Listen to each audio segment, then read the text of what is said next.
Elimination Chamber. We've got the steel cage match as well, as we said.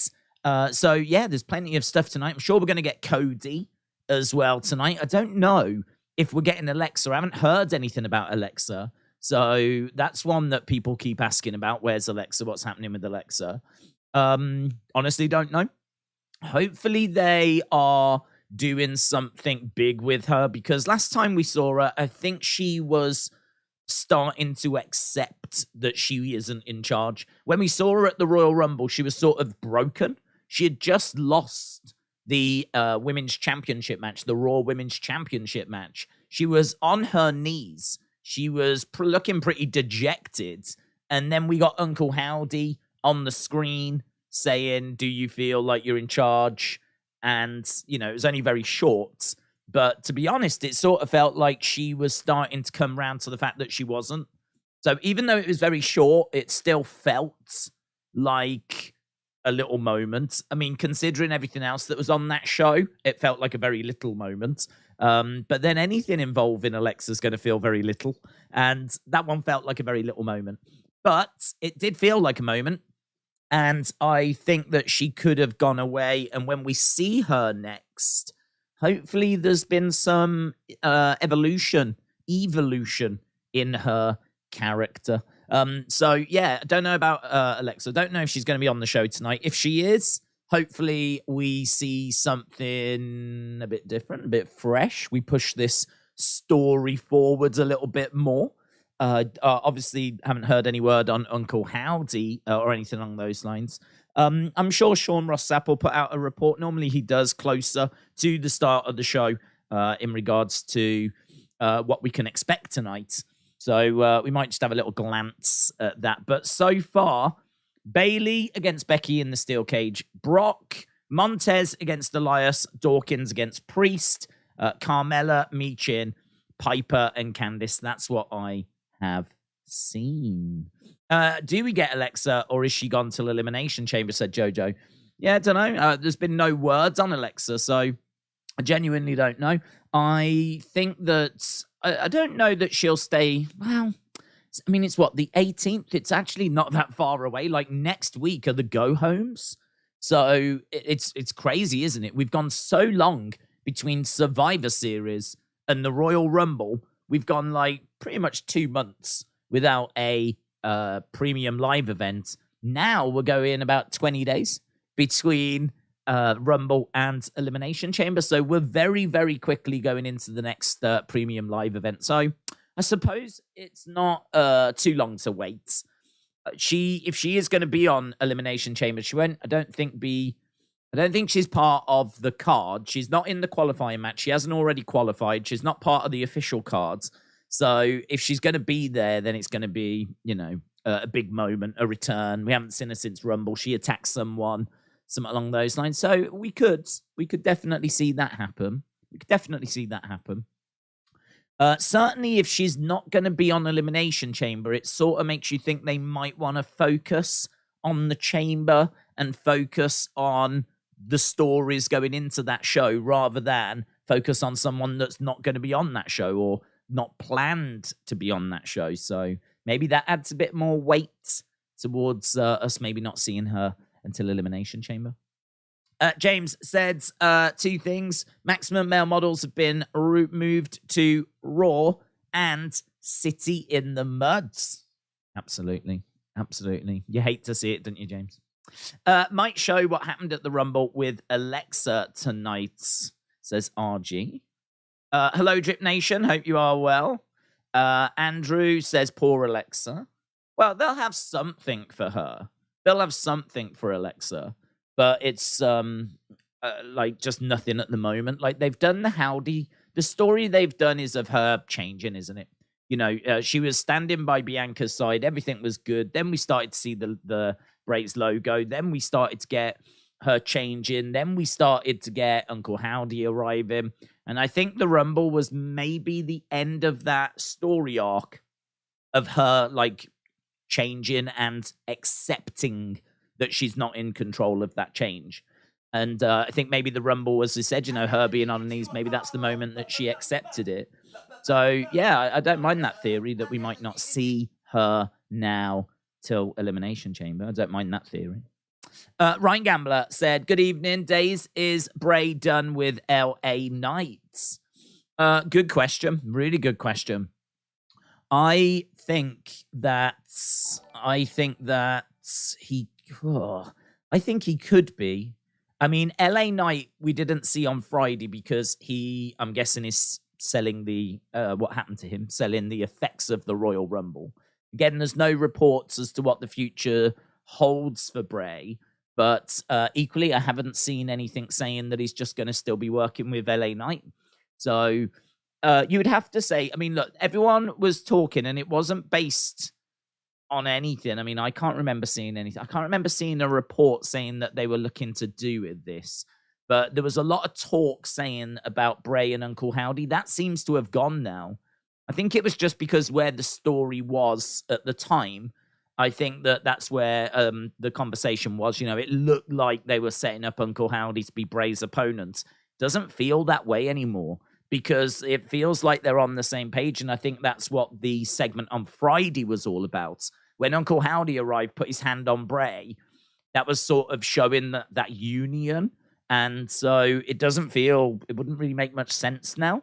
Unless there's another twist in the story and Bray starts, trying to, again, escape Uncle Howdy and Uncle Howdy's control. But I can't see that happening. So the only rumors in regards to Bray for WrestleMania had been him against Uncle Howdy. They seem to be out of the window now. Is he going to just continue with LA Knight? I mean, I sort of feel like LA Knight has talked himself into a place on the WrestleMania cards. I sort of feel like LA Knight now deserves to be on that WrestleMania card. When Bray first started with LA Knight, there was a lot of people that were like, oh, LA Knight. And I must admit, I was that way as well. Because with Bray coming back, you want to see him getting involved maybe with someone that's got a backstory. You want to see us exploring his relationship with that person. Even if we're not going to get like matches, you want a good story to be told. And I think in reflection, we can say that LA Knight did fantastic. I mean, LA Knight's a great talker. His impersonations of Bray were funny. Because Bray is only fleetingly around, odd little backstage segment, whatever. It meant LA Knight had to carry his fair share of this. And he can talk, man. He can really talk, which we knew anyway. But I think the feud was really, really good. I think it actually got to the point where people were then disappointed that the match at the Royal Rumble wasn't longer because they wanted more from that feud, basically. So it's funny how people were upset with LA Knight being Bray's opponent at the start, but by the end of it, people wanted like a really good match, competitive match, and what you got was the squash of LA Knight, really. A lot of people seemingly weren't happy with that. So I think that speaks to the strength of LA Knight kind of change, not everyone, but certain people's perception. So I sort of feel like he's earned his place on that WrestleMania card. I think people would love to see him on, not just in like the Andre Rumble, the Andre Battle Royal thing, but actually have a spot on that card. So I think if you did Bray LA Knight, I don't think too many people would be down on it. I don't think you'd have to put in a few twists and turns, of course. LA Knight might need to get someone to counteract Uncle Howdy. So, you'd have to, go give it a proper build. But yeah, there's no reports is the bottom line. The only report that I'd seen was him against Howdy, and that looks like that's out the window. Just Nick said, let's all laugh at City. Days looking well. Just Nick, shout out to you, buds. Yeah, I'm feeling good. I mean, I've been really busy. Really, really busy. I'm desperately trying to get like some research done for some future videos and, get a few things going on the channel. I'm aware that we've kind of slipped back into doing streams and not much else kind of a groove. So I definitely want to try and get a few other videos going and out there, but it just takes a lot of newsflash, takes a lot of work, takes a lot of research, takes a lot of stuff. So I was doing all that yesterday. Obviously, on Saturday night, we did NXT. That was pretty fun. There was some good stuff on that show. Big shout out to anyone that joined us for that NXT show. Obviously, last week we were coming out of the Rumble as well. So last week was pretty busy. Lots to talk about in regards to like Raw, SmackDown, everything that was going on there. Sort of feels like it's pretty straightforward, the build to Elimination Chamber. I don't know that tonight has really got much in the way of intrigue. I sort of feel like we know who Rhea has chosen. We know who Cody is going to go after. We know that there's no Bloodline or Sammy tonight, and that's the hottest thing going, and, you know, that's not on a Monday. So tonight I feel like there is a bit of a gap. Like, we definitely could do with something really big, really juicy for tonight. I suppose in a way, I mean, you can't turn your nose up at a steel cage match. You know, Becky versus Bayley, steel cage match. The only thing is, of course, we were meant to get this a few weeks ago. It got cut because of time, so they've moved it a few weeks down the road. We are also in Orlando. I mean, it would be nice if we could get like a little NXT surprise. Just a little, you know, someone does an open challenge, out comes an NXT superstar. You know, that, I mean, that could be really fun. That could be really fun. But because I believe we are in Orlando, I believe, you know, we're just a stone's throw away from the Performance Center. And I have heard that there's a lot of Performance Center talent that are actually at the show tonight. So, but I'm not expecting that. I think it's all eyes, fully focused on Elimination Chamber. But just Nick, hope you're well, buds. Hope you're well. Right, let's try and go down this. Days, isn't Fastlane supposed to be happening? Goes that pay-per-view is always between Chamber and Mania. What are your thoughts? Fastlane, no. Did we do one last year? What did we have between Mania and Elimination Chamber last year? I can't remember one last year. Can't remember a Fastlane last year. So, I mean, they're constantly reviewing the setup. I mean, last year, for example, Elimination Chamber, that was in Saudi. I remember that being in Saudi. That was in February. I seriously don't remember a Fastlane last year. If there was one, it's completely left my head.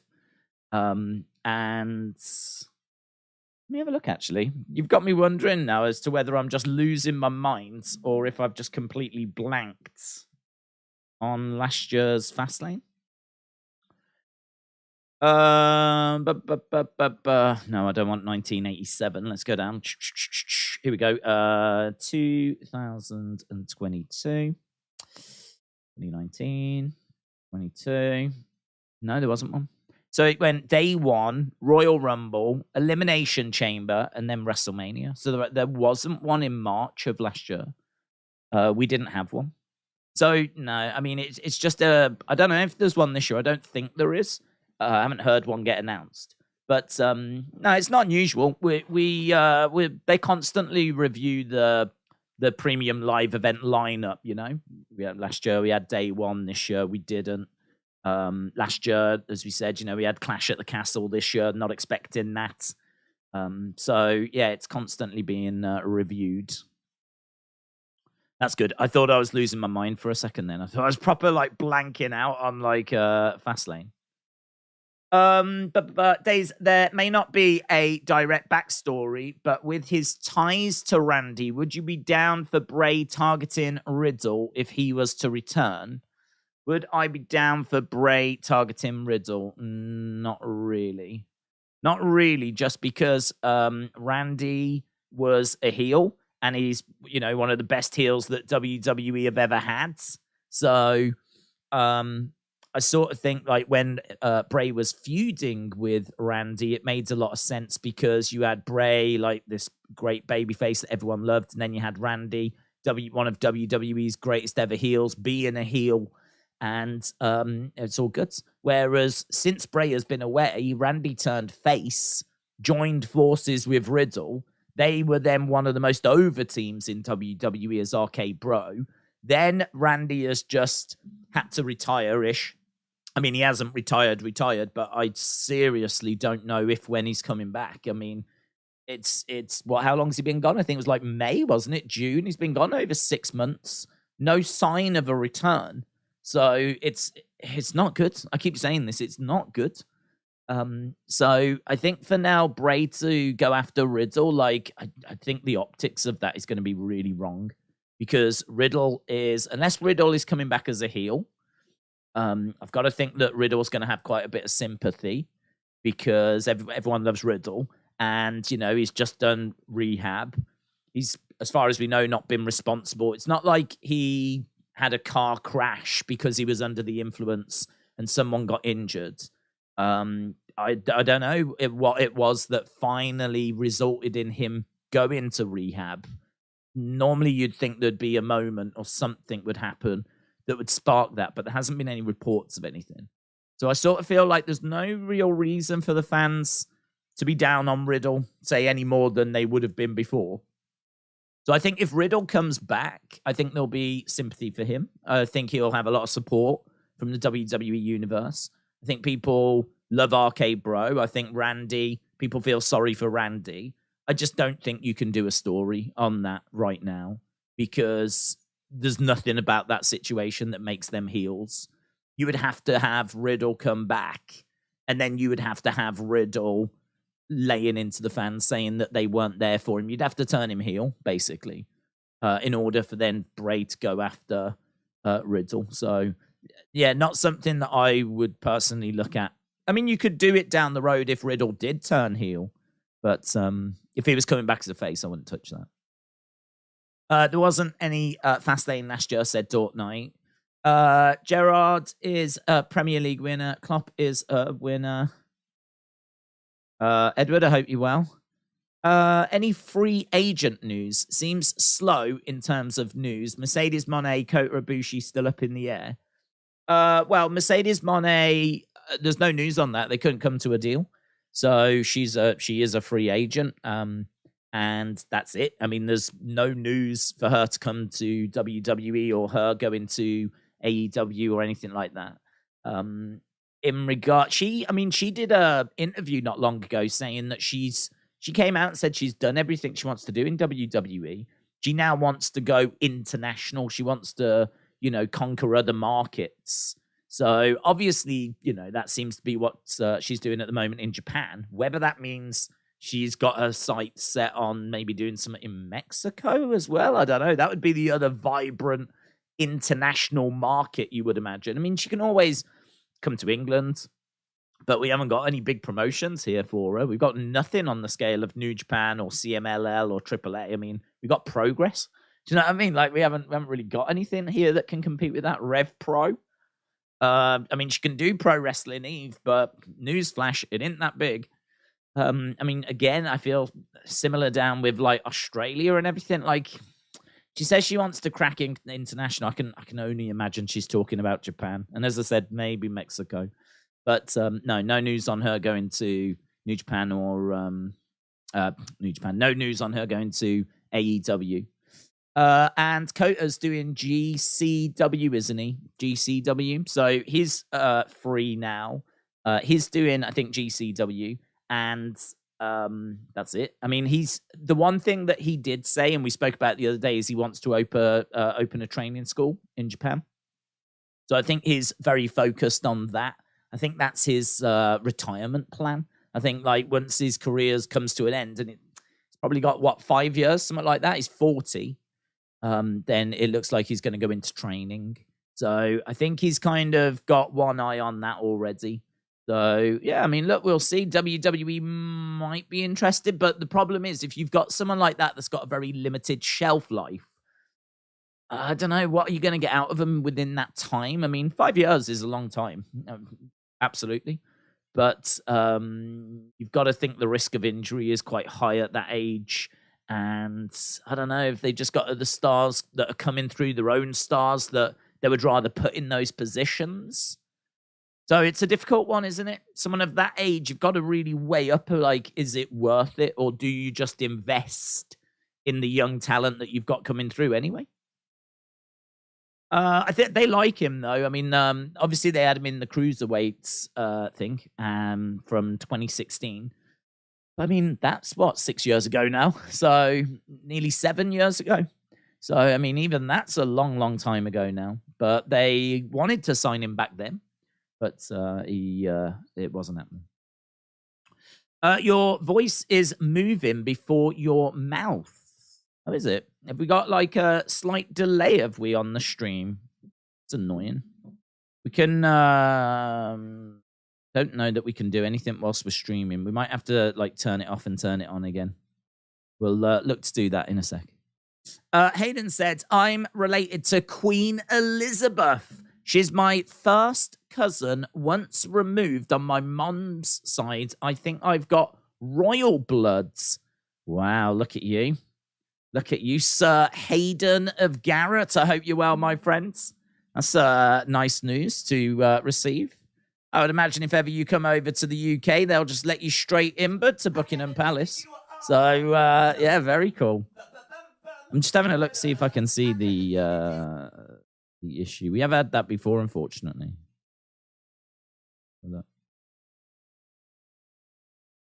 No, it's not too bad. It's not too bad. I've seen worse on that. We'll keep going. Right. Wouldn't Randy Cody be a good feud after Cody Gunther? That's presuming Randy's returns healthy. I think Randy would be fun, especially now with the more experienced Cody. Yes, but as you said, it's going to come down to his health, isn't it? Right. Days, how would you feel about Brock Lashley at the Chamber and then Brock facing someone like Bron Breakker at Mania? I wouldn't do it because like no one's gonna know who Bron Breakker is. So Bron Breakker has got, I mean, look, people that watch NXT know who he is, but we've had this conversation before. Like the people that are tuning into Raw at the moment is around 2 million and can go down to 1.8. It has been lower, of course, but you're talking 1.5 to 2 million, right? NXT is 600,000.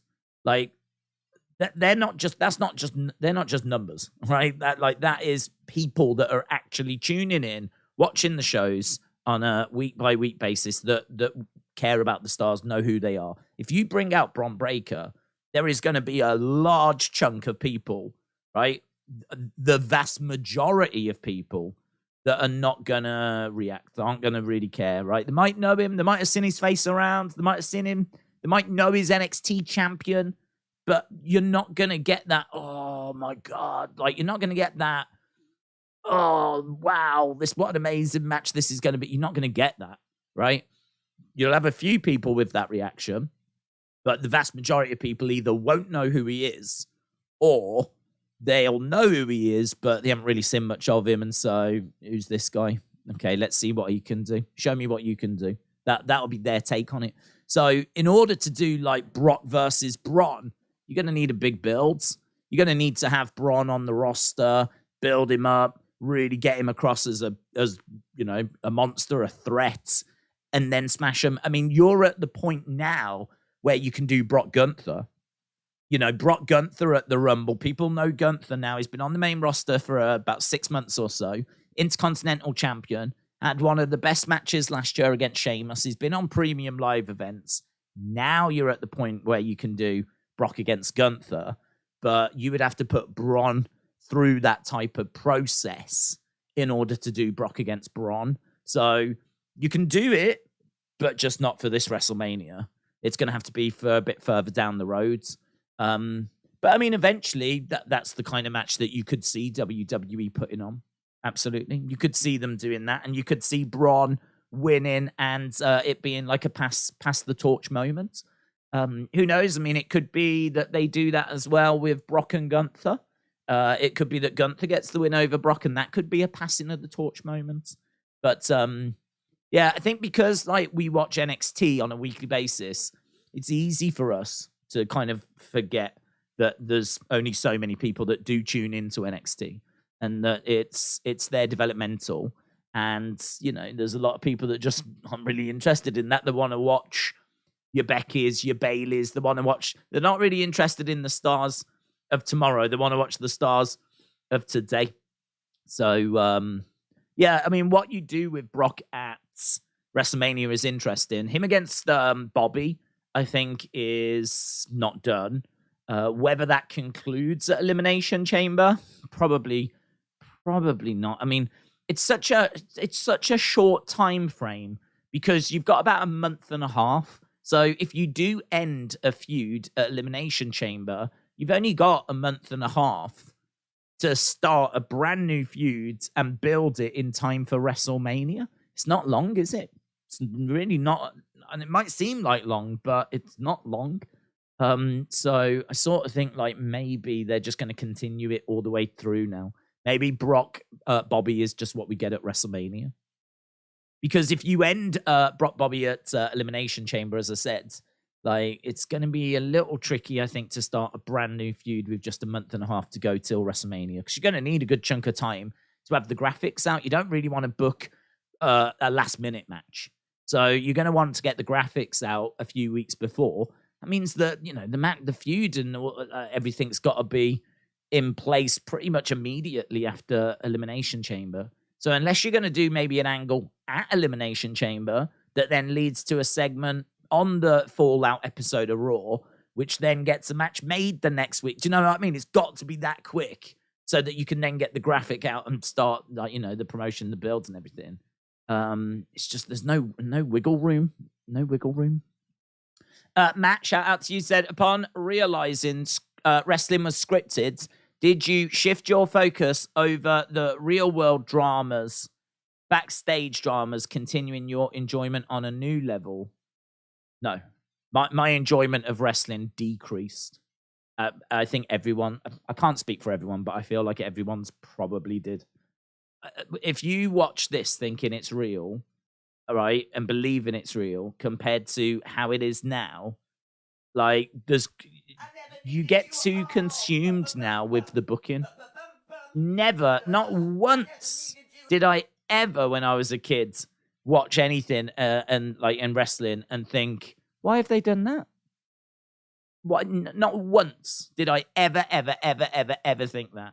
All right, never did I think like, well, that's a stupid decision or something like this. Like, the way that you watch wrestling changes once you find that piece of information out, and I have to think it just gets worse. I mean, now you watch wrestling and you try. I mean, you enjoy it for the stories. It becomes like a TV show. You enjoy it for, obviously, you hear about the backstage news and, you know, like the Montreal screw job. It's not just about what happened in the ring. Why did it happen? What happened afterwards? Like the fallout of that, you know, all this kind of stuff. Like you can dig into all of that. But I would trade all of that within a heartbeat. Within a heartbeat, I would trade all of that to go back to not knowing that this was scripted. For me, it became less enjoyable. Definitely. I enjoyed it way more as a kid. Way more. When I thought what I was watching was two people battling to be the champion and to be the best. And I genuinely believe that's what I was watching. For me, nothing tops that. Nothing beats that. Right? Taking that away from me, but saying, oh, but now you can find out about people bickering backstage. Care about that. So I mean, like, you have to, I suppose, go into that side of it. But like, you know, you do get a little something out of it as you get like older. But I mean, nowhere near as good. So now you just watch it different. Now it's like a TV show. I mean, we all have seen TV shows where you have your favorite characters. I'm thinking Walking Dead, and maybe they get killed, right? And you see it online straight away after the episode is finished. Like, I can't believe they've done that. They've ruined this show. Do you know what I mean? Like, I can't believe they took my favorite character away and all this kind of stuff. Like, you see people coming in and like having a pop at the producers, having a pop at the writers, and like it's just how you watch wrestling now. That's how you do it. I mean, now it's like the people that get the real heat are the writers and the creative and Vince. That's where the real heat goes. Back in the day, it used to be like, you know, Sergeant Slaughter would come out and he would talk about how America sucks and Iran is number one and all this kind of stuff. And he was an Iraqi sympathizer. And he was getting death threats. Death threats. Right? They had to try and protect him and everything. And I have to think I mean, obviously, I don't know, and it's hard for me to know. This is where I enjoy like listening to Jim Cornette, 'cause he can kind of answer some of this for me. But like, I have to think that the people sending death threats didn't know that wrestling was scripted. Surely, I can't believe that people knew that this was scripted, and then saw Sergeant Slaughter claiming to be an Iraqi sympathizer, and they decided to send him death threats, knowing that he is just, performing the role that's been written for him. So I have to think the people that did that are people that didn't know that this was scripted. So, back in the day, I've got real question marks as to who knew, who didn't know. I don't know if you can ever really find out that answer. I mean, how could you ever know? How many people in a 1970s, late 1970s wrestling show, how many people in that crowd believed in it? How would you ever know that answer? Like, I don't know how you would ever know that answer. But like the old ladies, with their handbags in the front row, hitting people as they go by. I can't believe that they were doing that knowing that it was scripted. Like, people were so invested. And like, you don't really get that as much. But I mean, look, what I would say is it's not like the product is horrific now, or wrestling's completely dead. It's just had to change. And we've spoken a lot about where wrestling goes in the future. For me, I think, and I could be completely wrong on this, but I think the internet is what did it. I think, Brett screwed Brett, 97, people starting to talk and find out a bit more about behind the scenes. I mean, other than the steroids in the early 90s, I can't remember there being so much talk about behind the scenes until the Montreal screw job in 97. That felt like a pinnacle moment. Then, obviously, that just happens to be about the same time the internet is coming in. We had the internet in our house, I think, 99. And we were not going to be amongst the first, right, in our house, right? We were never, technically advanced. So if we got it in 99, I've got to think other people had it in 95, 96, 97, right? So it sort of corresponds to around that same time, internet coming in. Now, once the internet comes in, I mean, that's it, game over, because you've got chat rooms. It's one thing to go down a pub with your mates or to go to school and chat to your friends. It's something completely different to go onto a virtual chat room and have people from all over the world having conversations about wrestling. And that, I think, changed everything. So, it drastically changed in the late 90s, going into the 2000s. I think that wrestling was running on the fumes of the Attitude Era in Ruthless Aggression. Attitude Era was red hot. It didn't want to abandon that, and it didn't. It just sort of evolved into Ruthless Aggression. But I think that, we got to 2011, 2012, maybe around that sort of ballpark. We were starting to go into a PG era. I mean, once you're in 20, I mean, you've got Daniel Bryan, 2014. I think that, you're seeing wrestling really evolve. We're coming out of Ruthless Aggression. We're going into a PG era. We're going into the WWE Network. And I think that, we obviously, the fumes of the Attitude Era very much have spluttered out by that point. And I think, we've got a PG product then that focuses on kids. And maybe, you try and keep the dream alive, kayfabe alive a little bit that way. But I think if you've already got into wrestling, I think you're hooked then. Do you know what I mean? You're in. You ain't getting back out. If you came in as a kid and you've got Undertaker and you've got Bret Hart and Shawn Michaels, all these amazing wrestlers that you feel like a real connection with because you followed their stories and everything and you believed in them and everything, it's very hard to get out, I think. Very, very hard to get out. I don't know that it ever quite leaves you. Even if you did stop watching, we have people come in and going, I haven't watched for a few years, but I'm back now. It's in there. It doesn't really leave you. But I don't think it's ever as magical. Just to try and move on from this conversation, I don't think it's ever as magical as when you like really believed in it as a kid. I don't think it can ever get to that level of magic. That's why I think a lot of people say it's a kid show or whatever, because I think like when you are young and you do believe in it as being real, then I think that's when it's at its peak.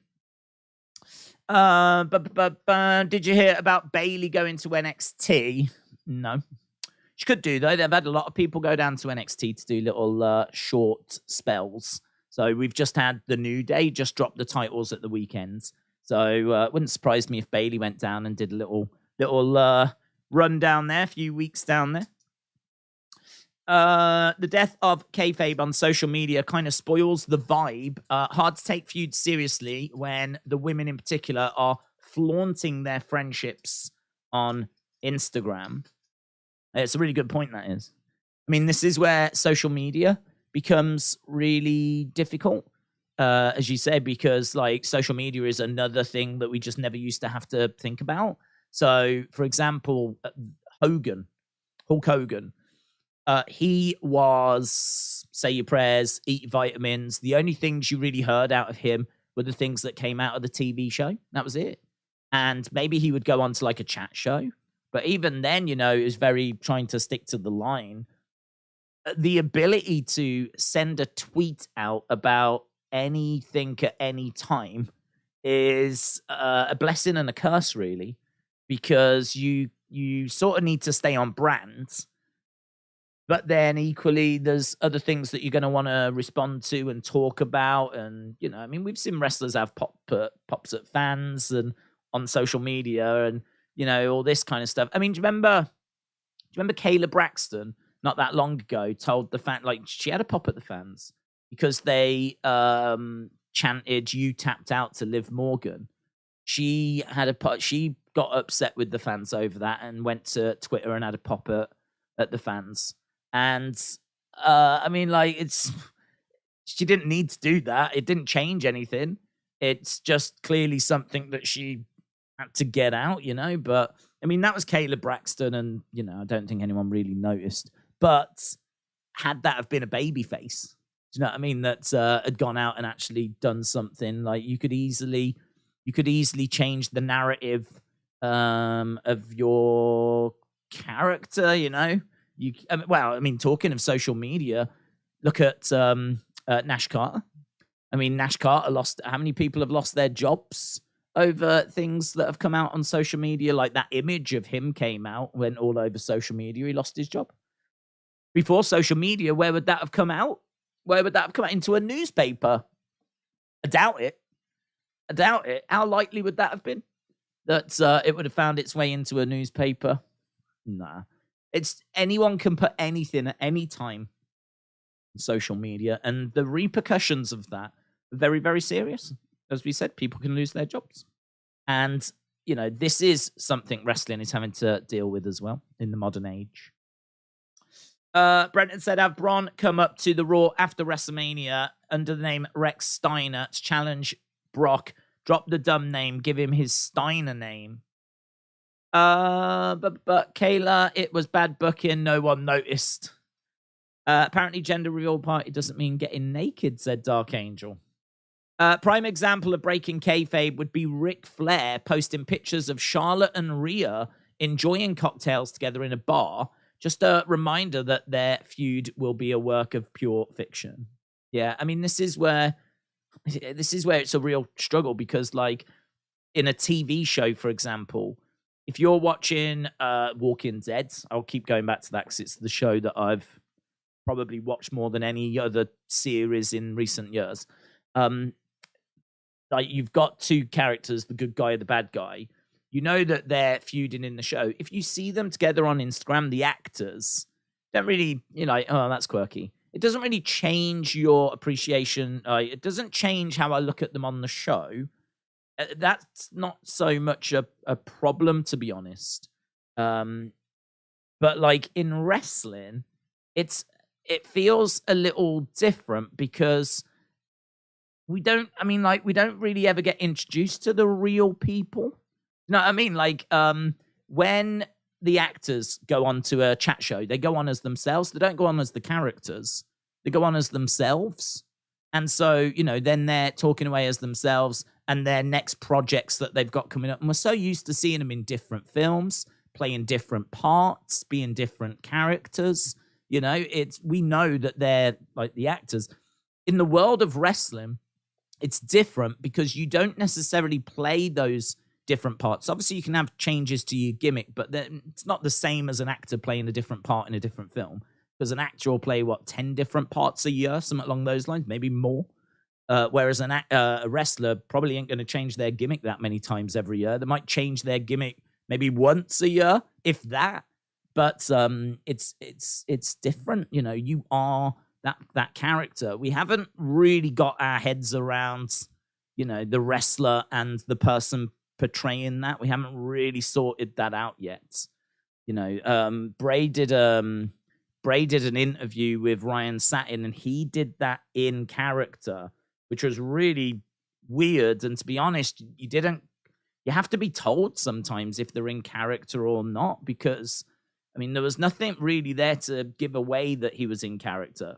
It took Ryan to come out after and say, oh, by the way, he told me that he was in character for this. Do you know what I mean? Like, it's just confusing. It's not clean. And then, like, as you say, then images go up that show two people and like that can go up, and you don't quite know what the context is. Like, are you looking at the actors? Are you looking at the wrestlers? Is this an angle? Because we've seen angles play out on social media. Like, it's so messy. It's so messy. And it's something that I think WWE really could do with cleaning up. In all fairness, they have tried to take control of social media, and they obviously faced a backlash for that. I don't blame them. I really don't blame them.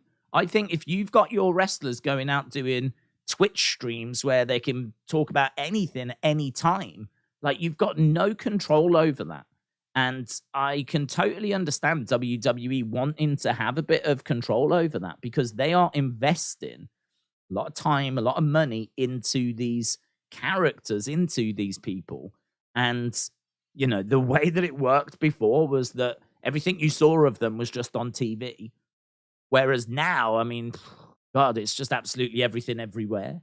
And I can understand WWE wanting to get a bit of control of that and wanting to ensure that things are on the straight and narrow, and that things are the way that they should be. So I can understand WWE wanting to control cameos and wanting to control Twitch streams and things along these lines. The other thing as well is that, if you're at home and you're doing a video game stream or something, probably quite relaxed, maybe you've had a few drinks earlier in the day, come back, chatting with people, your mouth can get you into trouble, can't it? Do you know what I mean? Like, if you're a wrestler and you're just chatting away, you might end up saying something that you then go, oh, God, what did I say that for? And then you could end up getting yourself in big, big trouble. Reminds me of, was it Via who took a picture of, I think it was Keith Lee winning the NXT championship, put it up on social media? No, I don't think he realized it was a taped show. I think he thought it was live. Put it up. Turns out it's a taped show, completely ruined a title change. And I think it was as a result of that, I think that's why Indashia got split up the first time. Indashia, who were a tag team in NXT, they got split up, and I'm sure it was because of that. And then, because we didn't see them much after that, and then they went their own separate ways. Now they're back together again, now that the water under the bridge is, long gone. And so now they're back together again, but just shows, as we said, you can lose your job, you can have your tag team split up, you can inadvertently put out spoilers, you can post pictures of you with your rival, causing confusion as to, what's going on. I think for a lot of people, it's still real to me, damn it. And it's something that wrestling has really struggled with and continues to struggle with. But yeah, now wrestling's nowhere near as good as when I was a kid. But have you seen the film about Via? I haven't, no. $1 Million Arm, is it? Something like that, isn't it? Days, have you seen? Oh, right, answered that one. I saw some Raw spoilers earlier, says Harry. James said Bayley Becky cage match is going to main event tonight, said James. Very good. Do you have gut issues? Do I have gut issues? Where did that come from? No, I don't. Could you imagine if I did? Like, how would if I had gut issues, wouldn't that make doing like 8, 9, 10-hour streams very difficult? I would imagine. I know. If Cody beats Roman at WrestleMania, do you think Cody becomes a fighting champion and defends both and drops the Universal to Gunther? Well, we've spoke about this. I would have Cody say that he can't do that. Because I don't think he should do that. I don't think he should be going to Raw and SmackDown, defending both belts and fighting all the time. I'm very much a less is more sort of a person. Sort of think like just focus on a good story, get the story right. And if that means that he's just, you see him on a Monday. I mean, I sort of feel like if you're going to have the brand split, then give the superstars their own space.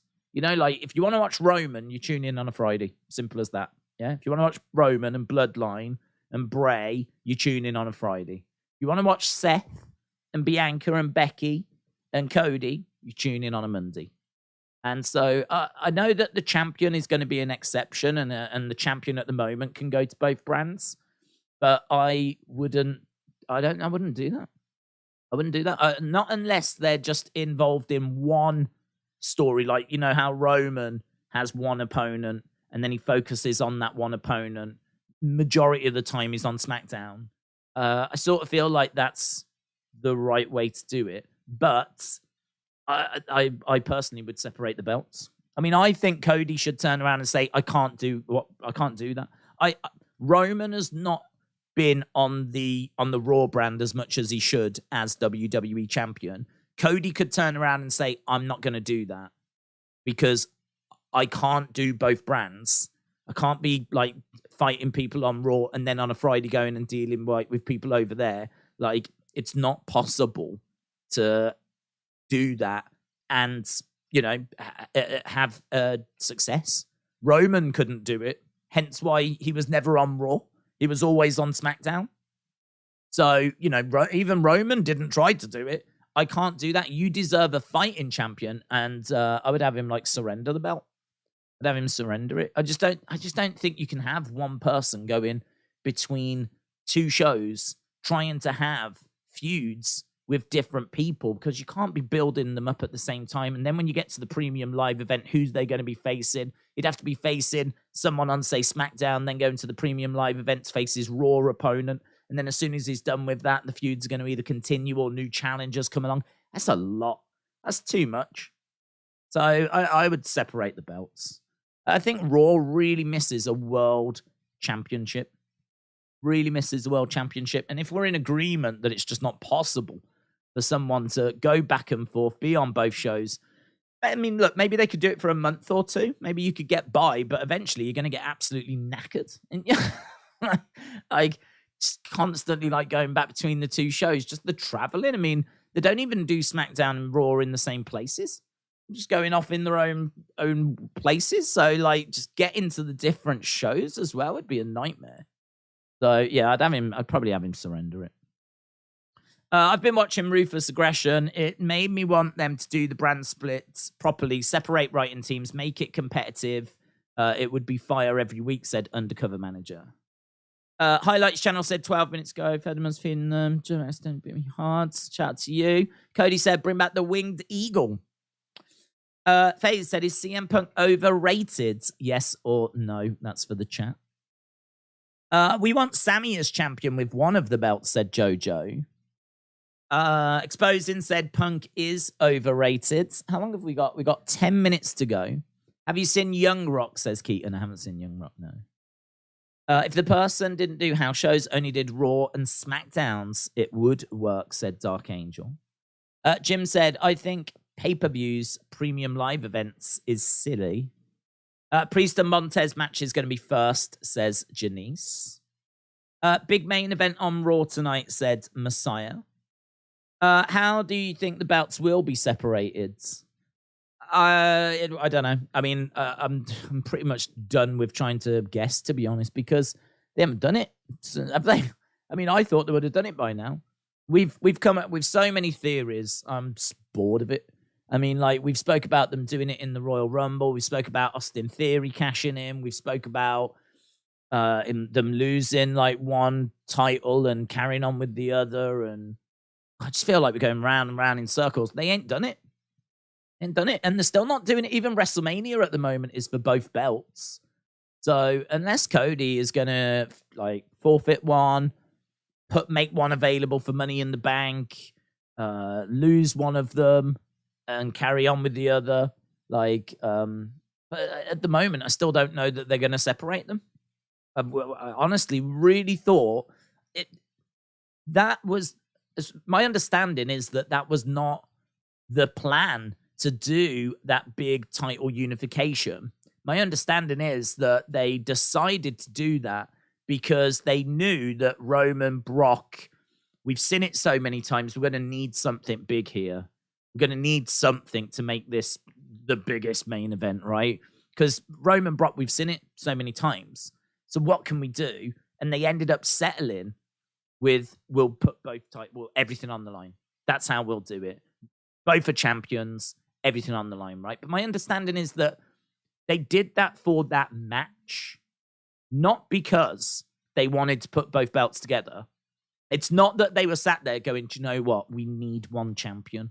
My understanding is they did it because they needed that Mania match to be the biggest ever, right? And so that's why they did it. So I've been waiting quite patiently for them to separate the belts.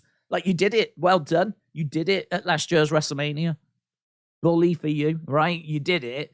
But now, like, Raw has definitely suffered. 3-hour show with no world champion in sight has meant that show has really suffered. Like, you could have had a much stronger show if the WWE Championship had been on it and they were competing for one of the world titles. Instead, they've had to try and elevate the United States title, and as evident with Austin Theory even cashing in on it, which mental. But I mean, like, it's up to you to decide as to whether you think that worked. I don't think it was like an epic disaster. I think the cash in was. I don't think like elevating the US title was like a big problem or anything.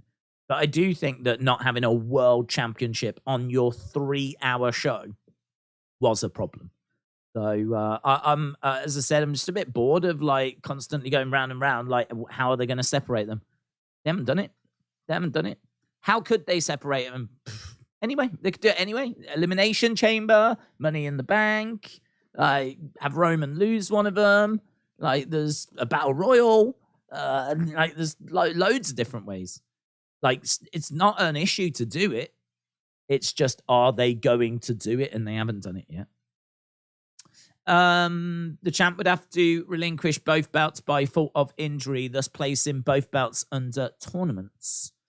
They will separate him before SummerSlam, said Expose Him. Did you hear Lita will be on Raw tonight, says Cody. I heard that she was there. I can't say that I've heard that she's definitely in a segment. I mean, I've heard that there's a lot of people there because they're in Orlando, Florida, I believe. And this is where a lot of wrestlers live. And so there's a lot of people that are there, just there and backstage. So I don't know if she's on a segment or not, but I did hear she was there, yeah. But I wish for this match, says Pashal, Roman and Usos versus Sami and Kevin. Kian said, I was born in 2003 while Ruthless Aggression was still going. I started watching WWE when I watched John Cena in 2007. That's how I became a Cena fan. Bray could put a spell on the belts and make them magnets that repel each other. Jilly said, what do you think about Brock Gunther? Love it. Do you think Brock Gunther's better than Brock Bobby? I do. I'm not a fan of Brock Gunther at Elimination Chamber. I don't know about Brock Gunther at Elimination Chamber. But I am a fan of Brock Gunther because Gunther has shown that he is capable of banger matches. The concern would be that Brock is not the most... he doesn't work very well with others. So Like, I'm thinking Dean Ambrose famously. He had that WrestleMania match. Was it at 32 with Dean Ambrose? And Ambrose had all these ideas as to, I mean, you can imagine John Moxley versus Brock Lesnar. I mean, you can imagine what he wanted to do in that match. And Brock was not interested in any of those ideas. It didn't even listen to ideas. Just wanted to go in, do what he did, and that was it. And I think Moxley found it a very frustrating time, very frustrating process. My concern would be he would do the same to Gunther. I don't know if there's maybe a different level of respect or something for Gunther, though. I don't know. I mean, like, Gunther's a bit of a bigger boy. I think that in Brock's eyes does matter. Not that Moxley is small, but Gunther, Gunther at least looks like a threat. I think in Brock's eyes, Moxley maybe didn't. And actually, he's faced plenty of smaller people and he's just run through a lot of them. I mean, most famously Kofi, who he'd beat in, 7 seconds and really upset a lot of people. So I think he might have a bit more respect for Gunther. I also think Gunther is legit one of the best in-ring competitors they've had maybe ever. And so if anyone's going to get anything out of Brock, got to think Gunther should be able to do it.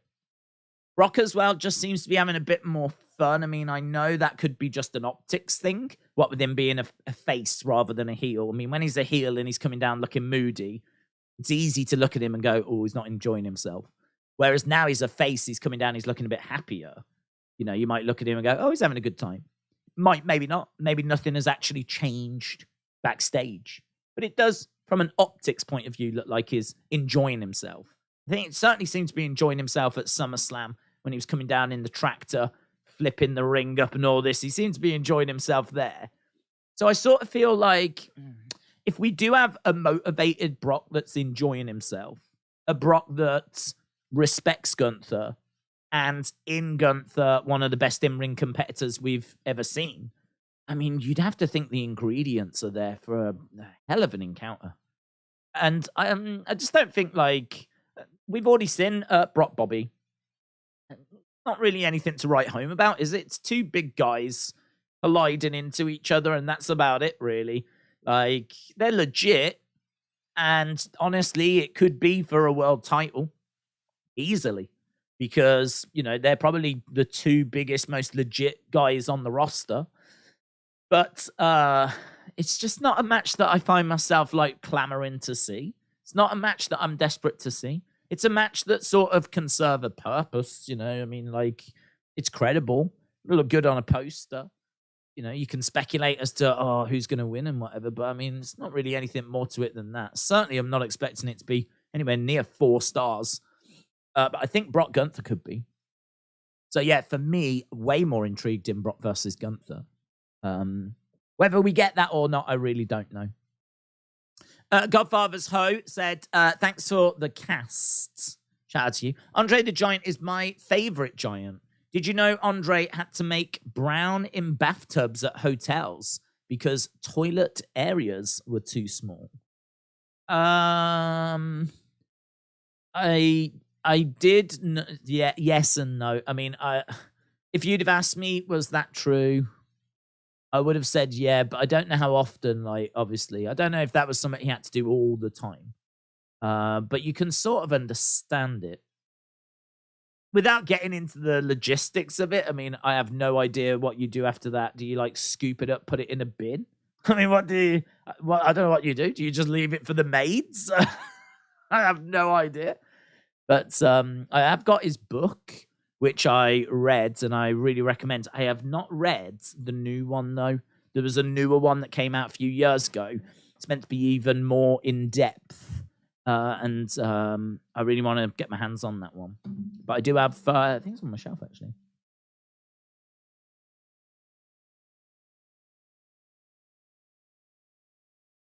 I recommend this one. I got this from America. I've had it a few years now, and it goes into quite a bit of detail.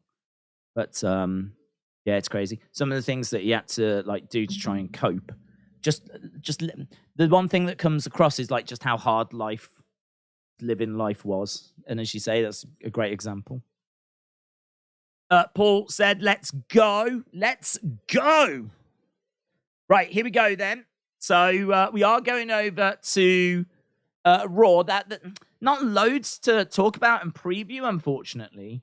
Obviously, the cage match, the final qualifiers as well for Elimination Chamber. But as we said, we're maybe missing that juicy bloodline type story on Raw. We don't really have that. I suppose the closest we've got is Cody trying to win the belt and Bayley and Becky. Tonight, Becky, Bayley, steel cage match. They'll collide inside a steel cage. When do you think Randy comes back? Who are we starting with? Edge. Edge and Beth are making their way out. I don't think you'll see Randy in a ring till not this side of WrestleMania. I really don't know what he's got left. I really don't know what he's going to have left. At his age, trying to come back from an injury like that and surgery like that, I don't feel good about it. I really don't know. Right, we've got Edge and we've got Beth. They've made their way out. Beth looking very nice. The rated R superstar. Right, Edge and Beth, we are inside the arena, I believe, in Orlando. The Grit couple are here. He's going around like fist bumping. He's gone over to Corey. He's gone and shook hands with people in the crowds. Look, he's taking pictures with people. This is full on babyface overdrive here from Edge. Still not in the ring. Shaking hands with kids. In a minute, he's going to pick up a baby. Give it a kiss. On the edge of the ring, stay Madge. Wrestling with Andy, hello. Beth looks like a character from Hook. What, the movie? About Peter Pan? That one? Wasn't expecting a reference like that early on in Raw. Maybe that's what she's going for. Becky Bayley is meant to be the main event. Could we see Naomi at the end? It's her hometown. I think we spoke about this last week, didn't we? Did we? I don't think so. I don't think so. I think if you were going to bring her back, I would think you would do it in the Rumble. I would think, like, you know, that would be what you'd be looking for a surprise, like, Rumble moment. Hometowns are important, but I don't know, if you didn't do it for the Rumble, would you do it now? I'm going to say I'm leaning to no. PW Insider are reporting Roman and Usos versus Cody, Kevin, Sammy on a post-Chamber live event. Naomi is just Trinity now, said Knight Rider. Beth against Rhea, said Lone Star Friend. Oh, it's got to happen, innit? It's got to happen. They need their revenge. So, obviously, I think last time we saw them was before Rumble Extreme Rules with the I Quit match. Rhea Beth will be fire, said TJB. I wouldn't care if Naomi ever comes back, says Wyatt 6. The Beach Kevin said, I hope Naomi never comes back. Oh. Interesting. Can I ask why? If you don't want Naomi back, why? What is it? Is it because I think she was well liked before she walked out. Is it the walking out that did it? Has there not been like enough time since? Right, here we go. We got Edge, Beth in the ring. We were just looking at a video package. Orlando. That entrance was longer than a Roman one, wasn't it? New shirt, I think, for Edge as well, by the way. He said it's so good to be back. See those guys in the crowds?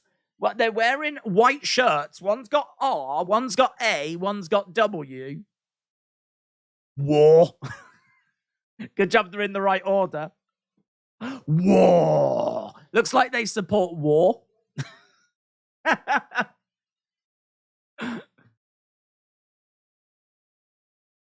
I would like to see Naomi back. I thought she was useful as semi-main, said Kyle. I'm not sure what I think about Beth with this lioness mohawk and snarling going on. I reckon she would fit into Thundercats.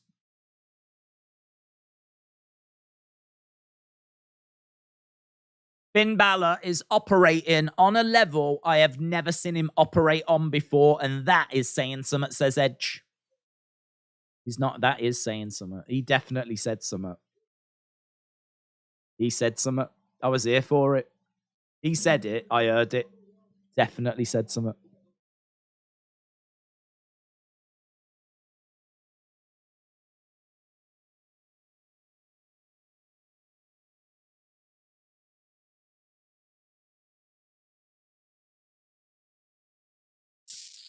I want to hear from Beth.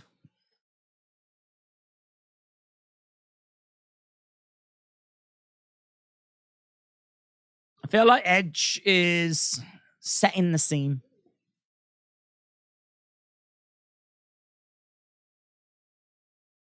I knew that Finn Balor didn't have enough to make me say I quit. But as you saw.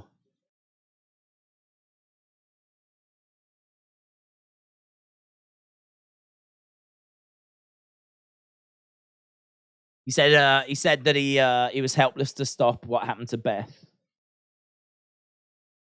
I'm not the kind of man that's used to feeling helpless. I like Naomi. I found her to be athletic and charismatic, said Trini. Maybe not top star, but strong mid-card performer. Beth is hot for a Canadian, said Roger. Nice. For a Canadian.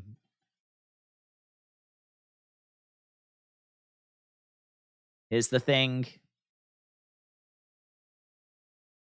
You made a bad problem even worse. I do that when I try DIY, in all fairness. Not very good at it.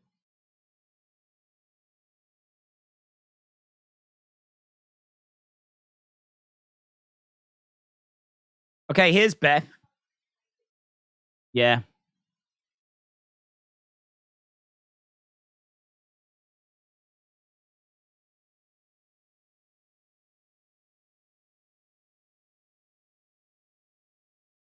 If you've got the stones, Ripley, Balor, then my husband and I are here to finish this. But here come Judgment Day. And there is no Rippers. We got Dom. We got Finn. We got Damian. Judgment Day making their way out.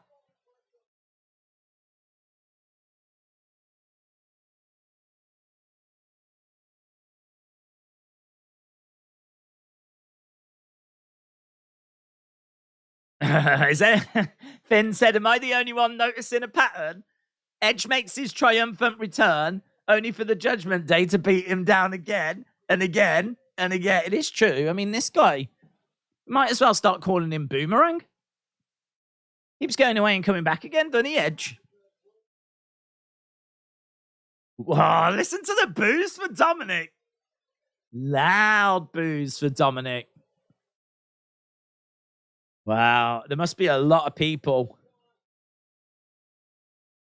I have served hard time. I wish the big boss man was still around. We could definitely do some fun stuff with the big boss man. Imagine Dom against the big boss man in this day and age. If Dom loses, he goes back to prison. Oh, God, that would be so good. Do you remember that match where Boss Man sent the Mountie to prison? And he got dragged off by the police officers. So good. As a kid, I believed all that. Believed it all. Right, Judgment Day. You keep coming back. We beat you down. We lay you down. And you just keep coming back.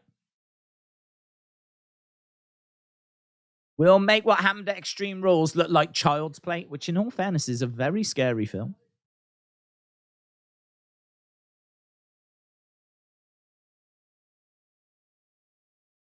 Oh, it's all over the place.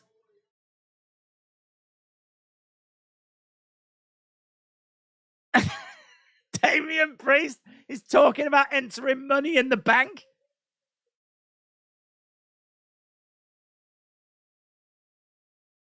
Edge is smiling.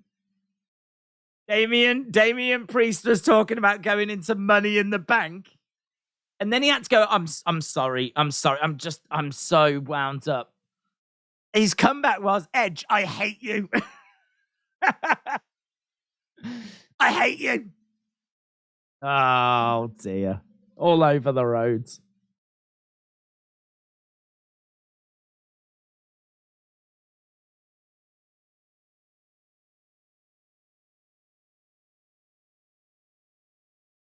You don't know what you want? That would have been the perfect time to say, Priest, you're talking about entering Money in the Bank. It's not for months.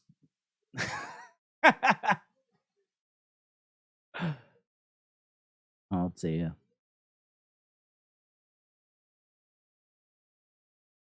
I mean, it must be really hard. You know, that must still be going through his head right now. Imagine being Damian Priest. You've fluffed up your lines.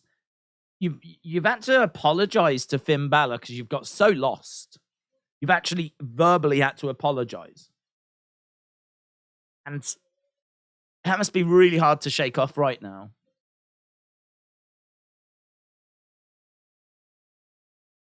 I can't wait to 619 your teeth down your throat.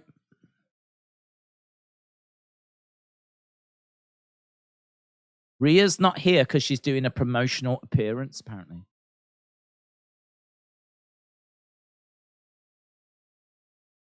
All of us know that Rhea's not here because last week I speared her soul out of her body.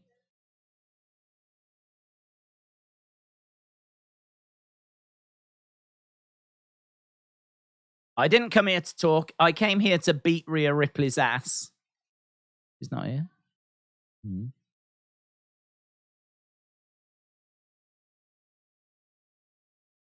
Edge. The Glamazon versus Finn. Oh, okay. I thought Finn, Rhea, Edge, Beth at Elimination Chamber. I thought she was going to say Dom. I thought she was going to say Dom, Finn versus Beth and Edge tonight. That's what I thought she was going to say. You won't make it to the Elimination Chamber, says Finn. Damian showing up to Money in the Bank to find out there isn't one. He should have gone, my bad. My bad. I'm going to win tonight and qualify for Money in the Bank. What? Oh, it's what? May? My bad. My bad. Right, here's Street Profits. Street Profits. I thought I saw a little QR code thing. I could be wrong. I normally am. Oh, there is a QR code? There's a guy in the crowd with a QR code. I did see a QR code. I don't think that's... I think he's an actual... I don't think he's... He's way too animated. That dude in the crowd, I think, is way too animated. I don't trust that QR code. I don't trust it. It's way too visible. It's way too visible. And I feel like that's his daughter next to him as well. Yeah, I ain't scanning that. I don't know what kind of malware I'm gonna get from that. It's a fake QR code. The QR code sent me to a decorative concrete contractor. Guys, what does Bray mean by that?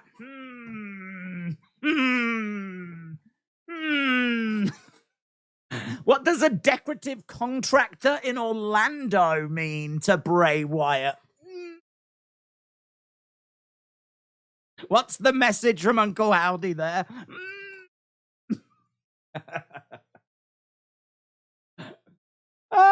Damian Priest is going to Money in the Bank. It's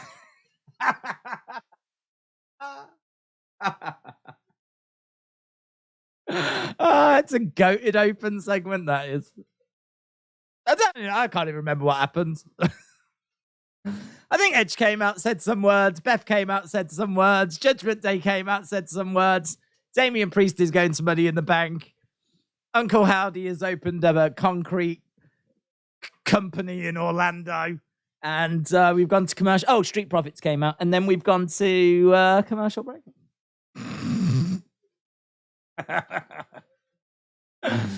Oh, man. Do you remember earlier when I said wrestling's just not as good as when I was a kid? Yeah, I lied. It's better now. It's better now. This is the best. This is the best. That segment's the best wrestling has ever been. What is there not to love about that segment? QR codes. QR codes.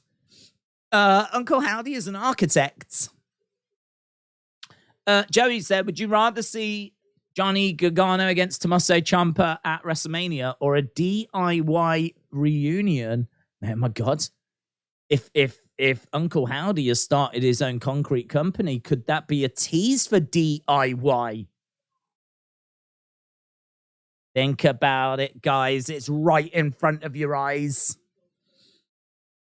Right in front of your eyes. Why do you need a concrete company to do some DIY?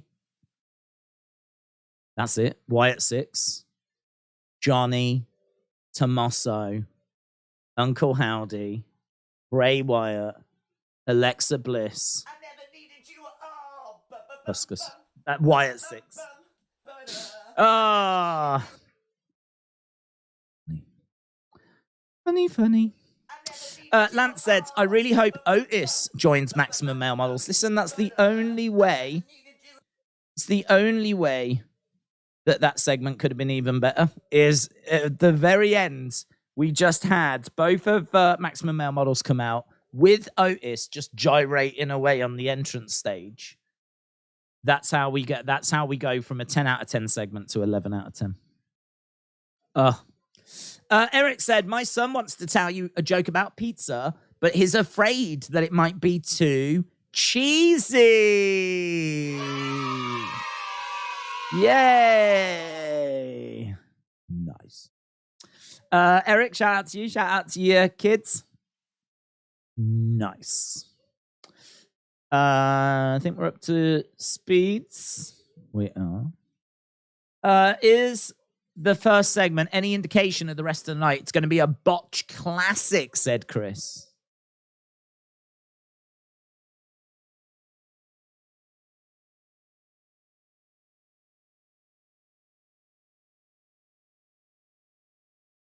Okay, so we're just seeing during the commercial break, Adam Pearce came out and he's made the match Dawkins and Priest, the match we knew we were getting anyway. It's a qualifier. Man, if Dawkins wins, he goes to Elimination Chamber. If Priest wins, he's in Money in the Bank. Big. Come on, Priest. Imagine if he qualifies for Money in the Bank and he's just the only one for about 3-4 months, and they just keep showing us a graphic of him on his own. Don't forget, in May, in London, at the O2 Arena, Money in the Bank. If he's not the face of the Money in the Bank poster now, if it's not just Damian Priest standing on the Money in the Bank poster, just looking all scary. Oh, he does that, doesn't he? If it's not him doing that, we've failed. We haven't. In fact, we haven't failed. WWE have failed.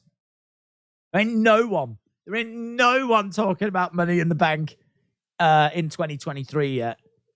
I think officially the first person to mention it this year, and you're not going to use him on the poster.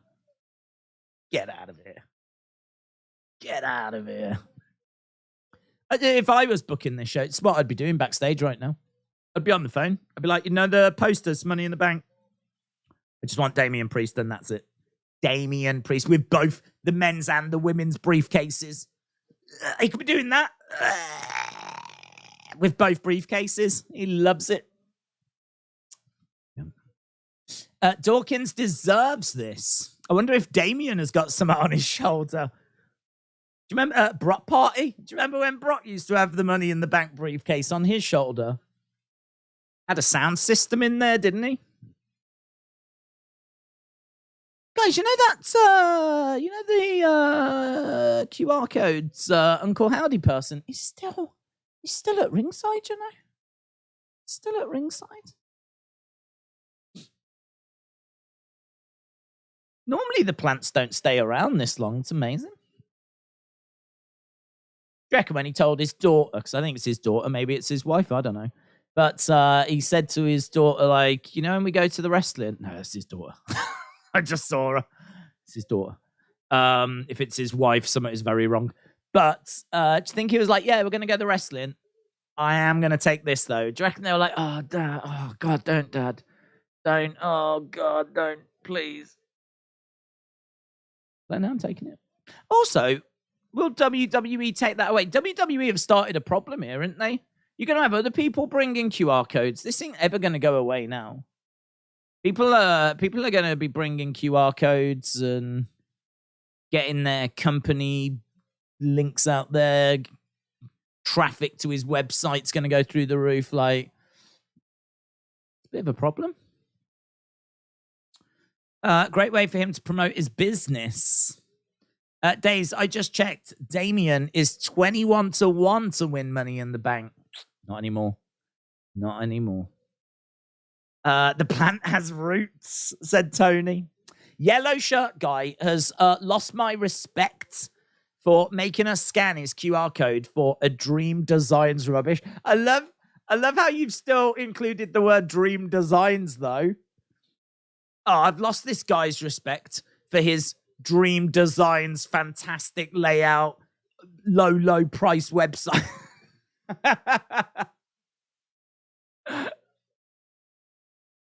Dream Designs.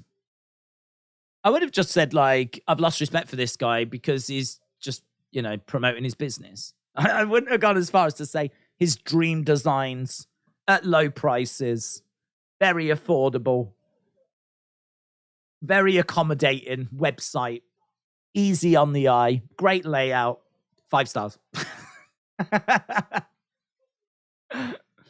Unless the name Dream Designs is a clue. Bum, bum, bum. Who designs things? Architects. Who's an architect in WWE? Don't know their names. They don't build anything. WWE don't build anything. They just rent buildings. They don't build any. Dead end. Dead end. I thought we might be onto something there, but it turns out it was a dead end. Why would you lose respect for someone to promote their business? Because this isn't a place to do it, is it? You know what I mean? People are going to have grabbed their phones and they're going to have scanned it, thinking that it's going to be something Bray Wyatt related. And then they've gone to dream designs at affordable prices, low prices. Tell all your friends 5 out of 5 stars website. You understand people being peeved at that. I mean, to be honest, I mean, it's got people talking about him. So, I mean, all press is good press. I've got to think people are going to be more... There's going to be a lot of wrestling fans angry with him right now because, you know, in their minds, they're going to have believed... It's not like he's put a thing up saying, scan here for low prices on dream designs or whatever. Do you know what I mean? It's not like he's told people what it is before they scan it. Because, of course, if he did that, they wouldn't scan it. So there's a bit of trickery involved, isn't there? There's trickery involved. Wonder if they'll confiscate his sign. They should do. Can't have that popping up all night, can you? It's big as well. Distracting. I hate him. That's the conclusion I've come to. I hate him. We're back from the commercial break. It's smart business. He didn't say it was Bray related. No, but it's a QR code. Come on. It's a QR code on a wrestling show. You know what I mean?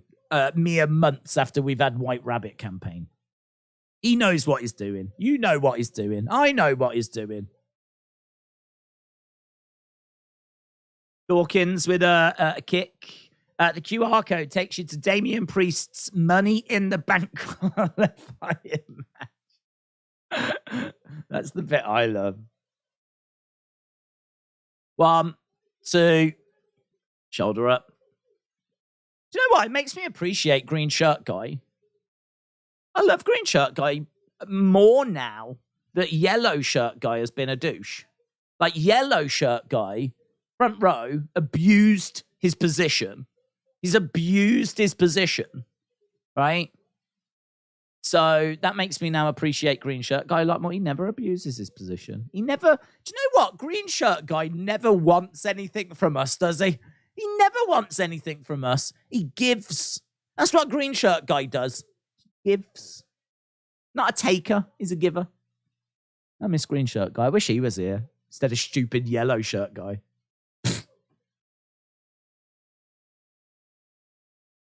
Super kick there by Damian. Oh, Dawkins gets planted down. Still underway with this. I really don't think Dawkins is getting through this match. It's maybe just missing a bit of tension. I sort of feel like you've put someone with no chance against someone that's definitely going to be there. So I don't know if there's any tension here. I'm really expecting Damian to get this done, as I'm sure many of you are as well. Down goes Damian. Dawkins. 1, 2. Shoulder up. Rob, shout out to you. Said, are you doing the Super Bowl? We probably will. We'll do it on the second channel. Yeah, I haven't had a chance to look into it yet. But this channel will do UFC on Saturday night. Then I think on the other channel we'll do Super Bowl. Oh, down comes Dawkins going for the pin. 2. Oh, can you believe it? The Money in the Bank dream is still alive. I'm a Yellow Shirt Guy fan, said Shaquem. Blaze said Green Shirt Guy was at the post show for the Rumble. Does he work for WWE? It would answer how he gets those ticks. Well, I mean, not everyone in that thing work for WWE, do they? I mean, I don't know what the arrangement is, but I mean, that was a media thing. So it's not like everyone in the crowd worked for WWE. The fact that he was in that room is interesting. I mean, it certainly suggests he's got connections of sorts. But I think I've heard that he's got connections, or I've heard he's connected in some way for a long time. So I don't know that he works for WWE, but he's clearly got connections. Oh, down goes Dawkins. Here we go. 1, 2, 3. Oh, dear. Oh, he's done it. The Money in the Bank dream is alive. Yes. Yeah. Theory, Seth, Johnny, Bronson. Damian Priest should do this now.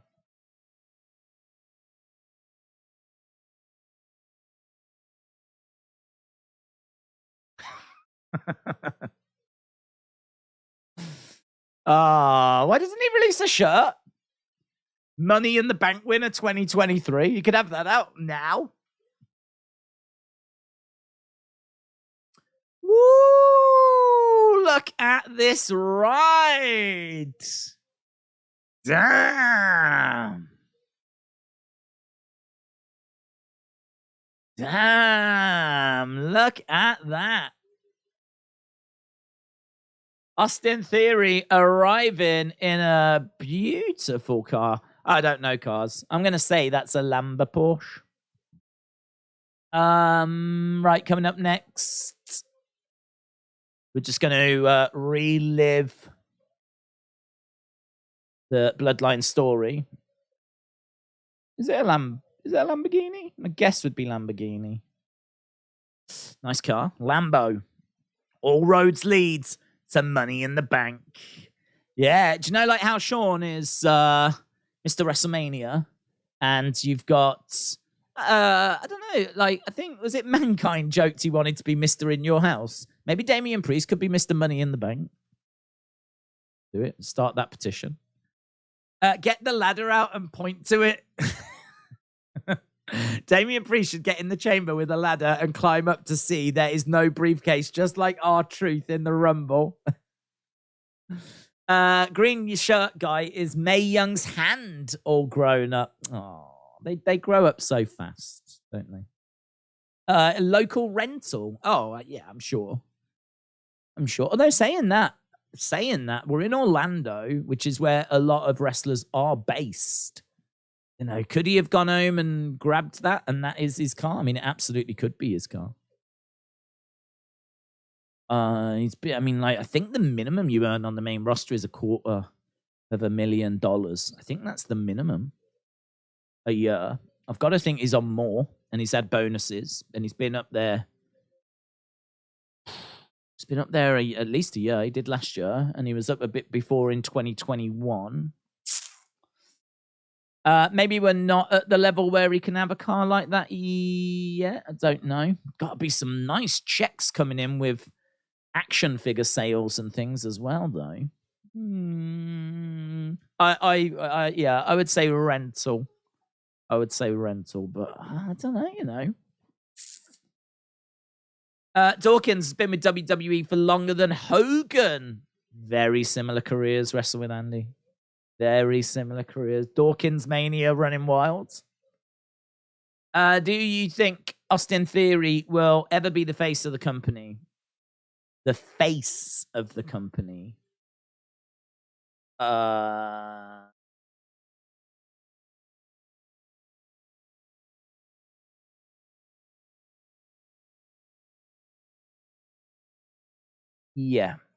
I mean, will he be a world champion? Yes. Will he be a main eventer? Yes.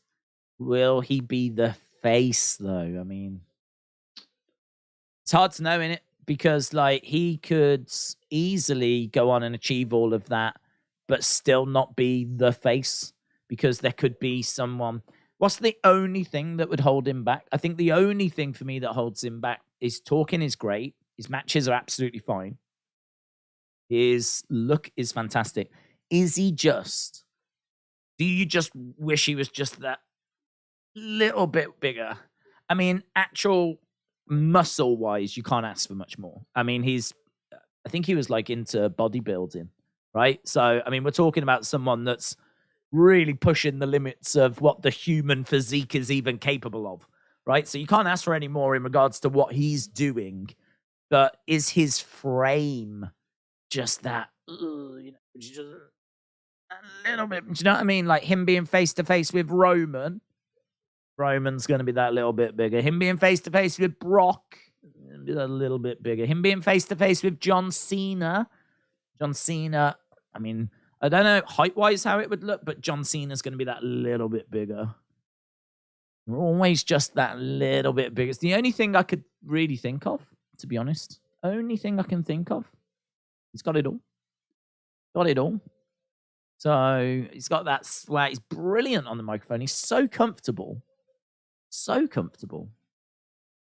Bad Bunny won a Grammy for Best Musica Urbana album for, did he draw that picture himself? That's good, that is. Pop that on the fridge. That's a good drawing. Well done, Bad Bunny. He can do it all. Oh, he can do it all. He can do music. He can do it all. Right, here we go. Maximum Male Models have signed to Raw. Here's Chelsea Green. You know who I am. Hey, Chelsea Green wants to word with Adam Pearce.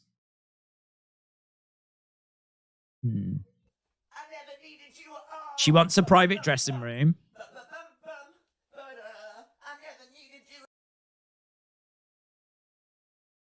Yeah.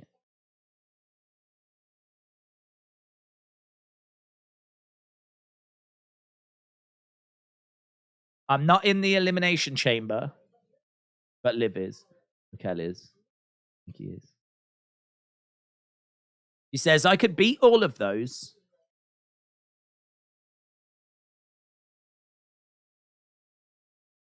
Do I need to call your manager? I just want an opportunity.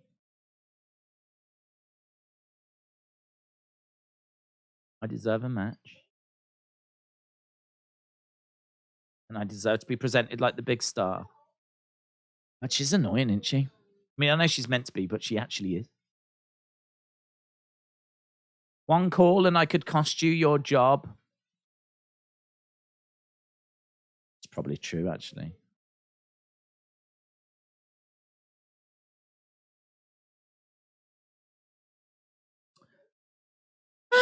Okay.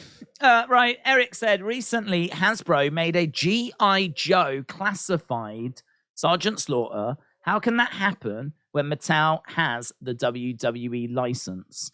I don't know, because Sergeant Slaughter's he had a separate agreement with G.I. Joe. I seem to remember that resulted in him leaving WWE. I think he wanted to do a summit with G.I. Joe. WWE didn't want him to. He ended up, I think, doing it and leaving. He then ended up coming back. Now, I would imagine that he's had this agreement with G.I. Joe probably going all the way back to the 80s. So it's probably a quirky exception, because there is some real history there with G.I. Joe and Sergeant Slaughter. As he said, it resulted in him leaving the company. So I would imagine it's just an exception. Did Corey really ask who Chelsea Green is? Surely he should know. Well, tricky, innit? I mean, how much do you acknowledge what people have done outside of WWE, you know? I don't know. I don't mind that. I think the story that they're going with, you see, again, this comes back to what we were talking about before, weren't it? About where, kayfabe is, and people's real lives, and it being confusing. Like, she's had a life outside of WWE, one that's been well documented. She's been in WWE before as well. So Corey not knowing about her, like, is that realistic? I don't know. I personally don't have a problem with it. I mean, I can understand Corey just focusing on WWE, and she wasn't on the main roster very long, and like, yeah, I can be all right with it. I would not be surprised if we went back in the history, found a few of her matches. I wouldn't be surprised to see Corey commentating on them. That wouldn't surprise me, even though she's got the exact same name.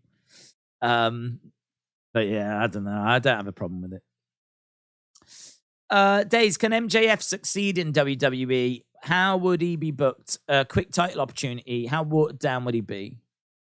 He can succeed. If you can talk with confidence, you can succeed. I think like the ability to get a microphone and talk to people and get their attention, build stories is just maybe the most important thing. Maybe. I think it's that or the look. In ring, no. In ring's not the most important thing. It's either your promos or your just general look. But we've seen that looks only get you so far. You know, there's been some amazing big guys that have, look at a Moss, you know, amazing look. You know, one of the most impressive looks of all time. But he's not over.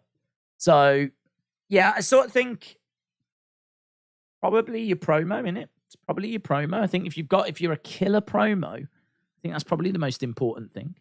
MJF has definitely got that. Definitely. I mean, MJF's look is not brilliant, is it?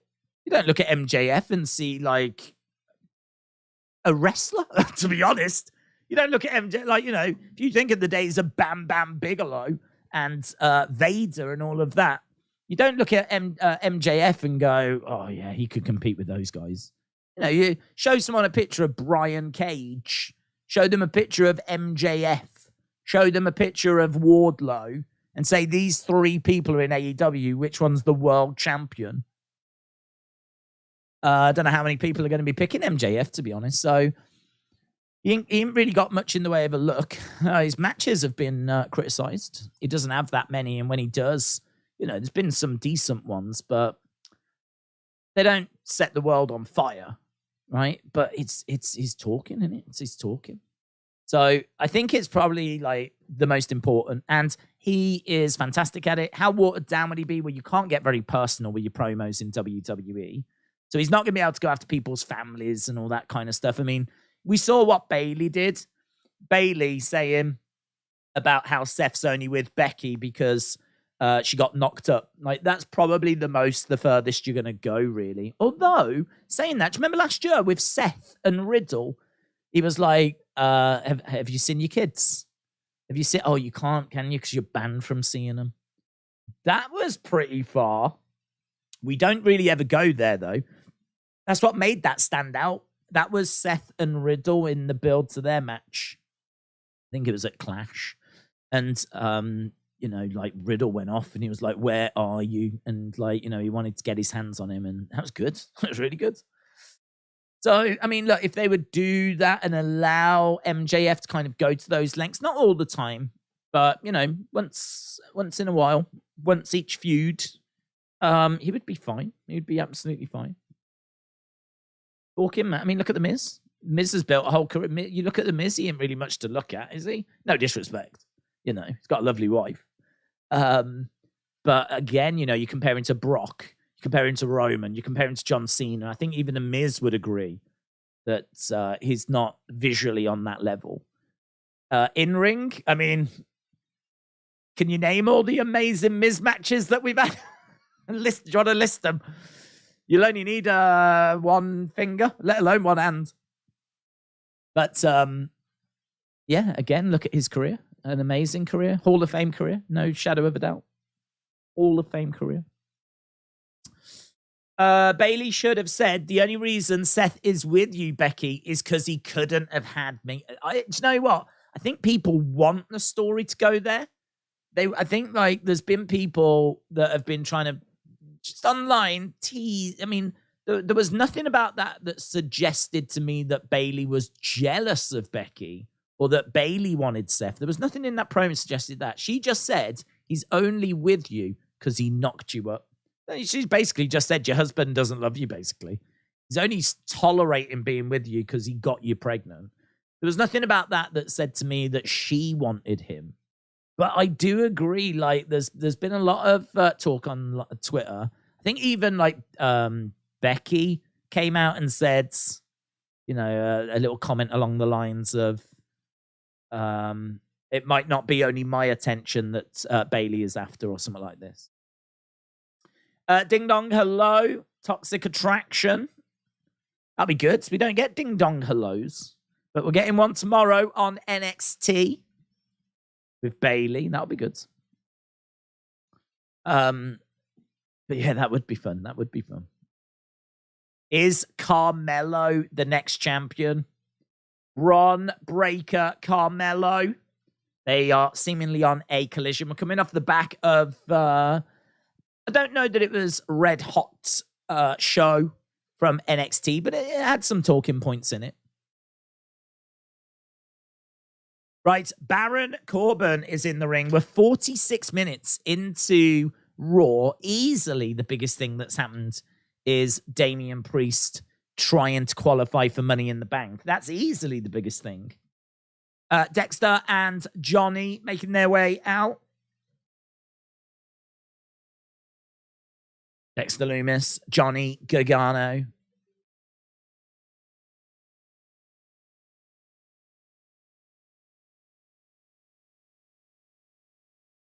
So, one-on-one, it was, their qualifying match, wasn't it? Okay. So, it was Johnny qualifying for the Elimination Chamber. Then we saw Dexter Lumis with the axe, putting the axe in JBL's hat.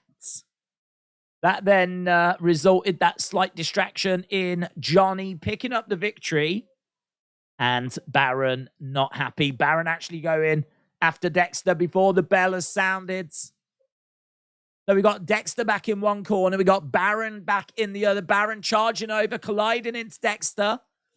Dexter Lumis versus Baron Corbin. We are underway.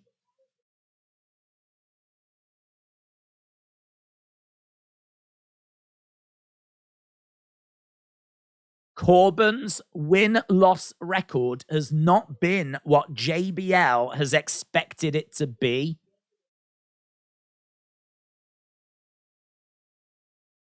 It is true. I don't know what we're doing. I mean, if JBL walks away from Baron Corbin, this refresh will have been a complete failure. I think if you're going to have JBL out there and you're going to put him with Baron Corbin, you do have to start giving Corbin some wins, and you do have to, like, book him well. I think Dexter has the look, but the mic skills need a bit of work, said Chris. I think Dexter is an underrated comedy character, said WWE and AEW fan. JB Production said Dexter should be a heel. The reason he's not over is because they're presenting him as an ice-cold psycho babyface. It's just not working. Is this match for the Chamber? No, not as far as I believe. There's no spaces, is there? I mean, we've got one space, and I think we've got one more match, which is Montez and Elias. Do you think that Corbin can get to Mania? Definitely. He always seems to find a way. And the thing is, Mania being 2 days means that they've got plenty of room to put people on. So, yeah, he can definitely get to Mania. The problem with Corbin is I just don't know outside of our very own Austin 316. I just don't really know of anyone that ever is bothered about seeing him. And it's always been that way. Even down in NXT, it was the same. He was not up there like competing for the world championship down in NXT. He's not someone that when he came to the main roster, we all had great hopes for. He was someone that was a mid-carder down in NXT as well. I think, to be honest, we just never really found a gimmick for him that really worked. You know, he was the lone wolf, and he came up and did something with that. Obviously, we did the whole Happy Corbin stuff. We've tried him being King Corbin as well. Like, we've tried something now. We're trying him with JBL. We've put Madcap with him as well, give him like a sidekick. We've tried like a few different things. I just don't know that we've really found anything that's really fitted. I would say this is the most credible he's felt, though. I will say that. Him, JBL being with him, you know, him coming out with a legend, Hall of Famer, JBL, like that does provide some legitimacy. So I'd say this is the best I have felt about him. Although I did really enjoy it. I don't know that it would have worked long term. But do you remember before he became happy, he was broke and he was down on his luck and he was disheveled. That was a good period. Dexter Lumis has picked up the victory. So Dexter Lumis wins. JBL looking on. Yeah, JBL. I mean, get the feeling we're definitely building a story where JBL's going to walk away.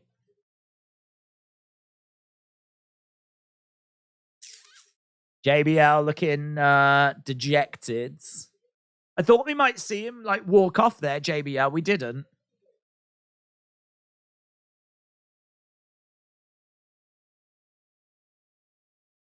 One-on-one steel cage match tonight. Right, well, we're done with that match. Didn't really do much, did it? Loomis, Money in the Bank qualifier. First time I saw Loomis's hair messed up, said Victoria.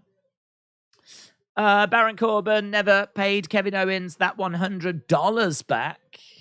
Darcy, hello. With some people saying Sammy and Bloodline story is one of the best ever, does it feel kind of flat to have Roman fight Sammy at Elimination Chamber? It's not the big finale I expected.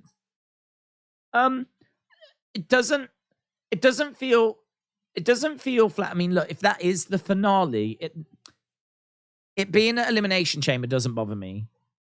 I understand that doing it at WrestleMania would make more sense, but Elimination Chamber being in Montreal really makes sense. You know, the reaction that Sammy's going to get there is going to be nuclear. It's going to be off the chart. You think he's cheered anywhere else? Like in Montreal, they go bananas for their hometown heroes. So it's going to be amazing. I've got no problems with that. The bigger concern is that he ain't going to win the title. So he ain't going to win the title. So what is the finale of this? That he loses to Roman?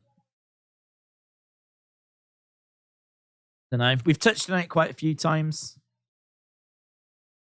I can only imagine that this isn't the finale.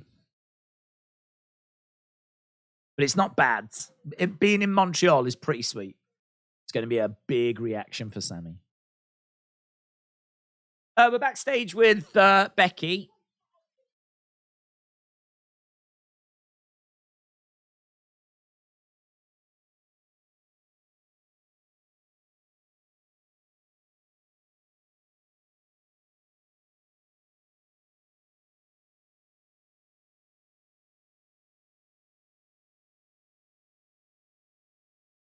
Bayley didn't like me becoming the man. She separated my shoulder. And she brought my family into this.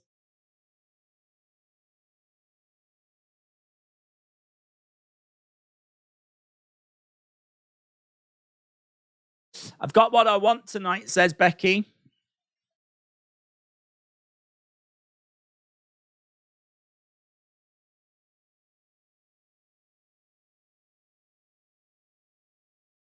The night might be the night. She said there's one trick she's not played yet.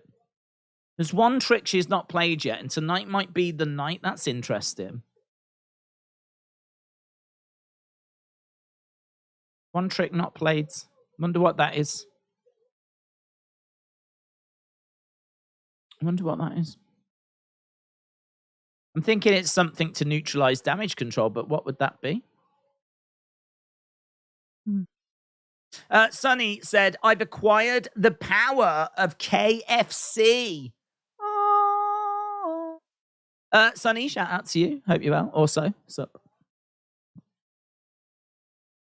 Right, we are at commercial break then. So far tonight, we have had 2 matches. Priest and Dawkins, Corbin and Dexter Loomis. I don't think either really did much for me. Opening segment was all right. It was all right, but it's all about how funny it was, really. With obviously the Damian Priest botch. That first hour, there's some stuff there, I suppose. I don't know. I feel like there's better to come. But yeah, I don't think there's been much to hang your hat on, really. Didn't mind that by Becky. That's got me thinking. Like she said that there's something that up her sleeve. She's got one trick she's not played yet.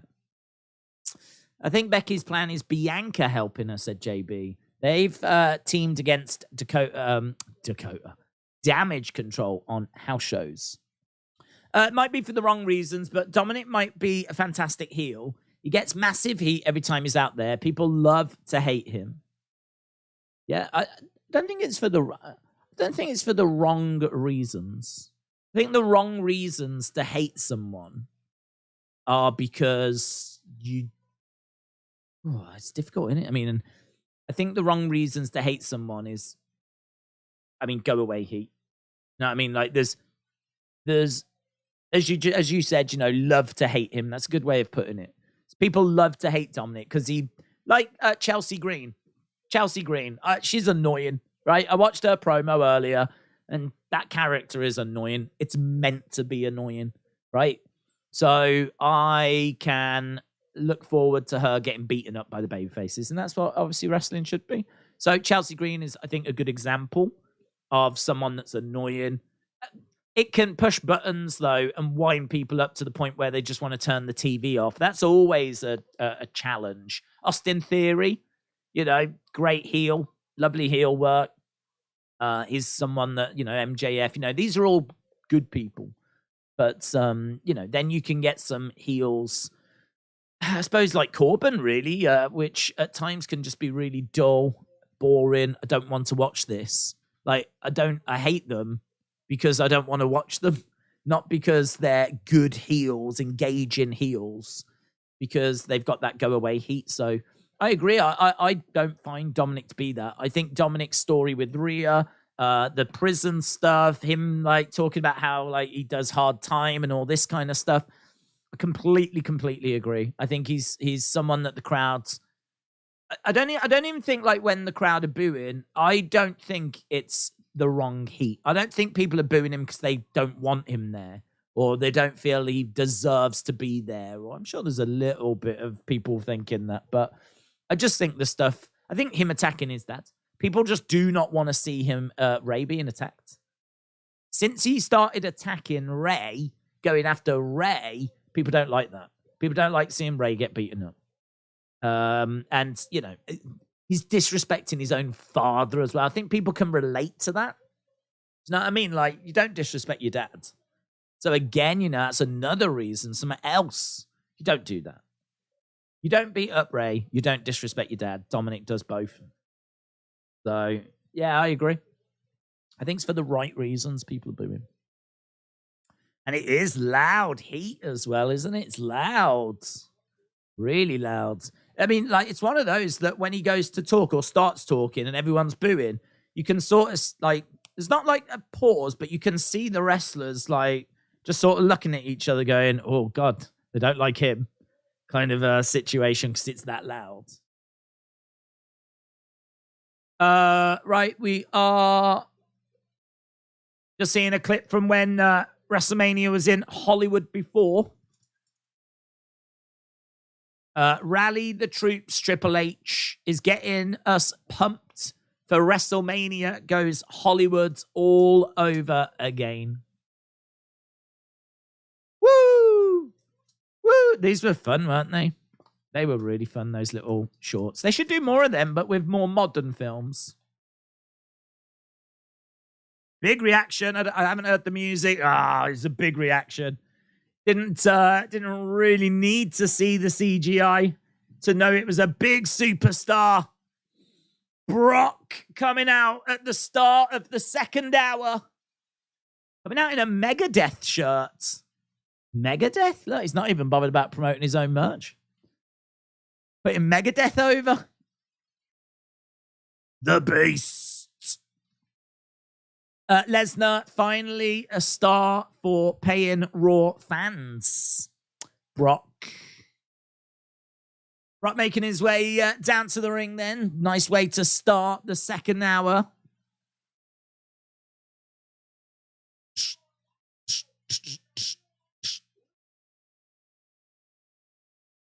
Brock walking around,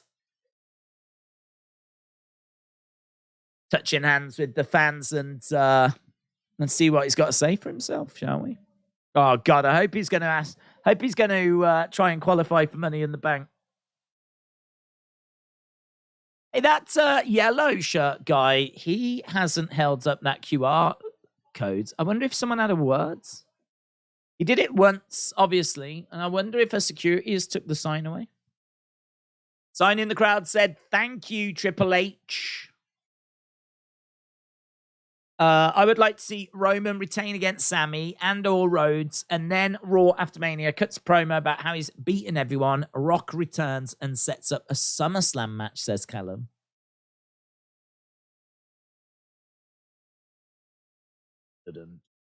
I'm going crazy. I appreciate you. Thank you very much, said Brock. Okay, Brock in the ring. He does seem to be enjoying himself, doesn't he? Good evening, Orlando, says Brock.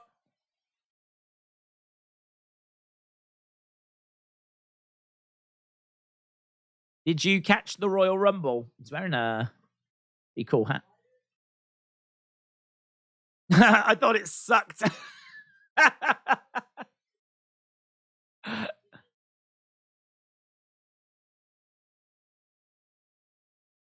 I love Triple H backstage drinking water. Did you catch the Royal Rumble? I did. I thought it sucked. What? Can't go saying that. Bobby who?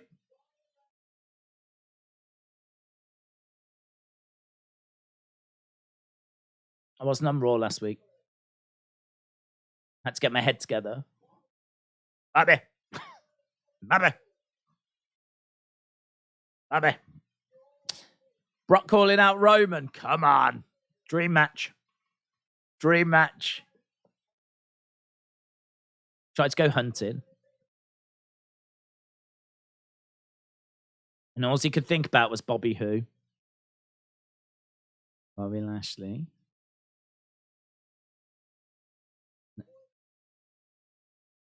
He wants to go ice fishing. What the hell's ice fishing?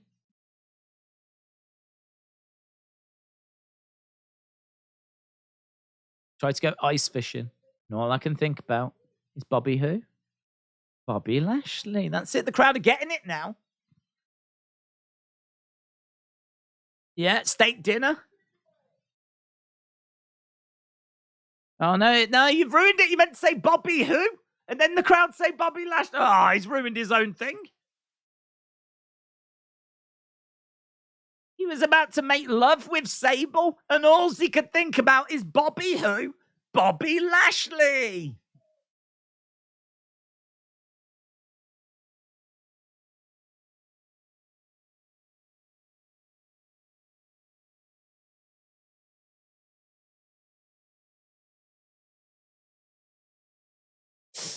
Bobby is a big goof. So he's thinking about Bobby Lashley.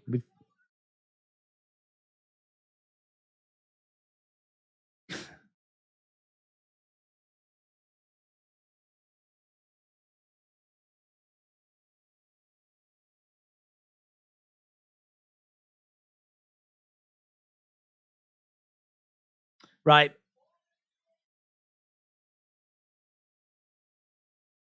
Bobby Lashley versus Brock Lesnar. Elimination Chamber. So there's a contract. Bobby, you've got some balls.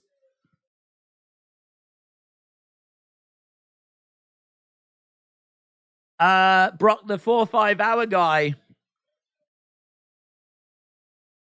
Dun, dun, dun, dun. Bobby coming out, is he? Bobby. Bobby. 5 hours. I'm confused. F5. F5 hours. That's what he was doing.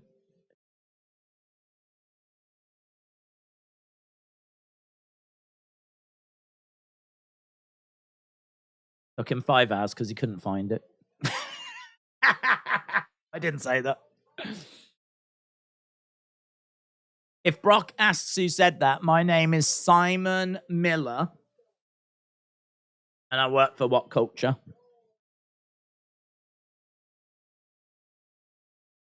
Time for the Hurt Business reunion. Right. Bobby. Bobby's here. Bobby. Rock in the ring. Bobby coming in.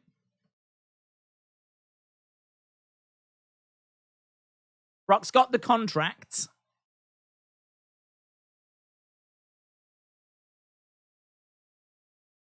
Nice of you to grace us with your presence. Didn't even know you was going to be here, said Bobby. Bobby. Let's take a walk down memory lane. Bobby. Where's Gunther versus Brock? Said, well, I mean, maybe we do that match at WrestleMania, but I don't know. This feud could go all the way to WrestleMania, to be honest.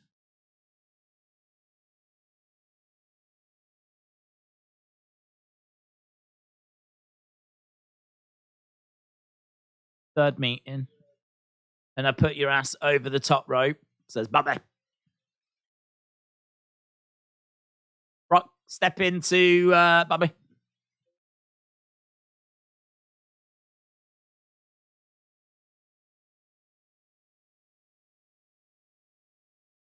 Things will be done on my terms. I'll take this contract. I'll let my agent look at it. I'll let my manager look at it. I'll let my lawyer look at it. All right, let everyone look at it. I mean, you've only got until Elimination Chamber, so don't show it to too many people.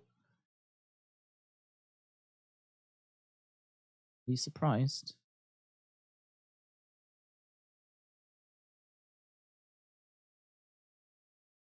Ooh, he pokes him in the nose. Didn't expect him to bop Brock on the nose. Has anyone ever bopped Brock on the nose? Bobby gets picked up. F5s.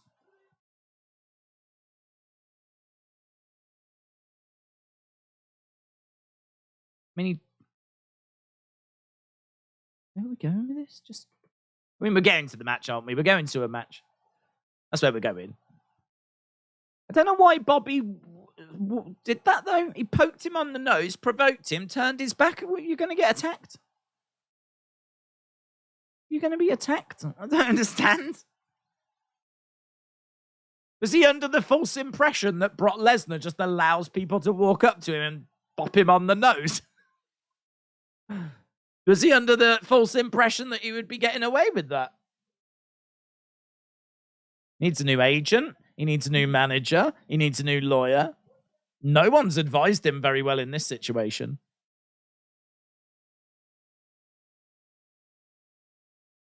Dun, dun, dun, dun, dun. Is there going to be anything with the bloodline tonight? No, don't think so.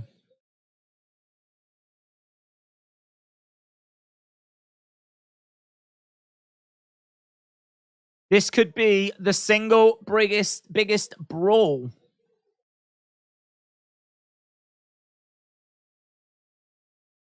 Is Candice? All right, she's got those are wings. Nikki in the background. What's her armband say? Gran.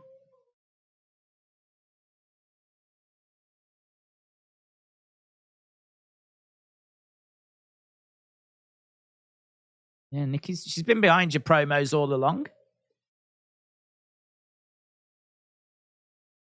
Does it say Grandpa?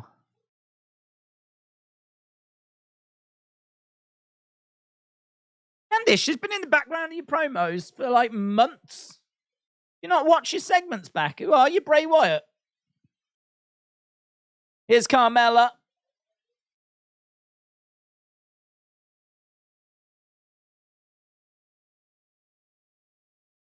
Carmella making her way down to the ring. I would have thought Corey would be going a bit more ballistic. He's not really saying much, to be honest.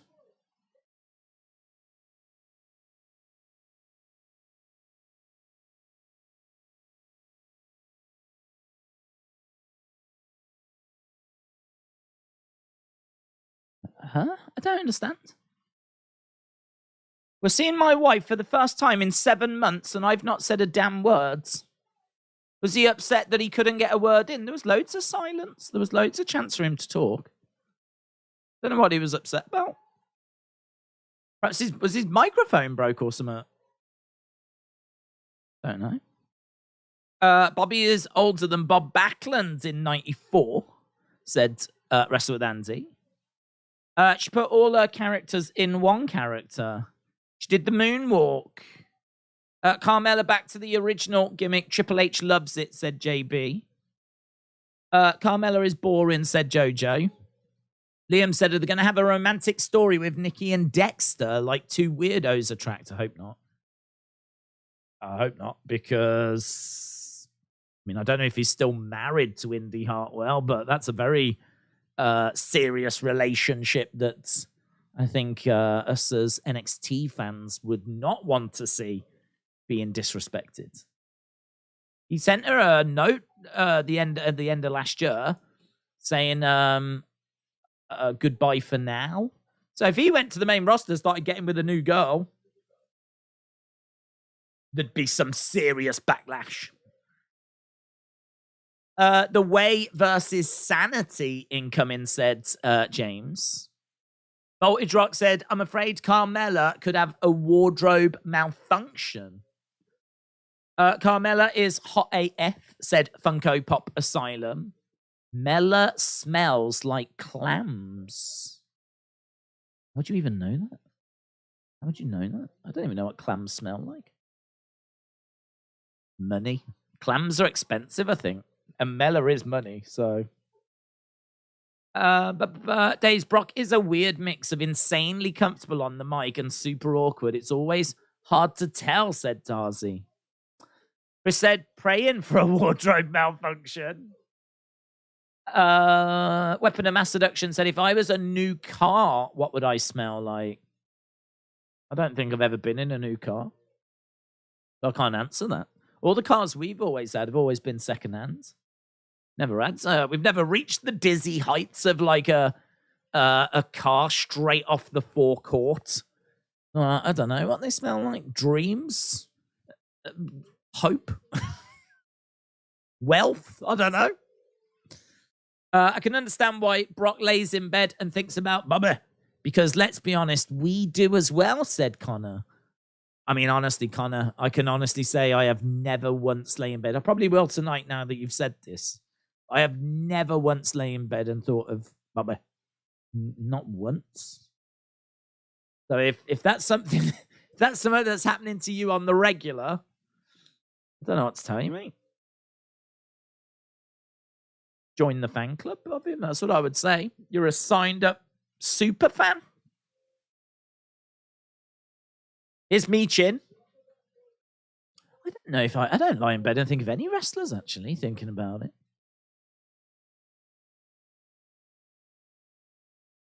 Yeah, her armband says grandpa. She did put she did tweet a message out like Candice, like a little heartbreak emoji. She did put that out, so know what that's about now. Piper Niven making her way down. What's this? Piper Niven, having one of these on the go. What's this? What's that mean? Wrestle with Andy. You're Scottish. What does this mean? She's looking for the Iron Brew. This is fire up the deep fat fryer. That's what that means. Fire it up. I've got some frying to do. That could be a new catchphrase. I'm gonna deep fat fry my opponents. Charges over. Down goes Michin and Candice. They need to bring back the Women's Evolution pay-per-view, said Justin. We've got to get some out of Bliss tonight, said Moolah. On the outside goes Carmella. Candice into Michin. Piper collides into Candice and Michin. And she's done it again. Look, she's done it again. She's done it again.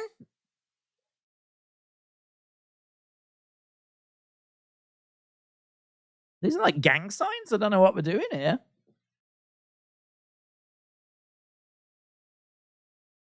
Shots coming in. Is this a thing they're trying to get over, maybe?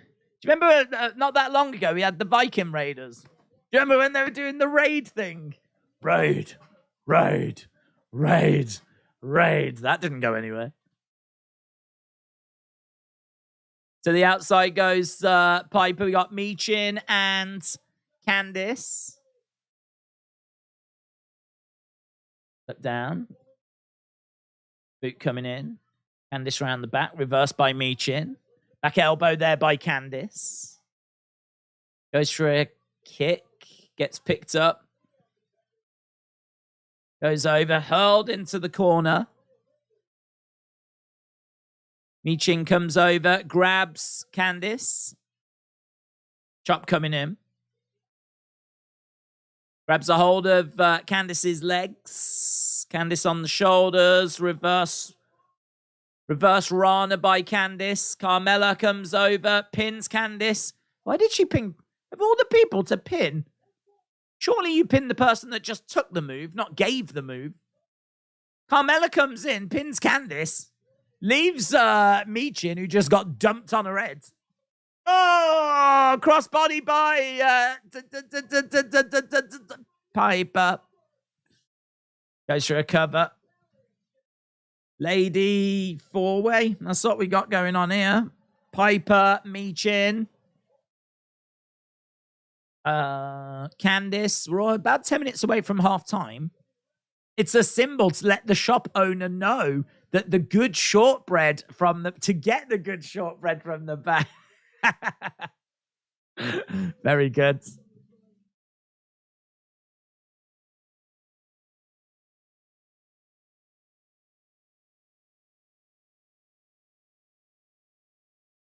Yeah, man. OC on Michin's gear. So they're still doing the OC thing, says Adam. She's got OC on her pants. It'd just be like that she went and got that gear done, not knowing it was going to be a short-term thing. And so no one's really said it's done, but I don't know what the future plans are for that. They haven't done anything, have they, since like the Judgment Day thing moved on?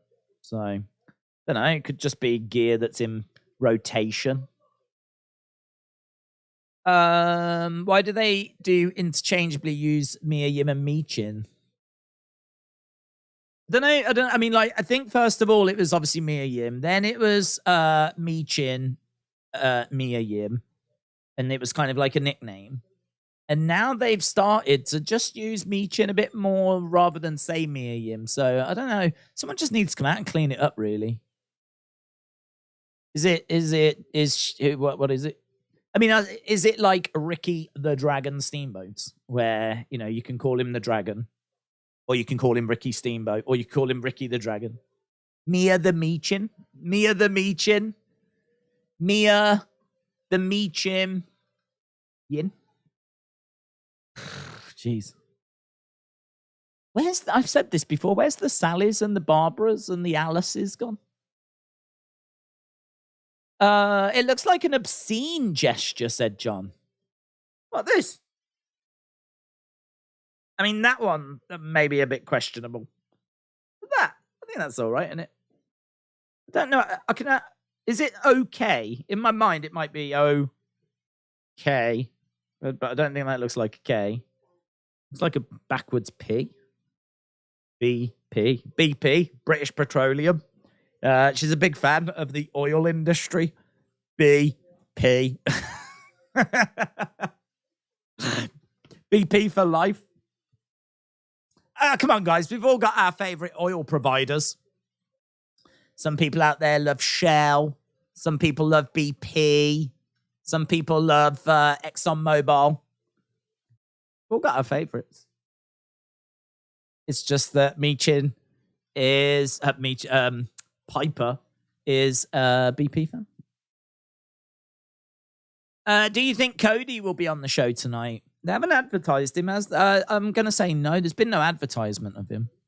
So there'll be a video package or something, but maybe a recorded message, but there's been no mention of like Cody. Let's go, Carmella. Knight Rider said it's a 666 hand sign. Maybe it's a Scottish thing. Maybe. We've got some Scottish people in our community. They're staying quite quiet on the situation. Maybe she's summoning Nessie. I don't know. She's summoning the power of the Loch Ness Monster.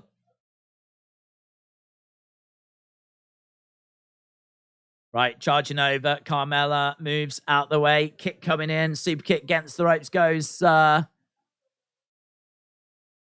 Piper near him. Oh, down goes Piper. Michin is down. Piper rolling out the ring on her feet. Candice down. Carmella down.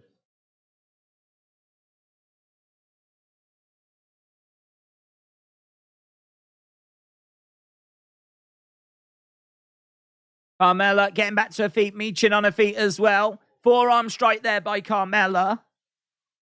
This is my match, says Carmella. This is my match. Oh, big heavy blow there by Carmella. Shots coming in by Mia Yim. Boot coming in. Carmella goes against the ropes. Bang, down. Down goes Carmella. Coming over, looking for the cover. One. Oh, Piper dragging Carmella out the ring.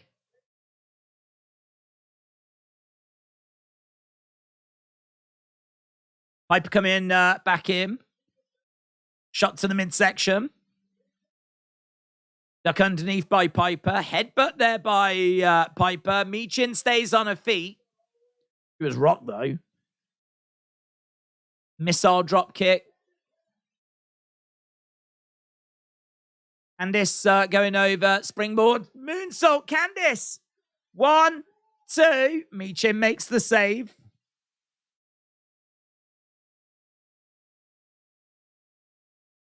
Don't really. There was a bit there where Piper had Michin. She threw her out the way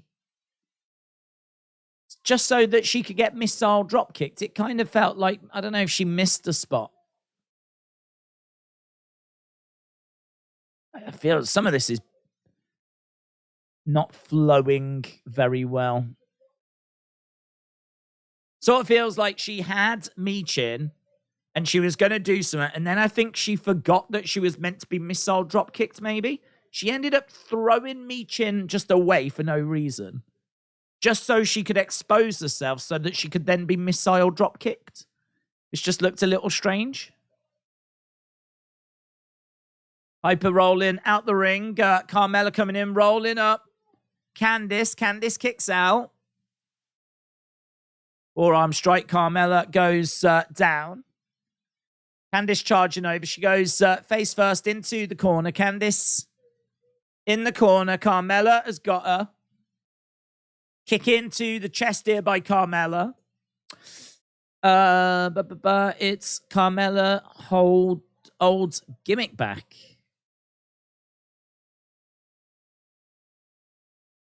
Oh, collides with a Bronco. We've got a cannonball by Piper. Super kick there by Carmella. Carmella dragging Candice. 1, 2, 3, and Carmella progresses.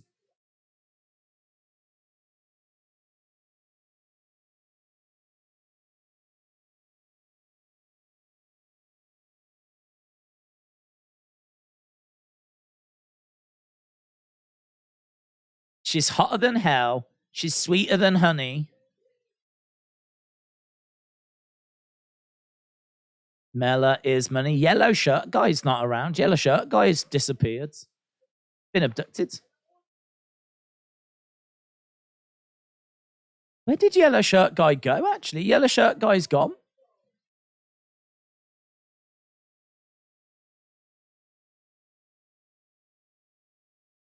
Right, Carmella wins. Oh, hello. Look, Corbin backstage. JBL not happy.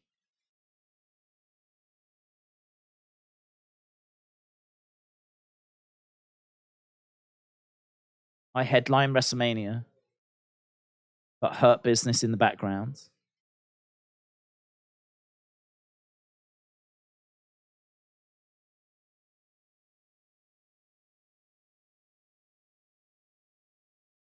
Wow.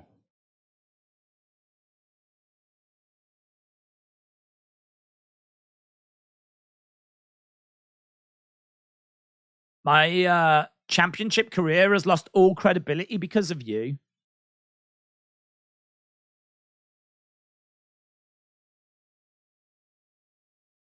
Calls him a clown? You don't belong near me.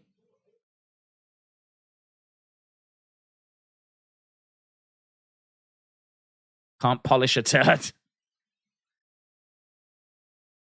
Ooh, that's pretty harsh, man.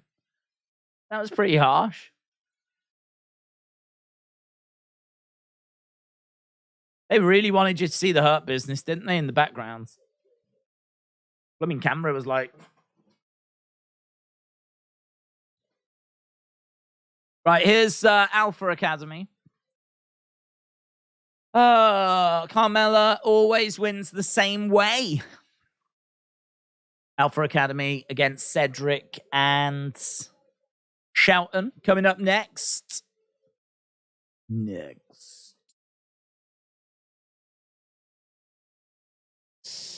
Hurt Business is open for business, said Moolah.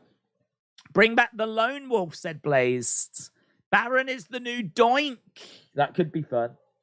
That could be fun. Tiptoeing around, pranking people. Shush, shush, please. Right. Let's do, we'll do halftime scores. Halftime scores, everybody. Bang. It's the halftime scores. I really want to know your halftime scores. Put it in the chat. Halftime scores, everybody. It's the halftime scores. Are you happy? It's the halftime scores. Are you happy or you sad? Halftime scores, everybody. It's the halftime scores. I should get that recorded. If I got it recorded, I could just press play then. Just sit here like this. Right, Jojo 6, Meave 8, Chris 6.5, LD Cool 8.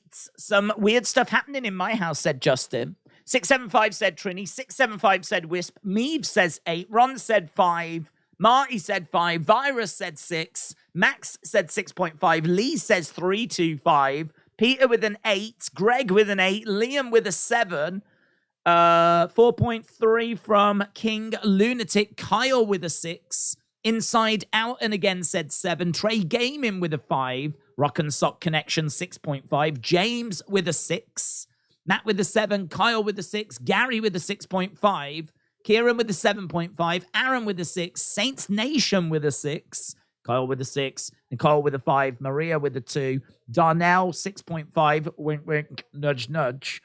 Jamie, shout out to you. I didn't see you score. It jumped off screen. Keaton said 10 out of 10. I can't wait for Priest to go to AEW. John said 6.26. Beth face planting dumb Dom would have made it 10 out of 10. Better than last week, said Moolah. Justin with a 6. Michael with an 8. Justin with a 6. Justin with a 6. Famous DJ with a 7. Larry with a 6.9. Giggity. Days, no one fears mods. Can I have the ability to ban people for life? I don't think mods should be feared, in all fairness. I don't think that's the vibe we're really going for. I think that's a good thing that people don't fear mods. This isn't that sort of stream, to be honest. Drifter said 10 out of 10. Sharky said 5. Grim Fury said 4. No, Alexa or Howdy, sadly. Maybe after Chamber. Jordan said actually 7.5. Erase Your Mind says clam out of 10. 5. Damian Priest, Money in the Bank posters out of 10. That's exactly what we need. WWE Ultimate Gaming said thanks, Days, for promoting my channel. You're welcome. WWE Ultimate Gaming. The ultimate gaming channel for all your WWE gaming needs. I don't fear no mother, says James. It's good. Honestly, you can get some scary moms, but by and large, I reckon there's other people to fear. Do you know what I mean? Prisoners, criminals, killers. You can get killer moms, of course, but not really the stream to go into that. Francesco said, have you seen the lack of promotion towards the Volk Islam fight? Are you still hyped for it? Yeah, I'm definitely hyped for it. I do agree that it's not. I mean, considering this is the £2 for pound going up against each other, it should be one of the biggest things. I do agree it's a little quiet. Oh, here's Piper.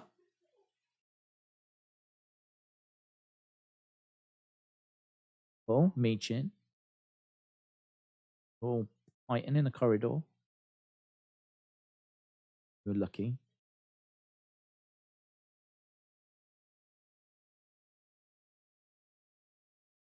If you get in between me and the Raw Women's Championship again, I will not be so forgiving. I thought Nikki Cross was going to make the save then. Right, here's Cedric and Shelton and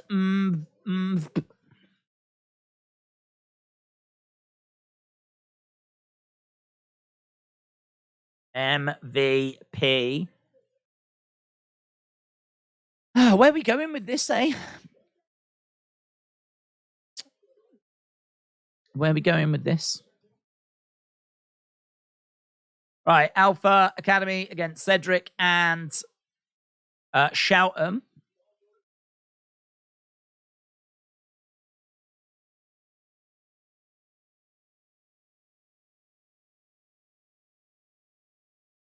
Okay, so Cedric and Shelton versus Alpha. We are into the second part of this show. Cedric, Shelton versus Alpha. Days, Nikki doesn't dress like a super heroine anymore, so no one saves from her. The collegiate wrestler versus the Olympic wrestler, said Inside Out and Again. Hurt jobbers. Thank you.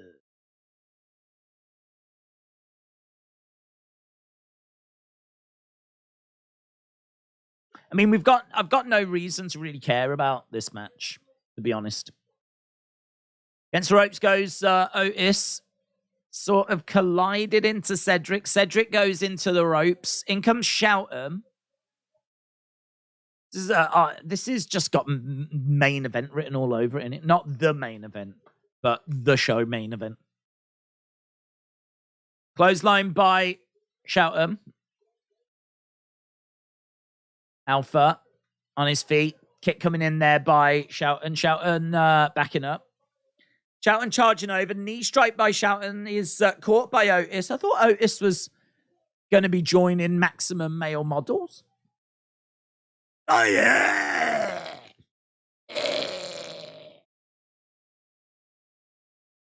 Big splash by Otis. Oh, yellow shirt guy's back again. He wasn't watching the women. Oh, he was having none of that.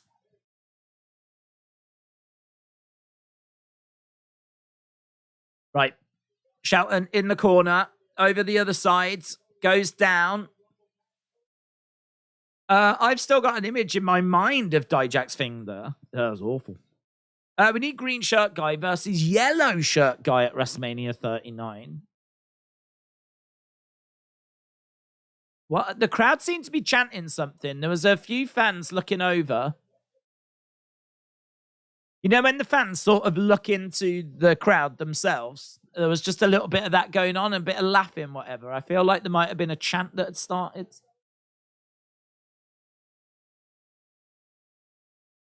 Back in the corner goes Shelton. Oh, yeah. Okay, we've got Otis trying to come over and make the tag to Chad. Chad is charging over. Down goes Chad. Getting nailed a couple of times by Cedric. There goes Chad. Ooh, drop kick back of the heads. Cedric is fired up. Against the ropes goes Cedric. Over the top. Chad went to the outside. I don't know if he meant to, but either way.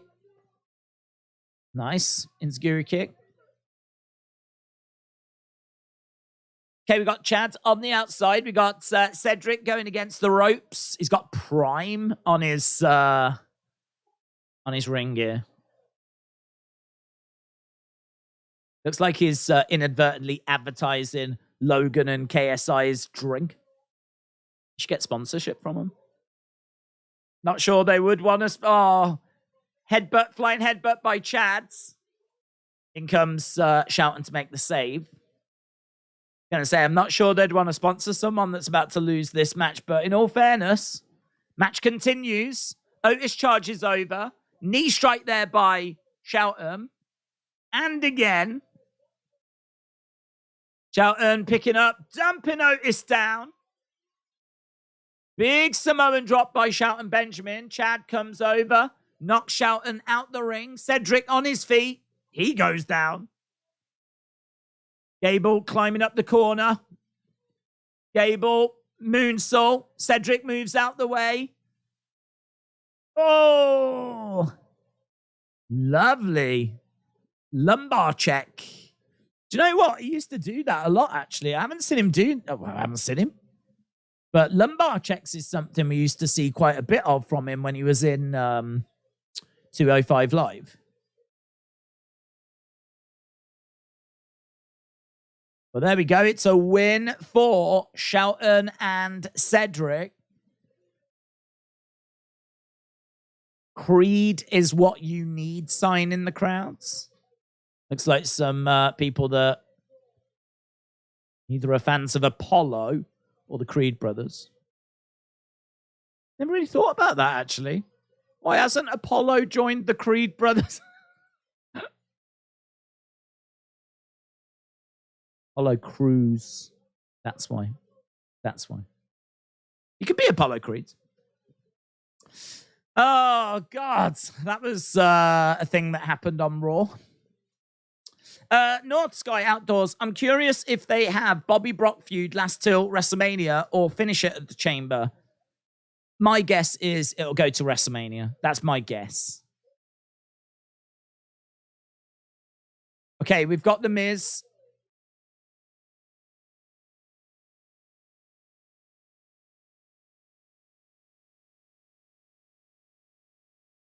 Oh, yeah, Rick Boogs last week, wasn't it? Boo. Please keep Apollo away from anything, said Aubrey Edwards. Okay, Boogs coming back last week.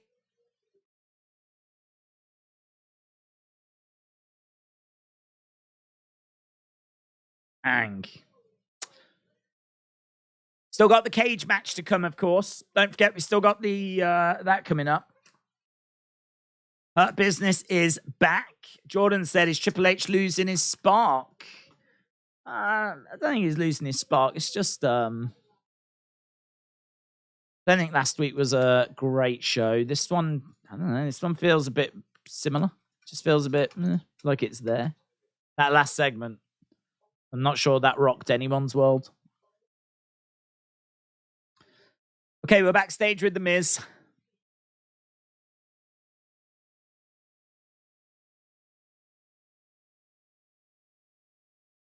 Am I meant to be impressed with Boogs? Here's Boogs.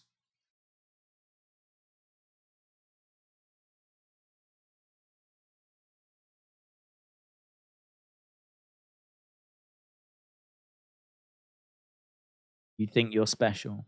It's huge.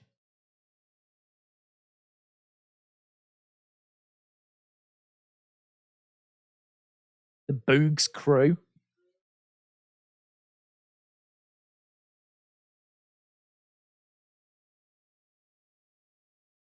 If I was dressed and ready to compete, I would have won easy, said The Miz. Adam Pearce has overheard this. Feels like we're about to get a match made.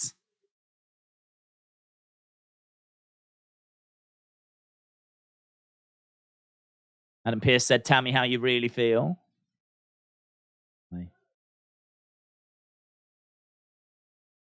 If you want a rematch with Boogs, all you have to do is ask. So, looks like that's what we're getting. He's got a bum bag on, but he just noticed. Next week.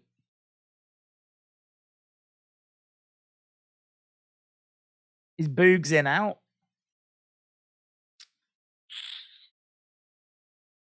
I miss Heavy Machinery. Oh, God, she's back.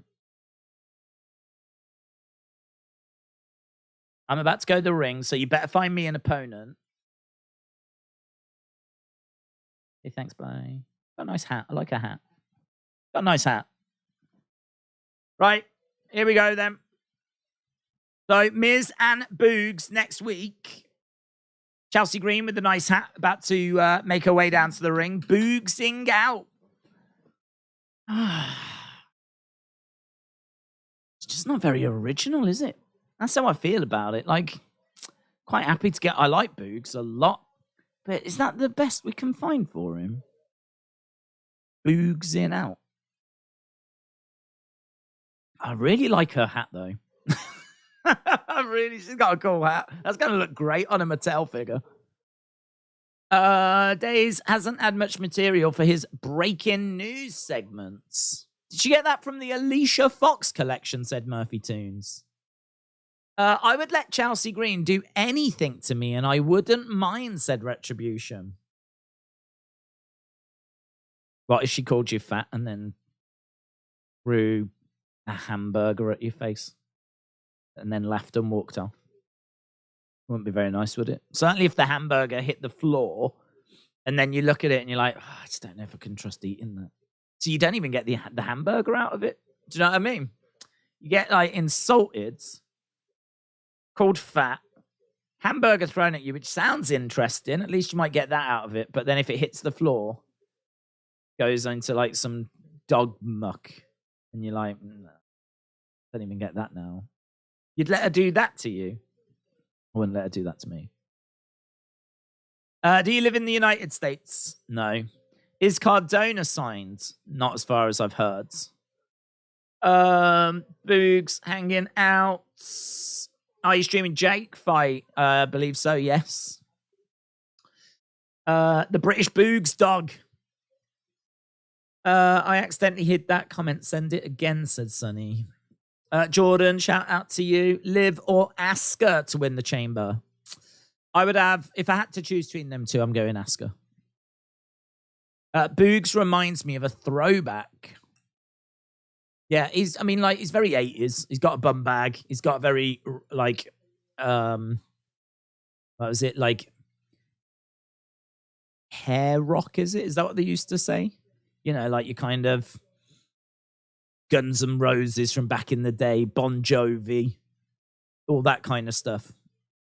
He's got that kind of a sort of vibe, hasn't he, on his t-shirt?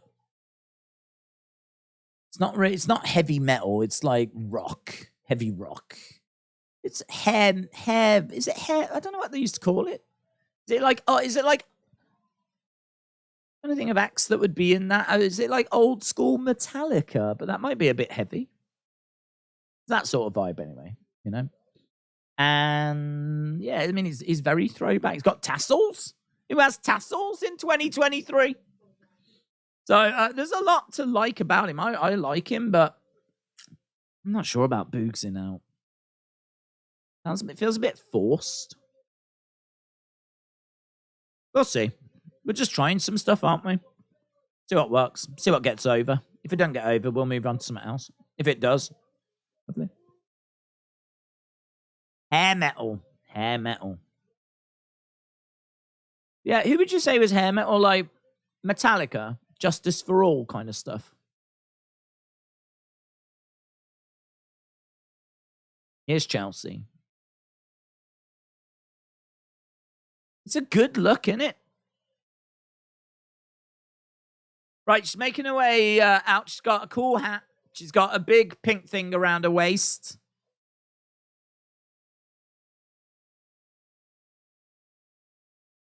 Chelsea Green, they Triple H likes her.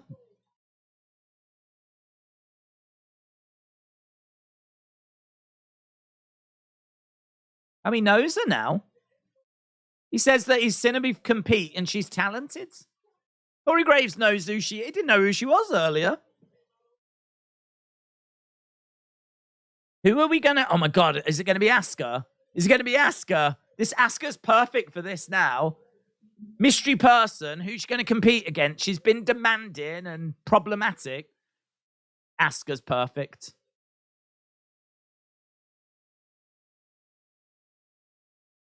Yeah.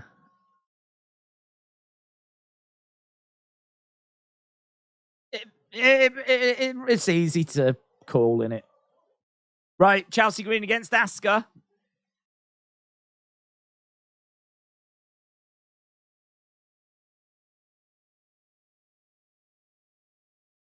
Asuka with some black gloves on.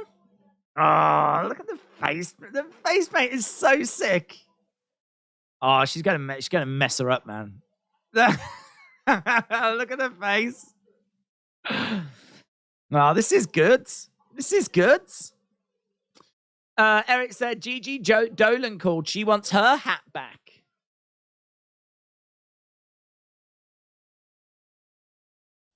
Oh, look at her face. She is not happy. I love the black gloves. Who's on the outside? Who's on the outside? Raquel Rodriguez. Hang on, who's this? What's going on? Viv? Is this the women and the... Oh, the women from the chamber have surrounded the ring. So we got Liv Morgan, we got Raquel on the outside of the ring.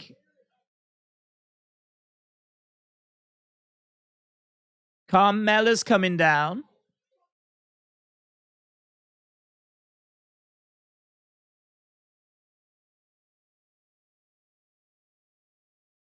Chelsea Green is getting the better of Asuka at the moment. Don't like this.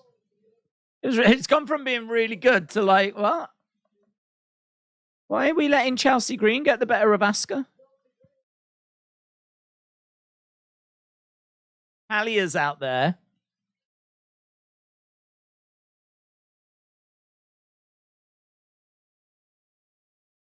Where the flip did they come from? I don't know. Why does Liv look like she's skinned a flipping Sesame Street character alive? Nikki is out there. You want crazy, Nikki? I'll give you crazy. Understands? I don't get it.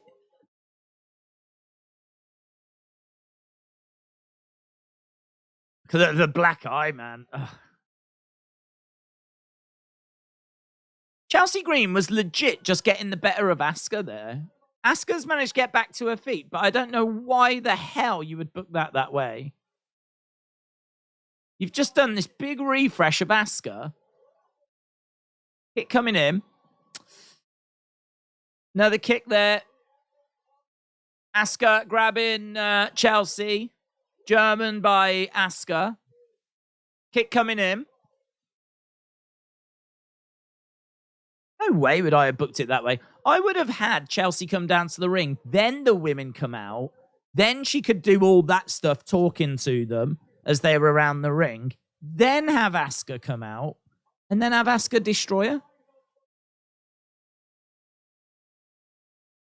Asuka putting a submission hold armbar on Chelsea Green. Eric said Chelsea Green will turn into a hot mess again.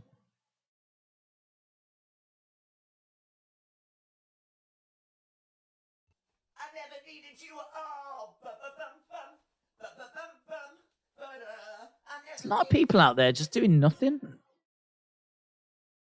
Here's Bianca. I mean, those women are out there. They ain't doing anything. Here's Bianca making her way down. Carmella's dancing to Bianca's theme. See what the champ's got to say.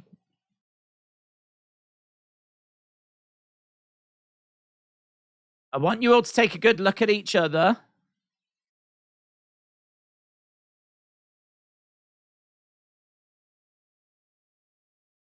I see 6 top-tier women, says Bianca.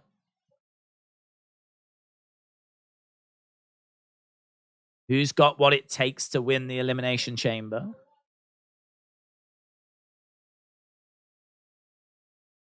Looks like Liv stole Asuka's old coats.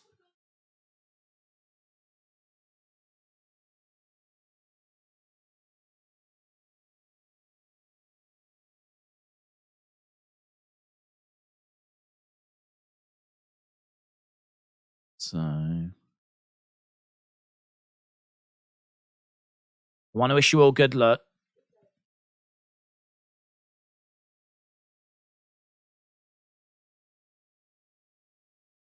Whoever makes it out, I'll be ready to see you at WrestleMania.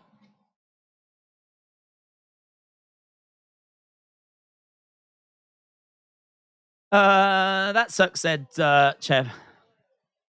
Hottest champion wrestling, said TJB. I didn't like that much, said Legend Killer. That match wasn't very good. I think it was just a bad segment, to be honest. It's got a load of women around ringside looking bored, which doesn't really help anything, not doing anything. I think Chelsea getting the better of Asuka didn't make much sense. Asuka, of course, wins, but there's a bit of a weird kind of... Like, she won, but did she only win because Chelsea got distracted by those women? This killer Asuka shouldn't be struggling against someone like Chelsea Green. And then Bianca comes out, doesn't really say anything. I want to wish you all good luck. Whichever of you wins, I'll see you at WrestleMania. Yeah, we know. Yeah, that's how it works. Thanks. Thanks, Triple H.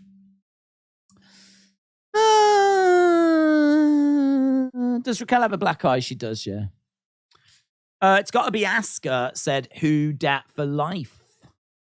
I like how they had Bianca come out to state the obvious, said Samuel. Odds to have 2 face women's champions heading into WrestleMania, said Zachary.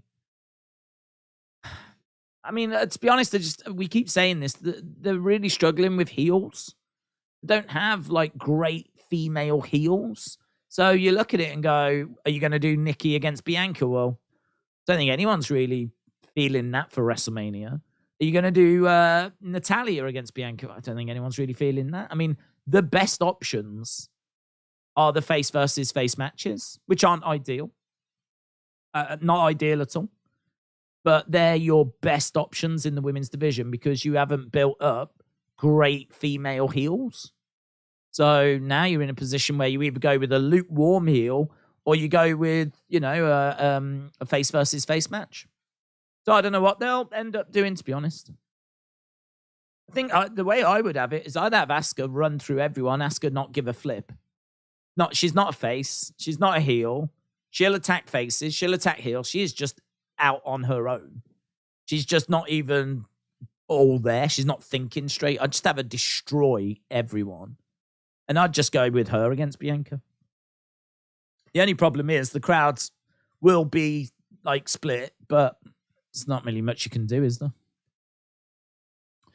I could see Asuka against Raquel against Bianca, says Liam. This Raw went from a 6 to 5 after that. Victoria, shout out to you. Oresh Mine said Asuka is better than Bianca. Bayley is the only classic heel. It seems like they're turning Boogs into Ezekiel. Yeah, it's quite comparable. He wanted people to, speak with Zeke. And he was Zeking out and all that. Yeah. And it didn't work then. And, we said Kevin Owens was carrying the Ezekiel character. His anger at Ezekiel was making the Ezekiel story work. And we said as soon as Kevin Owens comes out of this story, I really worry for Ezekiel. Like, how is that going to continue? Like, it's Kevin Owens freaking out. That's what's making it work. And seemingly it just ran out of steam. Yeah, now we're back to Elias. So this one, I mean, look, there's more about Boogs. He's bigger. He looks better. He can talk as well, seemingly. So match quality, we don't know much about. But the look he's got, talking, he seems comfortable. I think he's got a much, much brighter future than Ezekiel, of course. But this might not be the gimmick that kind of gets him anywhere. This might just be something we're doing to just get him on TV. Get him on TV, give him some TV time. Ah, looks like we are getting Cody. There we go. He wasn't advertised, was he? I didn't think we'd have him this week. I wasn't expecting him. There was no mention of Cody on the preview. I don't even think they mentioned him at all tonight, so this is a little surprise thing for the top of the third hour. So we started the first hour with Edge. We started the second hour with Brock. And we're starting the third hour with Cody Rhodes. Right, here we go then. Let's see what Cody's got to say. What can he say? I mean, can he say? We know what he's doing. We know he's coming after Roman. We know what it means to him.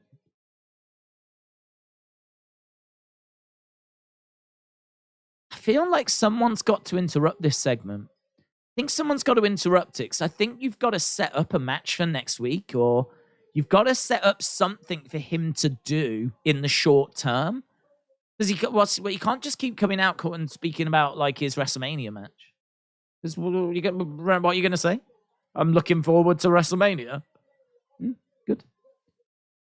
I feel like someone's got to come out.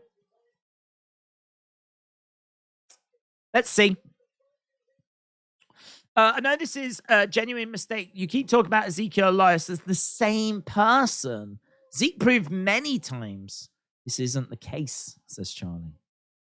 It's true. And we saw that photo as well, didn't we? I think Kevin Owens just got to me. I just started really believing in what Owens is saying, but you're right. There is photographic evidence of the whole family when he was in hospital. So it's you made a good point there.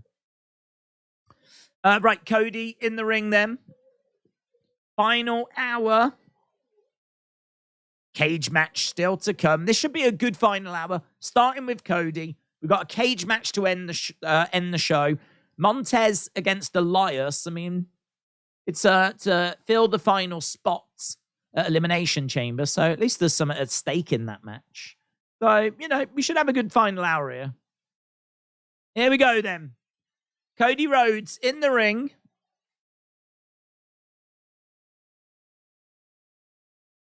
Cody is Roman's nightmare. What do you want to talk about? I don't know. What are you going to talk about?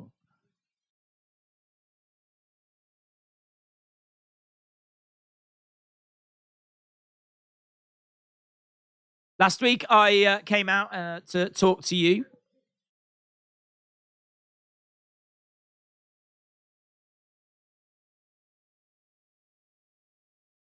Just talking about Roman.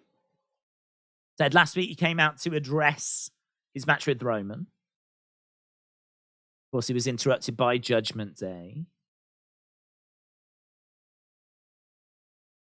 Sammy Chance.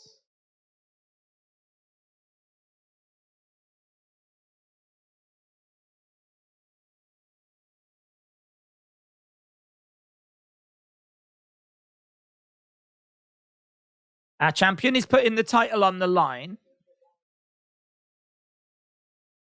against the guy that has kicked up all the dust, the guy that's got all the momentum, Sami Zayn. So Cody talking about Sami, and Sami getting a really good reaction, of course. Sami. Big Sami chance. Okay. At WrestleMania.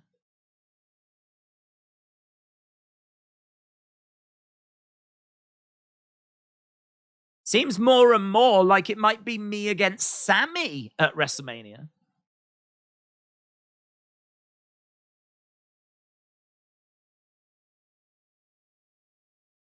I've got respect for my friends. I wished you the best, Sammy. May the best man win. That's what Cody says. Here's Paul Heyman. Paul Heyman. Oh, wasn't expecting this. Wasn't expecting Cody. Wasn't expecting Paul. Lovely surprises in the third hour.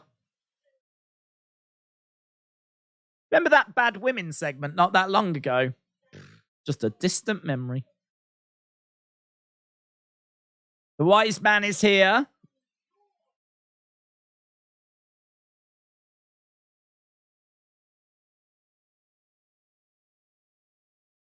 Ladies and gentlemen.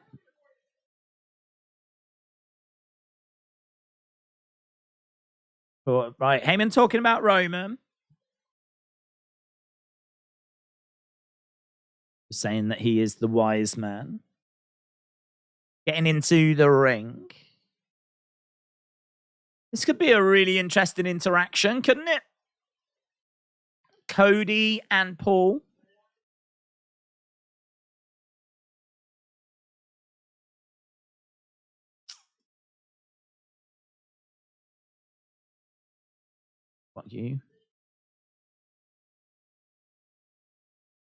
What you might find out one day. But hopefully not at my expense.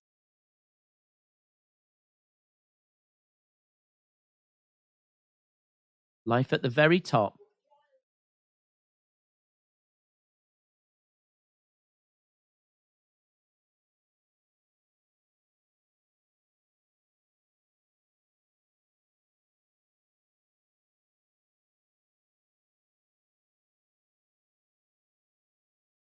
He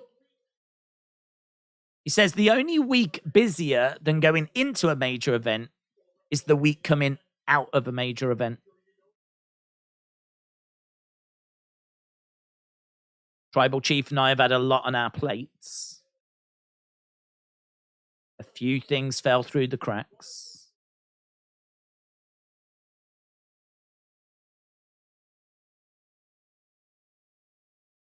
The Tribal Chief and I want to congratulate you. So Paul Heyman comes over and shakes Cody's hand. You earned it. I'm very proud of you. Interesting face move, innit? And some Cody chants. Not quite as passionate as the Sammy ones.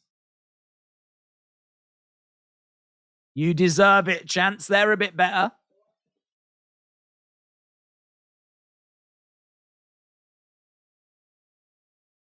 My father had a nickname for you.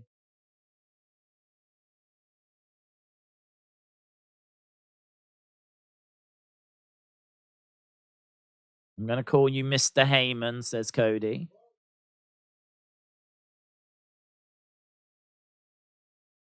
I've got an unparalleled respect for you.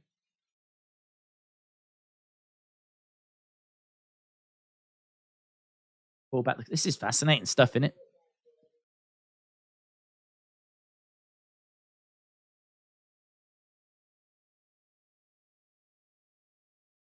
Tell a story. 2000.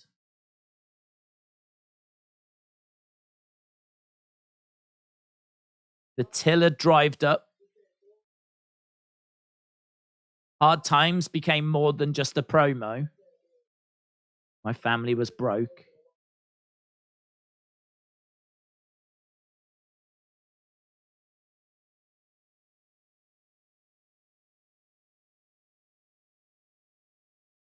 My dad did local car commercials just to keep the car. Paul Heyman nods. Paul Heyman looks quite emotional here, you know. Paul Heyman looks quite emotional. Oh, God, it's so good, though, isn't it? And then you called him. Told him ECW was in town.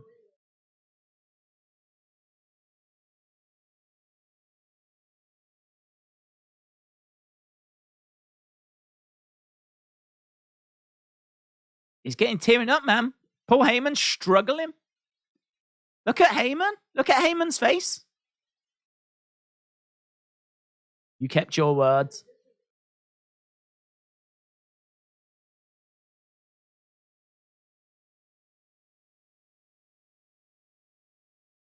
ECW gave my father his confidence back. God, man, this is a hell of a segment. Hell of a segment.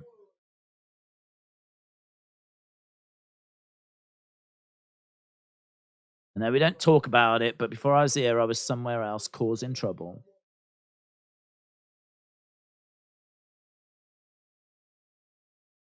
You showed me the way.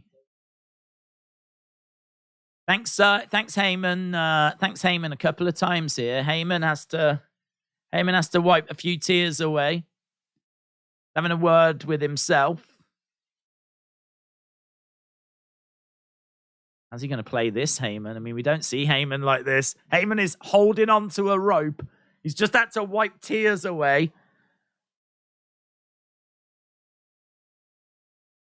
You're good. You're good.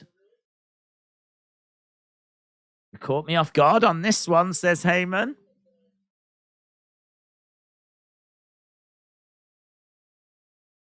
You got me personally. How's he going to play this? How's he going to play this?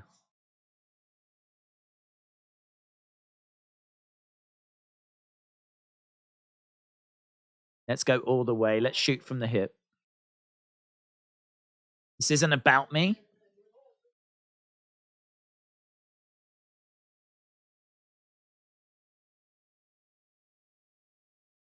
This isn't about your dad. This is about you.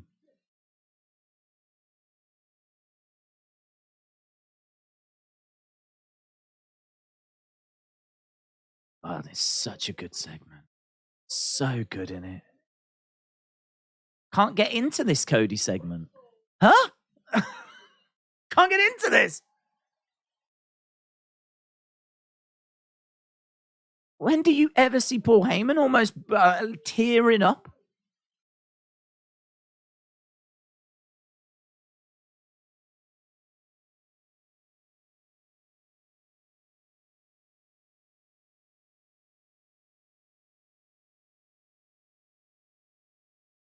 Are you going to have to suffer the nightmare of coming this close?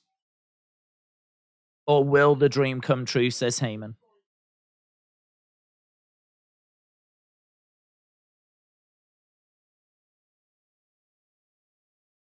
You're trying to take away from the greatest champion of all time, Roman Reigns. Feel like Heyman's getting back on track here.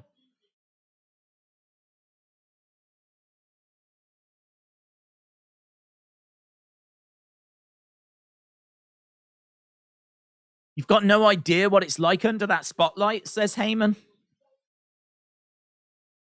Will you self-destruct under the pressure?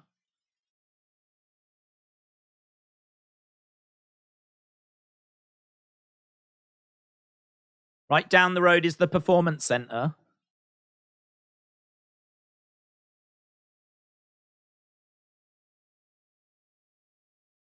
Your father. The American dream. Heyman looks up as he says, Dusty Rhodes.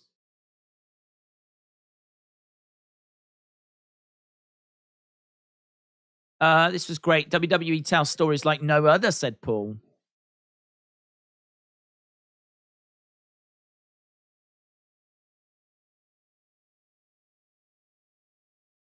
Trained and prepped Seth. Trained and prepped Becky. Bayley. Kevin Owens. Trained and prepped.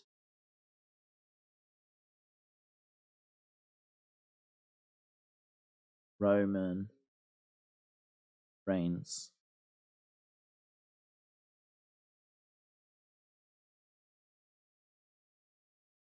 Do you know who your father didn't train and prep?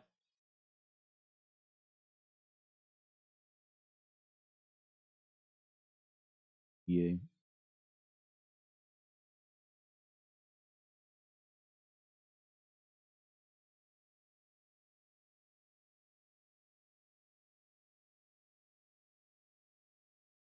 Maybe your father wanted you to make it on your own, says Heyman.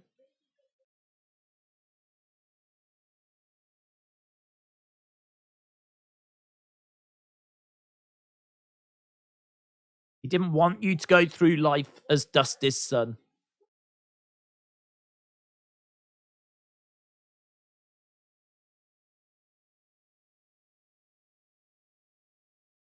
A big emotional story, this, isn't it?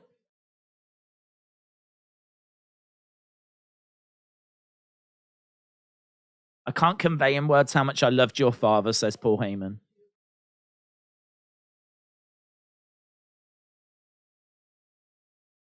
Oh my God. Paul Heyman says, your father loved you to Cody. I mean,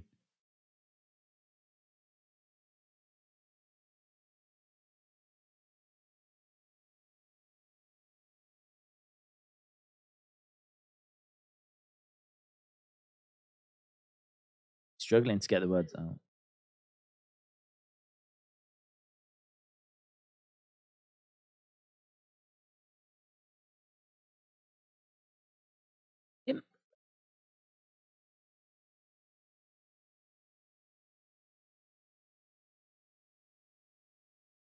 Oof. So Paul Heyman said, in my last conversation with your dads, he told me that you was his favorite son, which felt really weird. I felt really bad for Dustin there. And then he said, but Roman is the son he always wanted.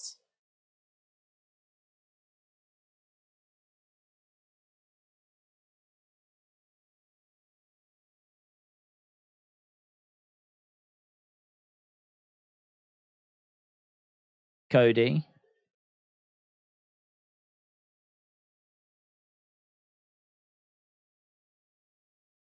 I'm trying to win a wrestling championship. Everyone wants to make it personal. And that's what you did.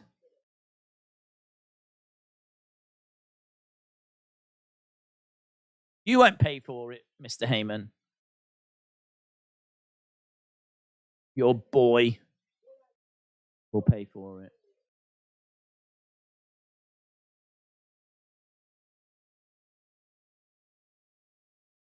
Amazing. Amazing segment. Amazing, amazing, amazing, amazing, amazing.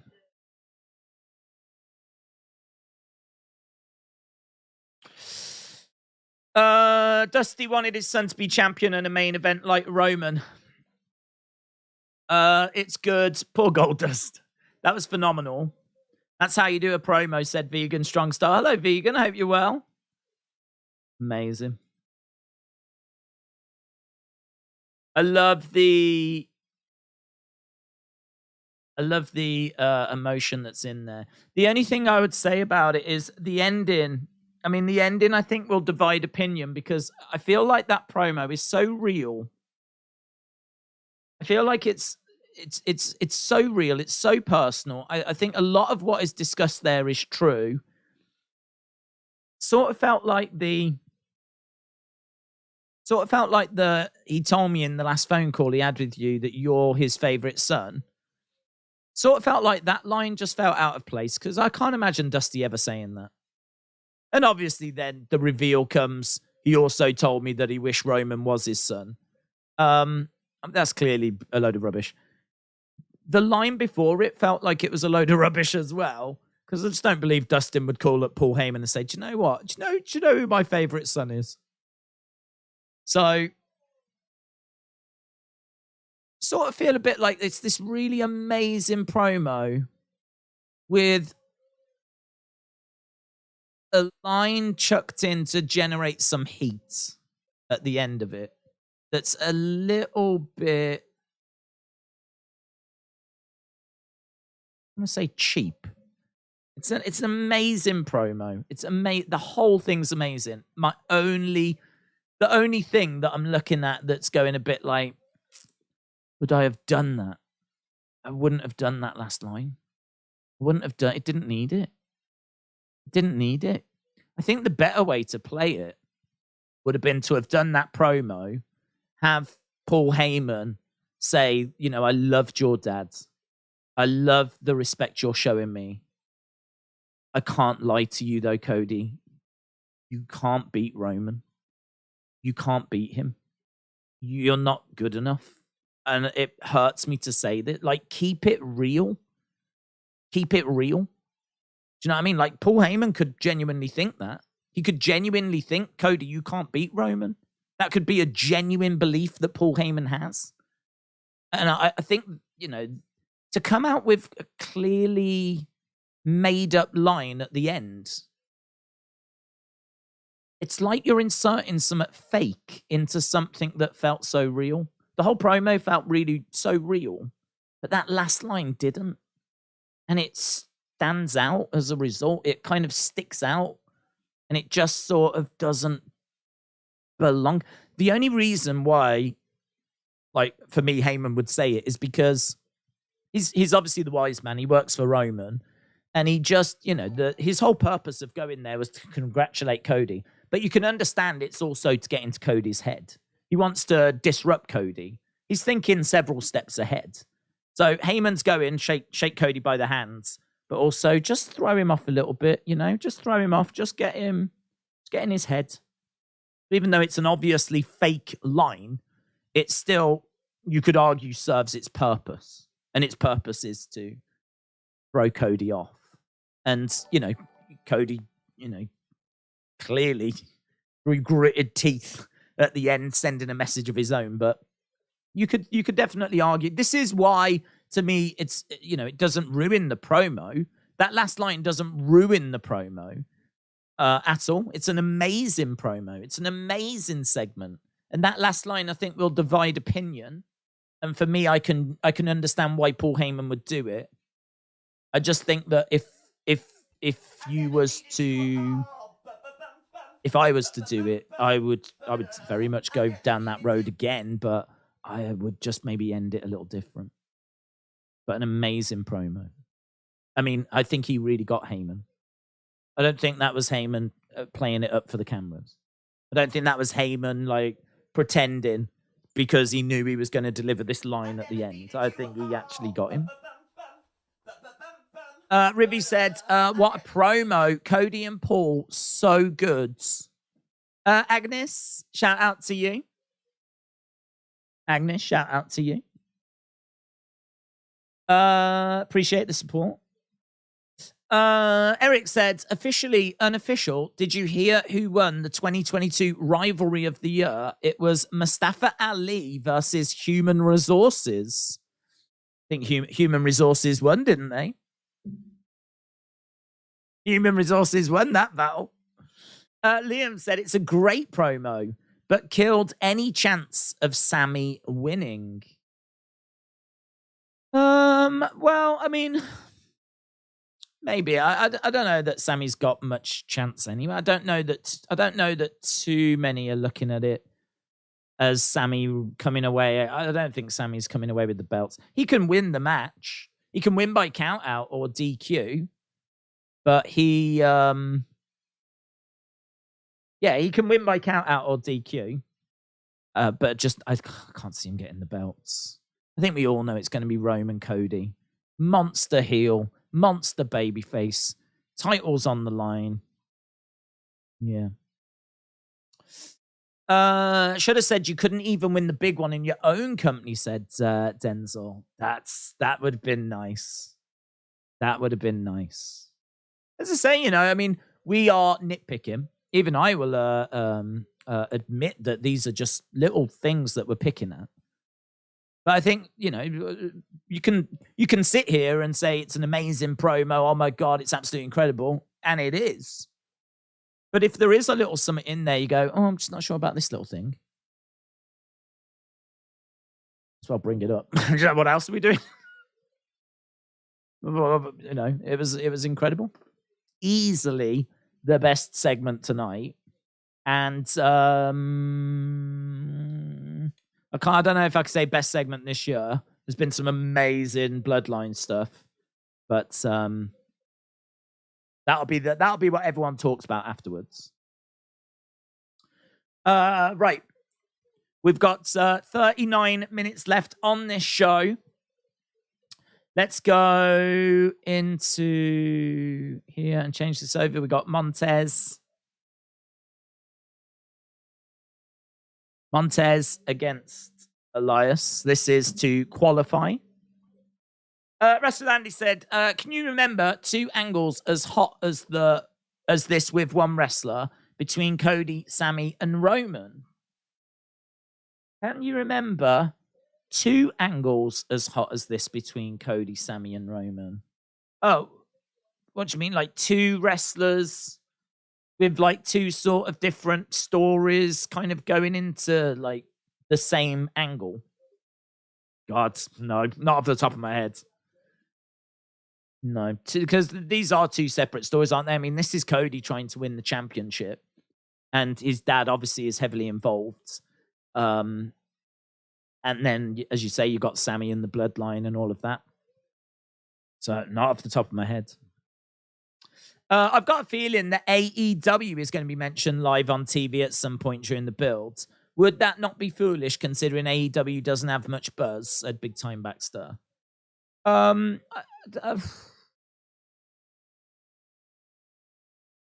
don't know. I don't know if they will. I mean, if they do, they will be doing it because it will be cheeky. It'll be doing something you shouldn't do, which, to be honest, we've sort of done before. I don't. If you did it, it's not a problem. Honestly, we've mentioned them before. We've mentioned them. Sami Zayn sat in that electric chair on Raw. They tried this thing. We've mentioned it a few weeks ago where Sami sat in this chair and took questions from the crowd.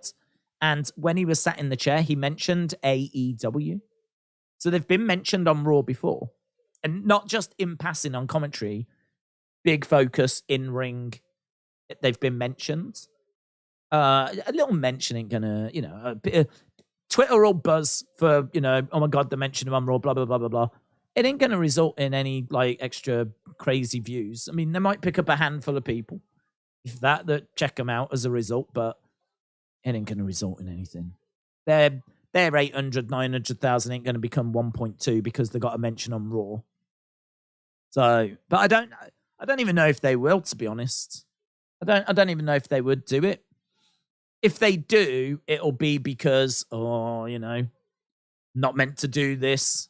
I'm kind of upsetting the higher ups. You could, if Roman says, "Why don't you go back to AEW?" Do you know what I mean? People will be like, "Oh," but it'll be because, he's not meant to say that. Not meant to say that. Roman doesn't care though, does he? So I suppose you'd have to weigh up the fact Roman is saying something that you're not meant to say. Is that more valuable than giving AEW a mention on the show? What's the end result seriously going to be? With a mention for AEW, they trend. People talk about them on Twitter. People will talk about them on Twitter anyway. It ain't going to result in any change to their ratings. It's not like they get mentioned on Raw and, oh my God, it goes up a couple of 100,000. So I don't know that they will, but if they do, I think they'll be looking at it as the controversy of them doing it will outweigh any uplift that AEW will get. But we know Sammy hasn't got a chance, but kayfabe-wise, it's killed any chance. It was perfect just 2 weeks early, says Liam. If WWE mentioned AEW, it would be strategic. They get as much attention for it as AEW will. It doesn't help the AEW numbers, and WWE would use it to their benefits. Has Elias turned heel? Don't know. I don't think so. If they have, it's passed me by. What's an AEW? Good question. I think it's something to do with Cirque du Soleil. They won't say AEW. Roman will just talk about him being in the minor league, said Paul. How would you book LA Knight moving forward? The Bray feud affected LA Knight positively more than Bray. Yeah, I think just, find ways of having him talk. He's such a great talker. So comfortable, confident that you just put him in some feuds that he can actually win. I think he'll find his way to a mid-card title eventually, but not whilst he ain't going to beat Gunther. You're going to need to get the belt off. I could see Johnny Gargano beating Gunther, and I could see LA Knight beating Johnny. LA Knight beating Johnny using underhand tactics. So I would probably pencil in him and Gargano for the Intercontinental down the road. I think that would be a great little feud. I really do. Gargano is great in ring. LA Knight can hold his own. Gargano not as good on the microphone. Actually might be good for Johnny. Like going up against someone as great as LA Knight. And I would be very clear. I'd be backstage. I'd be like, we've got big plans for both of you. Like, do not bury Johnny on the microphone here. I want you working together. If you've got something witty to say about Johnny or Candice or, baby wrestling or, you want to go after say something, I want Johnny to have something to come back with, right? I don't want him having to go out there trying to think on his feet. We know he's not brilliant. No disrespect, Johnny. Sorry. We know he's not brilliant on the microphone. So if you've got something witty to say, I want Johnny to have something to come back with, right? You ain't burying him on the microphone because that ain't going to help me long term as a booker. So I would want them working together backstage about, okay, well, you say this about me. That'll get a whoa reaction from the crowds. But then I can come back with this. You could even actually do it where maybe one week LA Knight does get the better of Johnny. Johnny doesn't look very good on the microphone. You could have people going, oh, God, he's just killed Johnny there. And then next week he's all cocky again, starts getting, but this time Johnny's got some stuff to come back with. And then maybe it could be like, okay, Johnny's turning up. Okay, maybe that could get you a bit more hype for their match. I think that could be a really interesting back and forth. But I would be worried as a booker that LA Knight would destroy Johnny on the microphone. Right, we are underway with this match. Still got the cage match to come. Heyman could slip in a line about the E in ECW, standing for extreme, not elite. It coming in. What's the main event? It is the cage match between Becky and Bayley. James, shout out to you. James said, is Heyman in the same conversation as Bischoff, Cornette, and Russo as far as wrestling minds? Number one for me. Oh, absolutely in the same conversation. Yeah. I think it's debatable about wrestling minds and booking and all that kind of stuff, I feel like, sadly, the end of promotions counts against people. So, people will talk about Bischoff. The fact WCW ended is obviously a bit of a black mark against his name. It's very interesting listening to him talk about how it ended and the funding being cut and it really being out of his control. Unfortunately, and he does even say he wished that he'd walked away sooner because he knows that it hurt his legacy. So I sort of feel like, when you talk about wrestling minds, there's things like that count against, there'll be people that point to Cornette and Smoky Mountain going under, and some of the booking in Ring of Honor. I think Cornette is held in esteem right now because watching a product and critiquing it is quite an easy thing to do, to be honest. We, do that. Sit here and just talk about, like, what did you like? You just talk about what you liked, what you didn't like, what would you change, what would you tweak, what would you do? This is the kind of conversation all wrestling fans have. Do you know what I mean? It's not difficult. Everyone's having it. Everyone leaving this arena will do the exact same. There'll be conversations about that promo happening all over Twitter right now, right? So I feel like that's not difficult. To actually do it, put it in practice, that's a lot harder. That's a lot harder. Because, in all fairness, that segment started as a blank piece of paper. Do you know what I mean? Everything you just saw there had to come from somewhere. So, you know, the people that came up with all of that did the work, and that's a lot harder thing to do. And we know that Heyman can do that, and we know that Bischoff can do that, and we know that Cornette can do that. So for me, they're all in that conversation. As to who's number one and all this kind of, I don't know. No, I mean, I don't know. I don't know how you would factor that in, to be honest. But Heyman's definitely in that conversation. Justin Mack, shout out to you, my friend. Appreciate the support. We're still reeling a little bit after that promo. I think this match, I mean, Montez has qualified, by the way. I don't think that's a big surprise. Montez qualifies as we feel a bit sorry for him. I certainly feel like I'm still digesting that promo.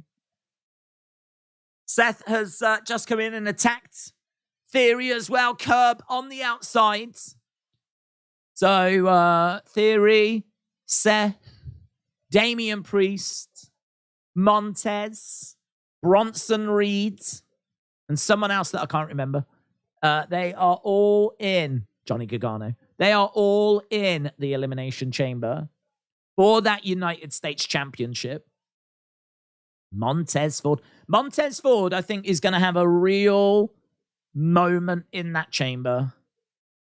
I think this is Montez Ford's opportunity to really show what he can do solo. Got to think that he ain't winning it, but I think he's going to have like a real performance. I could, if this was a gauntlet, for example, I could see Montez being the Iron Man of the match. What the flip is Seth wearing, said James. Seth has to stop stealing Becky's clothes. Come on, James. You're wearing that right now. You're wearing that right now. Don't you lie to me. You're sat there right now with your frock on. Right, we've got Dakota and Io backstage. Dakota on crutches, of course, selling the effects of last week. Time for the main event. Do you like root beer? Don't really have it, to be honest. I don't know. I'm going to say probably not, but I could drink it, try it, and I might do. Not a thing I have. Smashing blouse from Seth said, wrestle with Andy. Justin said, out of all the call-ups and callbacks, do you think will be the future breakout star? Solo, LA, Johnny, Reed, Piper. All the call-ups and callbacks. Who will be the future breakout star? How do you define that? I mean,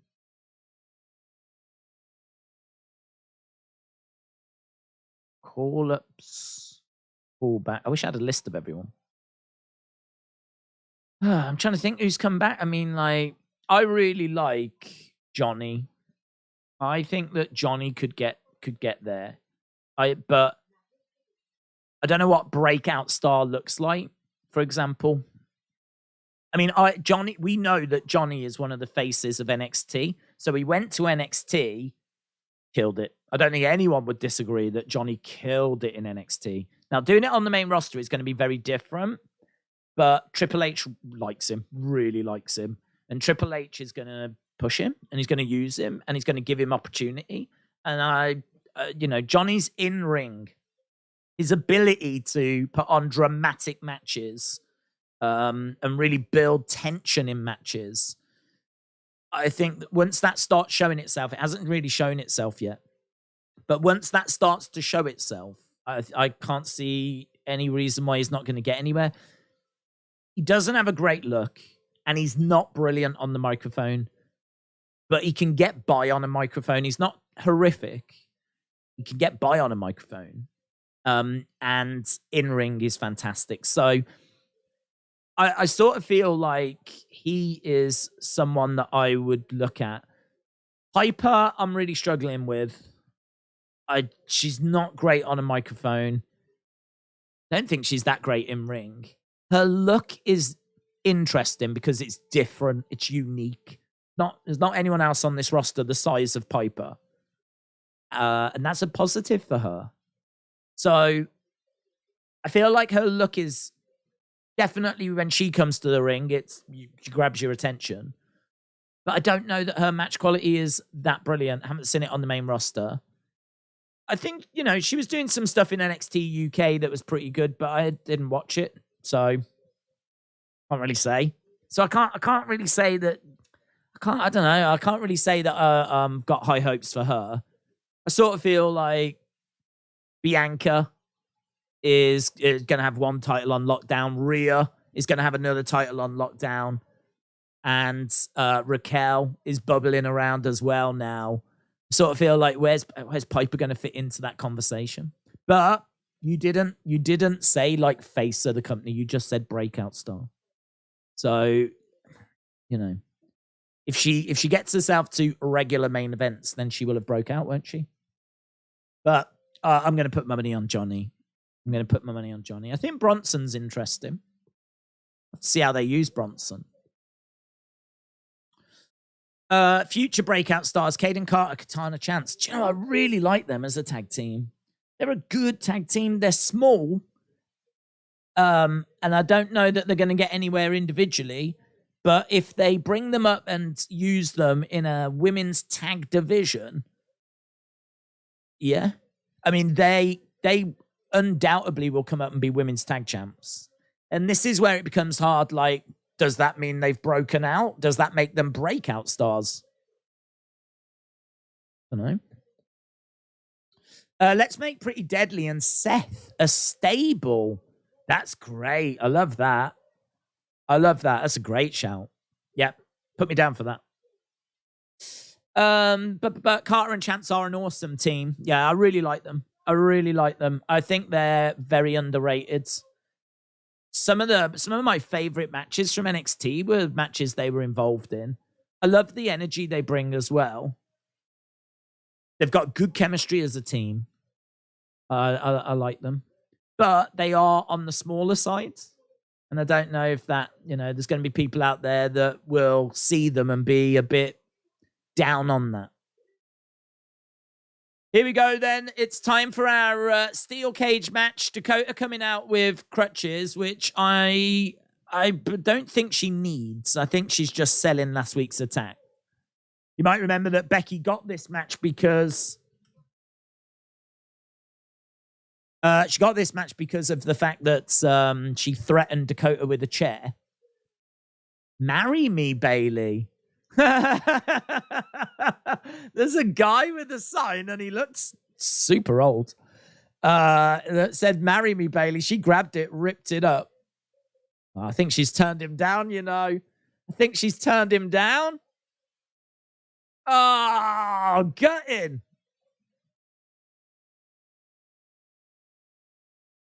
She's probably angry because she's not getting like the fit guys coming down with marry me signs. Instead, she's getting like a 60-year-old boomer. I want to have a look at this dude's. Honestly, he's got like, I mean, I'm one to talk, but he's got like a grey beard. Yeah, that's why no wonder she's upset. Is that Dave? Yeah, breaking news. That was Dave in real life. The good thing about the promo was it's the first one to officially set up the match. There's going to be more to come. I'm interested to see them all, said Philip. This match is going to end in another interference. It seemed like ages ago, Seth teaming with Authors of Pain. Oh, it was. That's why. I mean, I remember them doing attacks backstage, which must have been 2019. I mean, we must be talking before lockdowns. I don't remember. I don't think they were around during lockdowns. 2019? Lynch, Bayley. How long we got? 20 minutes? Would have liked a little bit longer maybe, but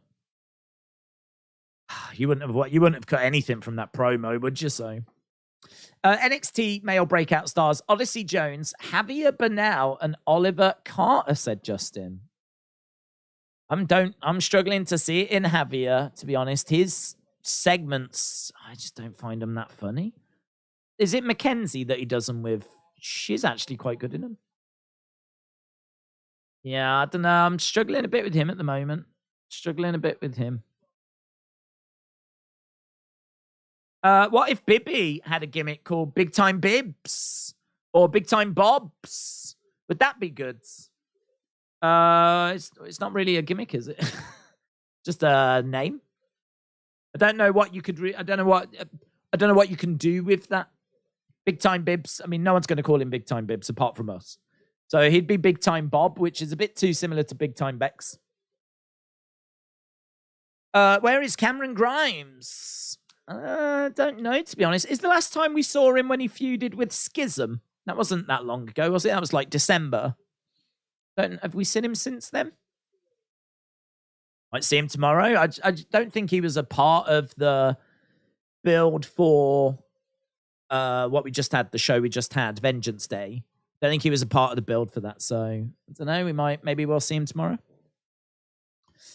Is Cody really who WWE was preparing Roman for in 2020, 2021? Cody wasn't there in AEW. Feels like WWE didn't have an idea. No, I don't think they were preparing him for Cody. But I don't think you have to prepare him for Cody. I think you just prepare him. So I think the story really is that Roman is the guy. So you invest in the guy. And so they invested in Roman. Who was going to beat Roman? I would imagine that's come up in conversation quite a few times. Like, what's the end result? What's the end game? And I would imagine they looked at a few people. But no, it would not have been Cody at the start. But it doesn't matter, does it? Because if it wasn't Cody, it would have been Sammy this year. So it doesn't matter. You do the build. You build him up. You build up Roman. And someone benefits at the end. Looks like it's going to be Cody, but if it wasn't Cody, this year, I'm no doubt in my mind, would have been Roman, Sammy at WrestleMania. Roman, Sammy at WrestleMania, and I think Sammy would have done it. But Cody is in the way. Roman is, anyone could take him on. If WWE Story would take this to the Finding of the Bloodline of titles, it's going to be the championship. Roman is, anyone could take him. If WWE Story would take this, I don't know what you mean, J-Boy. What if Grimes is JBL's new protege? They're both way into stock markets. I don't know that JBL's sticking around, to be honest. I don't think JBL wanted to be on the road all the time. I think he just wanted to do a little run, a little something. Now, whether this was what the end result was meant to be, I don't know. Perhaps the whole JBL thing was just a way of getting Corbin to be a face. I feel a bit sorry for him now. I feel sorry for him. Here we go. Main event. Becky, Bayley. I mean, I tell you what. I think at times this show has not been brilliant. But I feel like there's plenty to talk about. I always feel like 3 hours of like action and things happening, you know. There's a lot to get your teeth into. Bayley already trying to climb out. Becky going over. Got to think that the Performance Center recruits are all there tonight. Wouldn't be surprised if... in fact, I'd be more surprised if the NXT lot weren't in the crowd here. I'd be stunned. I've got to think they've got like a section somewhere. Hit coming in by Bayley. Shame we haven't got Chase U in the front row or something. Do you know what I mean? We could have had a little Chase U section. That would have been great. Field trip for Chase University, and they could have been shown on screen. Shout out to the WWE Universe that are here tonight. And here you can see Chase U on a field trip. Thea Hale. Oh, man, that would have been awesome. Okay, we got Io and Dakota on the outside, offering some advice to Bayley. Kick coming into the midsection by Bayley. Becky is down.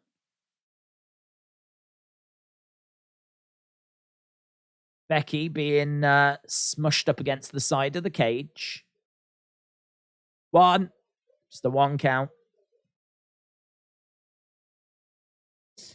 Do you think Cody is going to have his run with the title? Enjoy being at the top when his contract is up. Head back to AEW after they've made him a star. I don't think he's here for the long term. I don't think so. I don't think this is like a big play, a big plan by AEW. If it did turn out to be that, then, you could say it's wise.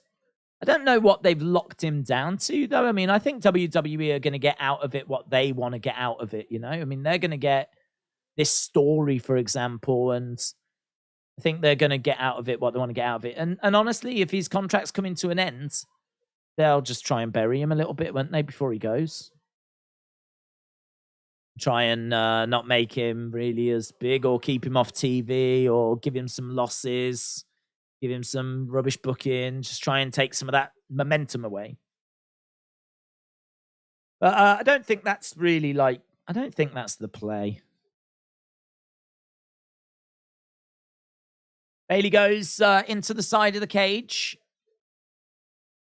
Becky going over in the corner. If Elias went to AEW, he would be over. He could say, what does AEW stand for? It stands for All Elias Wrestling.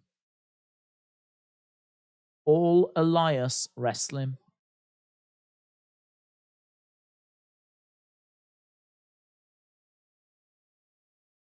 Right.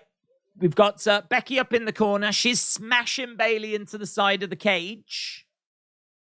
And again, Bayley going into the side of the cage. They're both up on the top rope. She's going to go for a surely manhandle. She's going for it. Bayley hurls Becky into the cage. And again, I'd love her to say something about Seth. Becky goes down. Bayley up top. Bayley elbow drop. Boom. Macho Man. Going Ghost. Shout out to you. Said Cody and Paul. Cody and Paul. Cody and Paul. Here we go. Cody and Paul is what I love. I get frustrated with WWE at the same time. It has such good pieces, like the promo, but at times the whole falls short. Ooh, what do you mean, Going Ghost? What do you mean? I'm interested in that. So, you loved the promo. So, it's got good pieces like the promo, but at times the whole falls short. What do you mean by that? Like the whole segment or the whole story? The whole journey?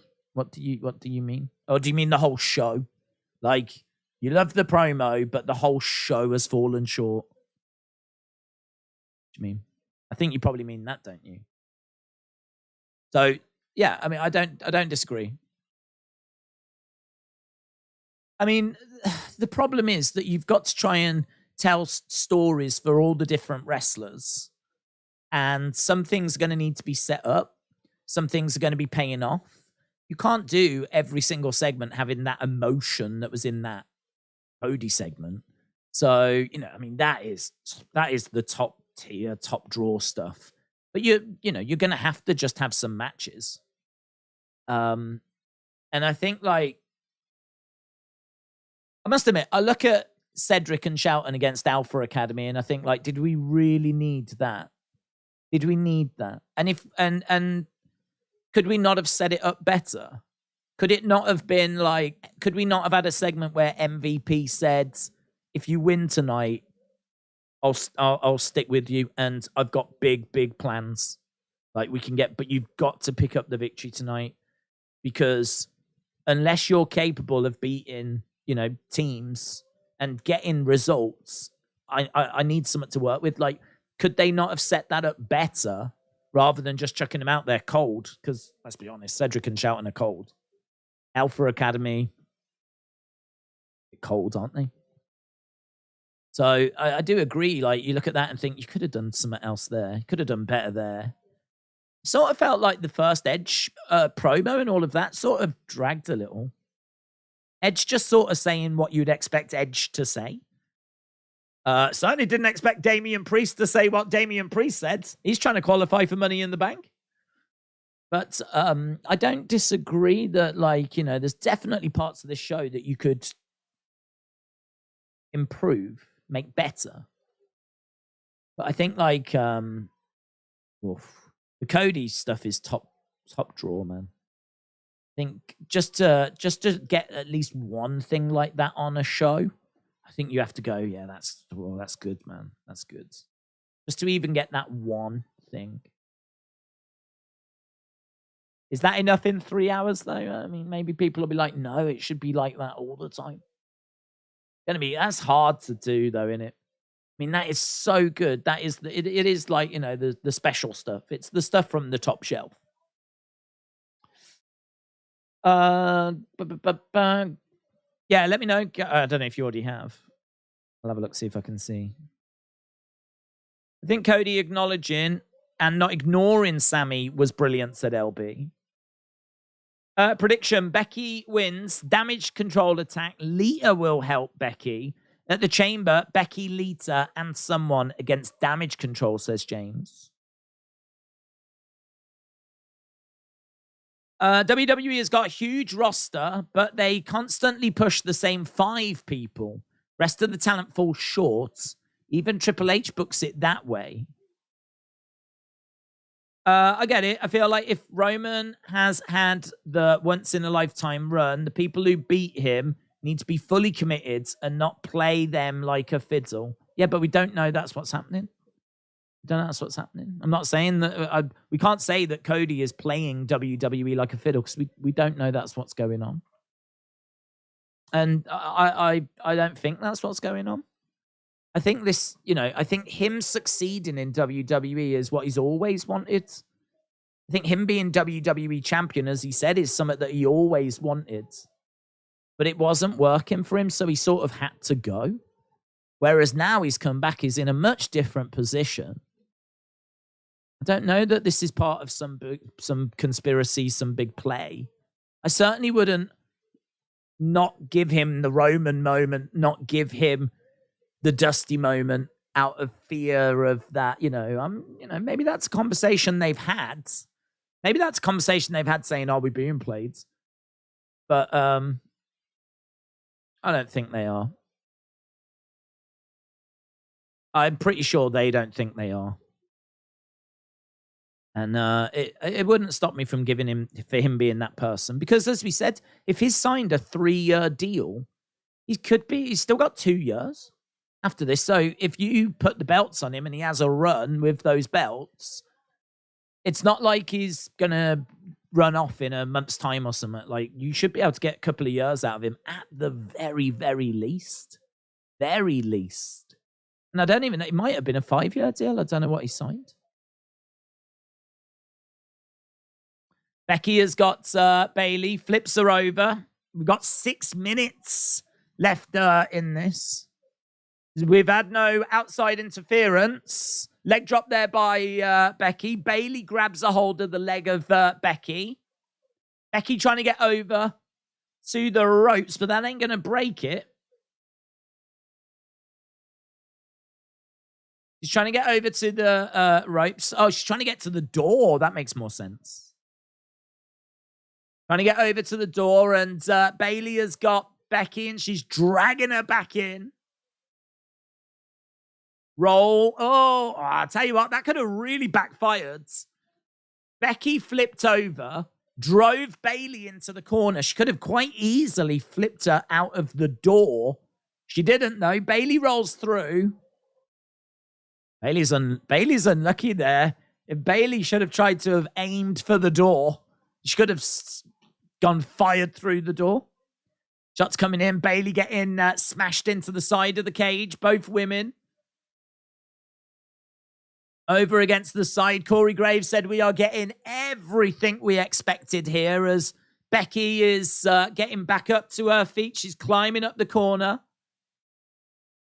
Bayley is still down. Becky is climbing. Bayley grabbing a hold of Becky again. Bayley goes down. I think this is going to be the man handling it. How long we got? 5 minutes. Pushes Bayley down. Bayley coming over.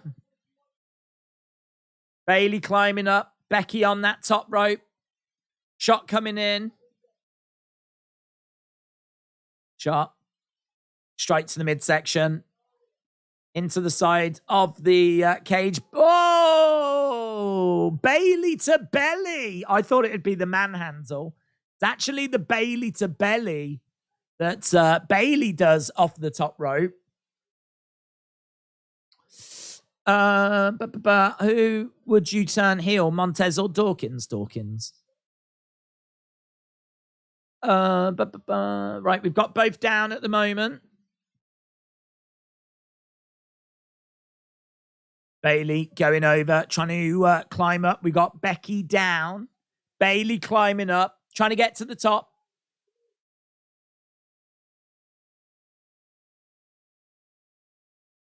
Becky looking to try and stop Bayley. We were talking about this the other day about, like, this is good when you don't know who's going to win. But when you watch back a cage match and it's just two people trying to escape, when you know who wins, it doesn't really play back very well.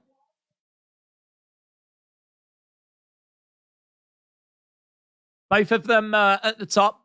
It's good at the moment, though, is you don't know who's going to win. I feel like it's going to be Becky.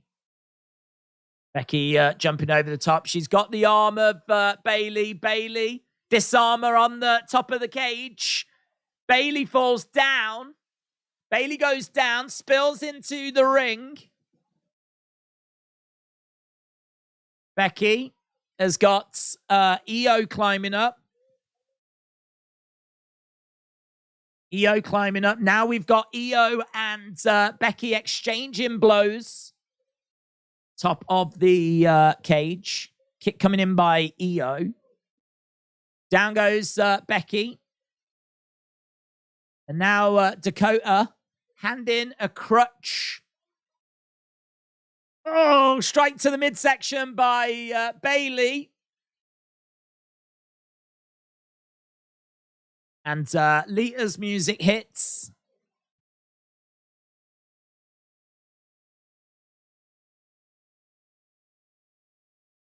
Lita making her way down. I wonder, again, you know, if the plan was to use Lita this way, Lita comes down. EO is on the side of the cage.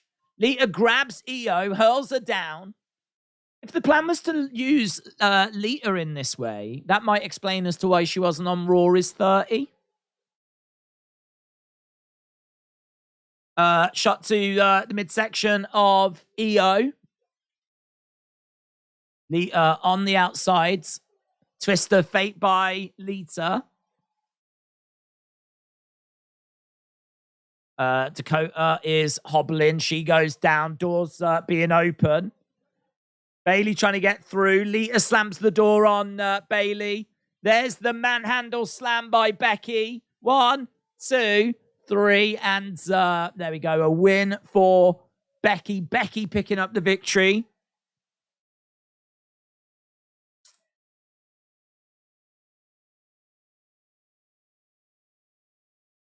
Bayley down in the ring. EO down on the outsides. Lita and Becky embracing the ring. These two faced each other last year, wasn't it? At the Elimination Chamber. It was in Saudi. Oh, that's her secret weapon. Do you remember she had a trick up her sleeve?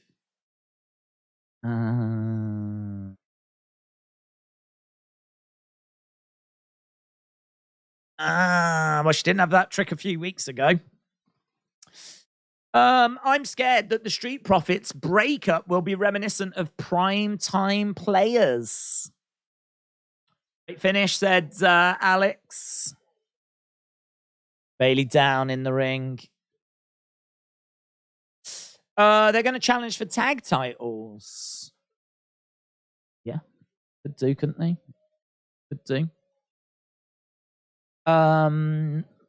Zoom Station, Lita. James says, told you so. Great Raw, says Courtney.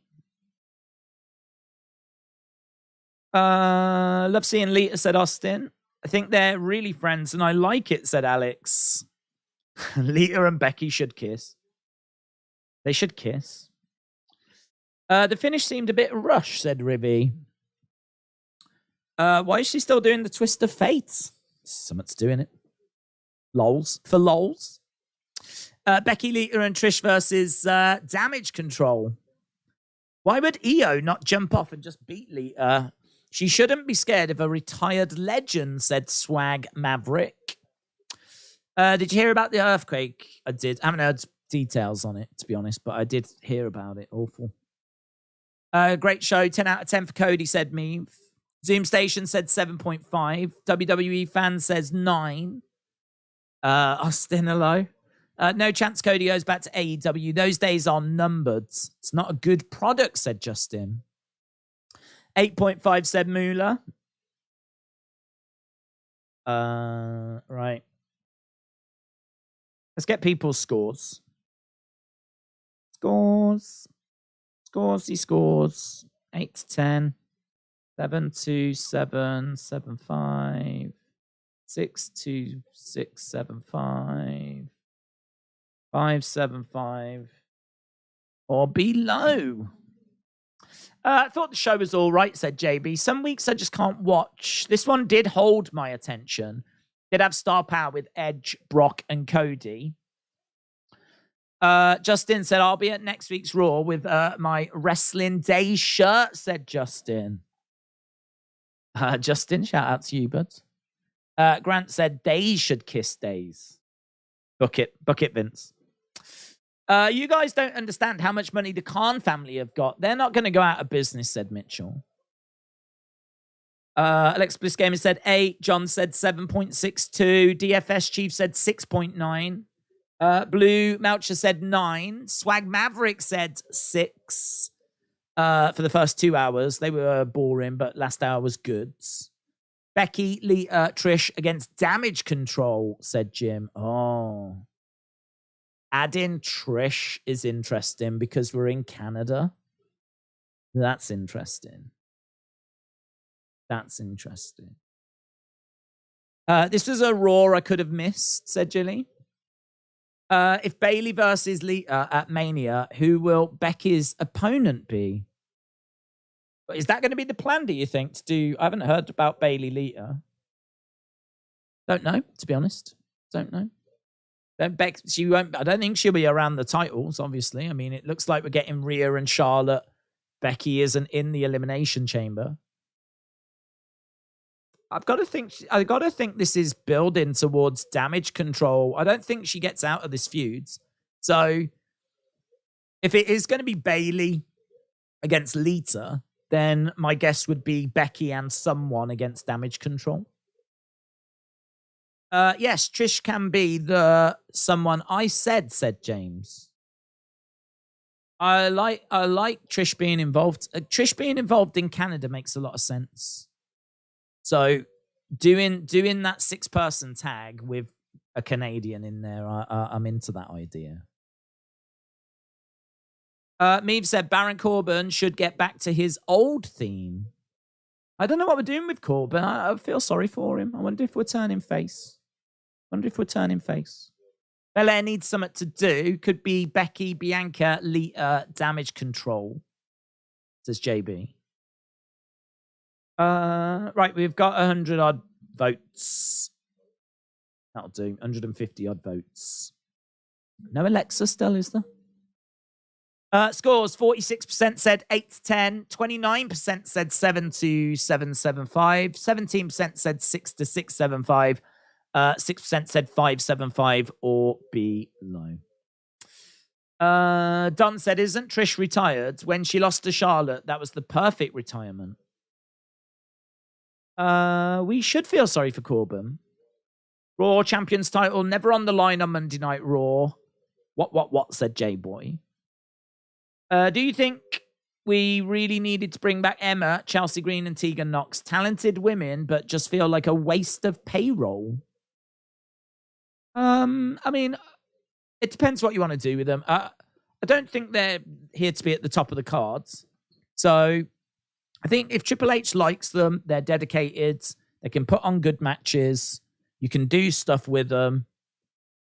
I don't think it's a problem. I think if you look at them and think, are they going to be main eventing? Are they going to be world champions? No, probably not. But are they meant to be? Nah, probably not.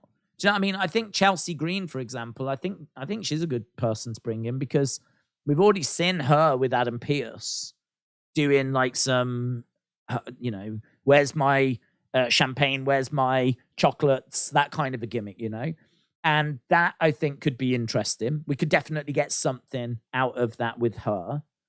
So she is there to provide that, to be irritating. Again, I thought they set up the Asuka moment brilliantly. They then just seem to ruin it a bit by having a load of bored-looking women on the outside of the ring and having Chelsea Green actually getting the better of Asuka at the start, which, again, I don't get it.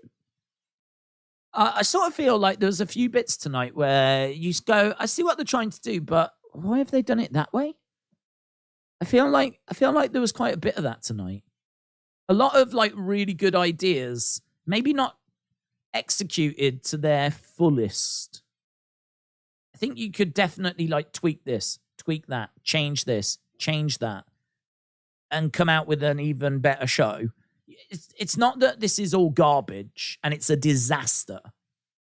It's not like this show was horrific. It was a dumpster fire. I think it was the final hour was obviously much better than the first two. But even in the first two, there's some good stuff in there. It's just not core. It doesn't quite come through quite right. It just needs like finessing. Like, why were the women on the outside of the ring not like starting a fight with each other? Why were they not getting in each other's faces? Why were they just standing around looking bored? Why did Chelsea start getting the better of Asuka? Why when Lita came out, did Io just cling onto the sides of that cage and not do anything? Why was Dakota on the outside not doing anything? I know she's hurt a leg, but like there was a weird bit at the end there where Lita was walking around the edge of the ring and Dakota was out there. She was just standing there. She didn't do anything. Just stood there like all meek. Like she didn't even try and attack her and get knocked down or do it. Like just a few little bits like that. We spoke about the last line in that Cody promo as well, which that's a little different because the Cody promo is fantastic. And as I said, I think the last line is maybe one that people will maybe chew over. I think when it comes to the reviews of this, people will be full of praise for that. But the last line might be one that people go, did it need that? Well, like that's one I can see people chewing over. And I've already said what I would do with that personally. So I just think there was quite a bit tonight, like where you look at it and go, you could tweak this, you could do that, and you could take what was maybe a show that for me was probably upper sixes. Maybe around 7. Like I don't think this wasn't a OMG show to me. It's got an OMG moment with the promo. And the cage match is all right. The Lita surprise I just wasn't really feeling. I mean, there'd been reports of her being backstage. So her coming out, I think if those reports hadn't been out there, then that would have been a lot more impactful. So I think if you hadn't heard those reports, I think it probably, you were probably OMG'd. But the fact that we'd heard that she was backstage beforehand, thanks Dirt Sheets, definitely took away from that moment. So yeah, I don't know. I do agree. Someone said this earlier about like how I feel like you have to sit through a load of stuff which kind of you go, why are they doing this? Oh, why are we doing that? And you sort of sit through this stuff that's a bit like, I see what they're trying to do. But, and then you finally get to a good moment. And then you can enjoy that. And then you sort of go like, back to a few more bits. And it just sort of leaves you at the end going a bit like, I'm probably in about a 7. after everything's like played out, I'm probably at about a 7. Which is really frustrating because like, don't want to be down on the show because there's some really good stuff in there. But you can't ignore the stuff. You can't ignore the stuff that's in there that does leave you a bit underwhelmed. You can't ignore that. You can't just go like, you can't just ignore the first few hours. that's got some really flat stuff in there. Just because the Cody segment was good. You know what I mean? All of a sudden, that doesn't make the show like 10 out of 10 now. So, yeah, it's a real frustrating one. This is a frustrating week, I think. It's a frustrating week because you can see what they're trying to do, and they do a lot of it well. But there's definitely bits that, like, just don't sit quite right. And then you've got that amazing promo segment. And you do sort of see the promised land, if you will, of what Raw could be. And I feel like by the end of it, you're just sort of like, oh, God, yeah, it's probably, once it all shakes out, it's about a 7. But this show should be like in the 8s. It should be like 8.5, something like this. It should be, it's just too many segments are just like underwhelming. We do need a women's mid-card title, said Lemden. Do you find it bizarre that when Chelsea was talking trash, all the women, one by one, whilst the crowd was silent, Asuka was selling for ages? It was a weird segment. Yeah, as we said, you know, that's one of the segments that you would change. And I think you could say that about a lot of them tonight. But what you wouldn't do is you wouldn't throw the segments out. I mean, this is why I'm saying this week, I think, was for me personally a frustrating week. Because I love that moment where Chelsea, you've planted the seeds perfectly. You know, you've got Chelsea backstage moaning, demanding. She goes out, find me an opponent. And then you bring out Asuka, a killer, and her face was a treat. Seeing Chelsea in the ring with her face, like, oh God, this isn't what I wanted. This isn't what I meant. Like, you can hear it. You can hear what she's thinking through her facial reaction. That's great. And then the stuff that follows is a bit flat and underwhelming. And so, you know, but you can see what they're trying to do. That's why I'm saying for me this week is so close. We're so close. I think, though, it's got to be a decent sign for the road to WrestleMania. I feel like we're there or thereabouts. And if you look at the scores that people gave, it seemed like the majority of people really enjoyed it. A lot of people that were in the 8s. But for me personally, I just think there was a few frustrating things tonight that just prevented it from getting to that point for me. But not a dumpster fire of a show at all. Not a dumpster fire of a show. If Seth doesn't win, have him take over Maximum Male Models, said Lady. Do you think Maximum Male Models are on Raw now because of Otis, said Lemden? I don't know if it's because of Otis, but I think they are on Raw now, yeah. Asuka will go to WrestleMania and have the match with Bianca, said Flip. We've seen some elite shows over the years, said DFS. Right, I think we're done then anyway. I will do a review, little breakdown thing. Looking forward to Friday, of course. I'm looking forward to tomorrow. We've got Bayley on NXT tomorrow. We're in the Orlando area tonight, of course. So seemingly that's why they're able to do that, because I think this is pretty much where they live. They're already in Orlando. We've got Bayley, ding dong, hello. So tomorrow's NXT could be interesting as we come out of Vengeance Day.